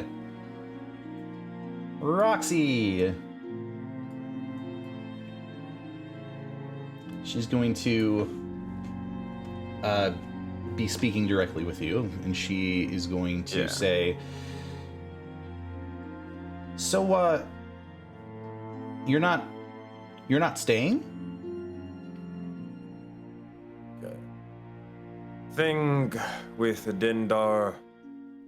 Now, well, to be quite honest, I was never really intended on staying, but hey, these lovable bunch of dumbasses, they grew on me. So this is not necessarily a permanent goodbye, it's just more of I have business to tend to, right? You know, just another business venture. But hey, don't worry, you'll still have the likes of the League of Rashid here to sort of cause you trouble and all that stuff. Just in time. Hey, I won't expect anything less. But listen.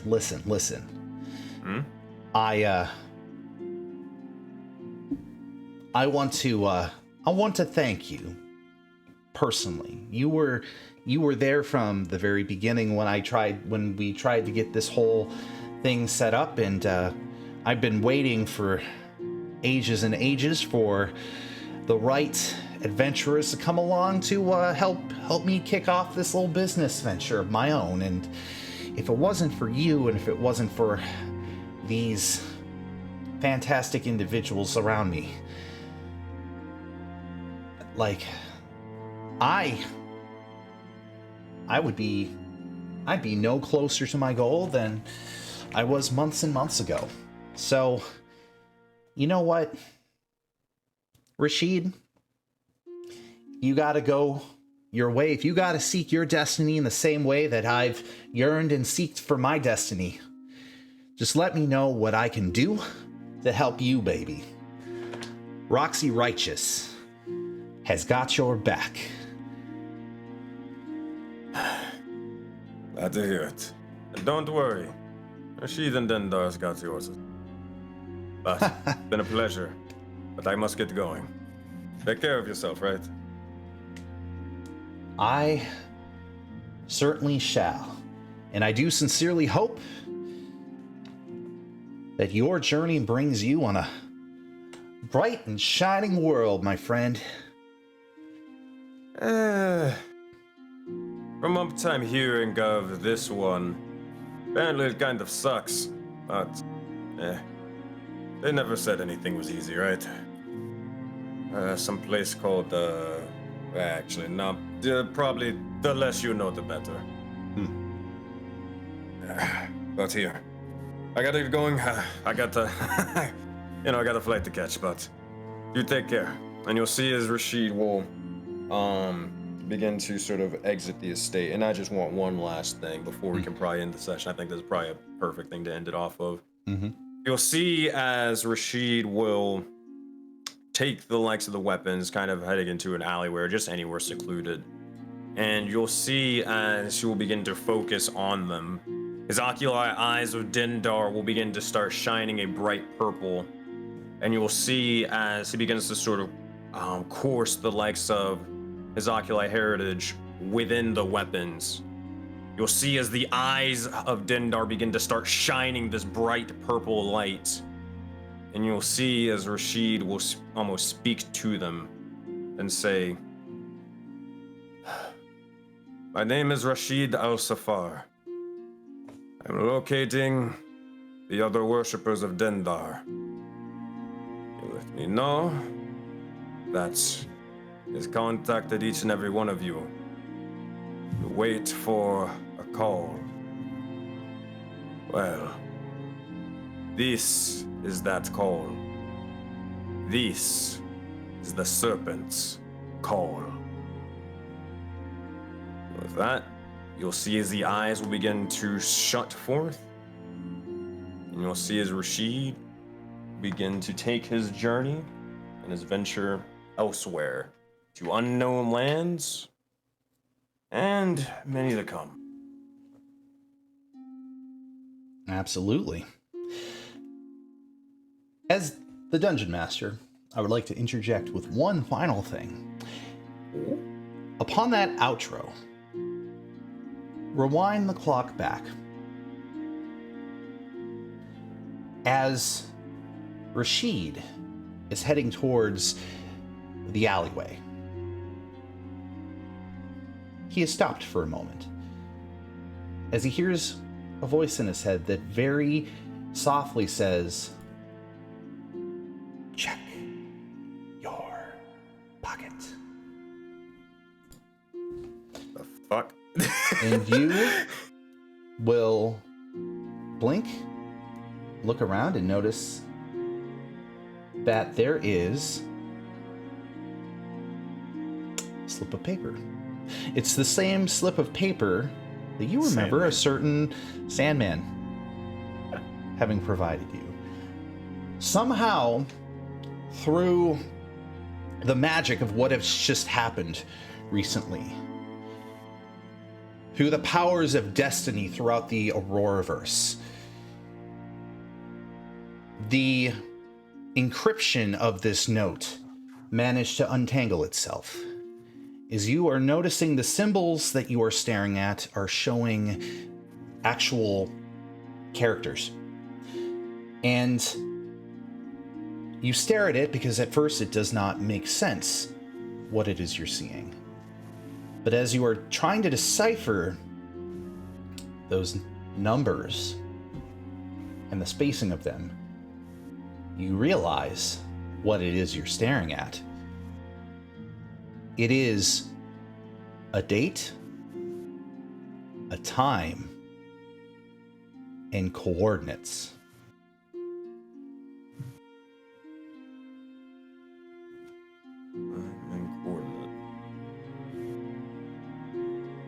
And you recall an earlier conversation that you did have with Sandman.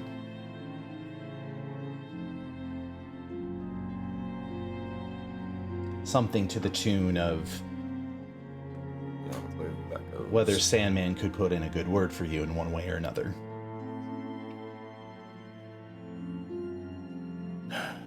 You'll see as he begins to look over towards it. He'll kind of be... It's so dumb. He'll look towards it, and he'll just sort of say to himself, "Looks like I'm in. Damn, I'm good." And then just fucking go about his business and get ready to start going to wherever he needs to go. All right. And with that, everyone, calling it. This is the end of the session. So I want to thank everybody for sitting in, participating, for watching, and for playing episode 19 of Tales of Seglesia. This was a long episode, but is a finale of season 2, finale of Rashid's dramatic arc in this campaign, and the finale of Rashid's presence in this campaign. We will pick up with the beginning of a season 3 after a couple of weeks of off time, in which case I will be working in that time to be conversing with the remaining characters, seeing what their ideas and goals are going forward, whether any of them do wish to proceed or wish to make any sort of adjustments to their future in the campaign or outside the campaign, whichever the case is. But for tonight, that's going to be it. So I want to thank everybody for peeking in. This session was part of Project Aurora, which is an MMO D&D experience with many DMs, many campaigns, many more players in one universe where this all takes place in. And you will most certainly see more of Rashid and other adventures for sure, and more of Scoop and Zug and Winvir and Roby and Orgoth. Going down the list, of course, here, this was Ambrose playing as Zug. Reckless attack. Reckless attack. Dr. Swiggums playing as Winvir. Larpstrong Carter playing as Roby. But he died. Sean / Blackman Inc. playing as Scoop. I got Helva's house key. And an encore, the one and only Sensei Suplex playing as Rashid. The League of Rashid. We are going to take this stream offline. It's been a pleasure and a privilege, and I, Chaotic and Writer, will see y'all in the next episode, in the next season. Say goodbye, everybody. Bye. Have a wonderful time. Bye bye. Bye, everyone. Yeah. Alright, bounce y'all. Peace out. See y'all on the flip side. Y'all have a good one. We'll talk to you later, Carter. We'll have a talk.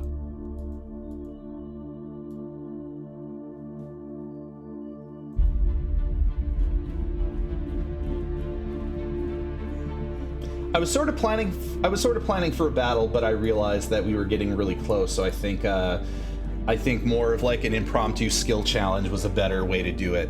There were multiple ways for you to have approached that circumstance, but with your insight, I figured, given the certain things that you were inciting and what your plans were, that I provide you the ample suggestion based upon what your plans were.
So, weapons to are acquired. Also, everybody reaches the next level. That's another thing.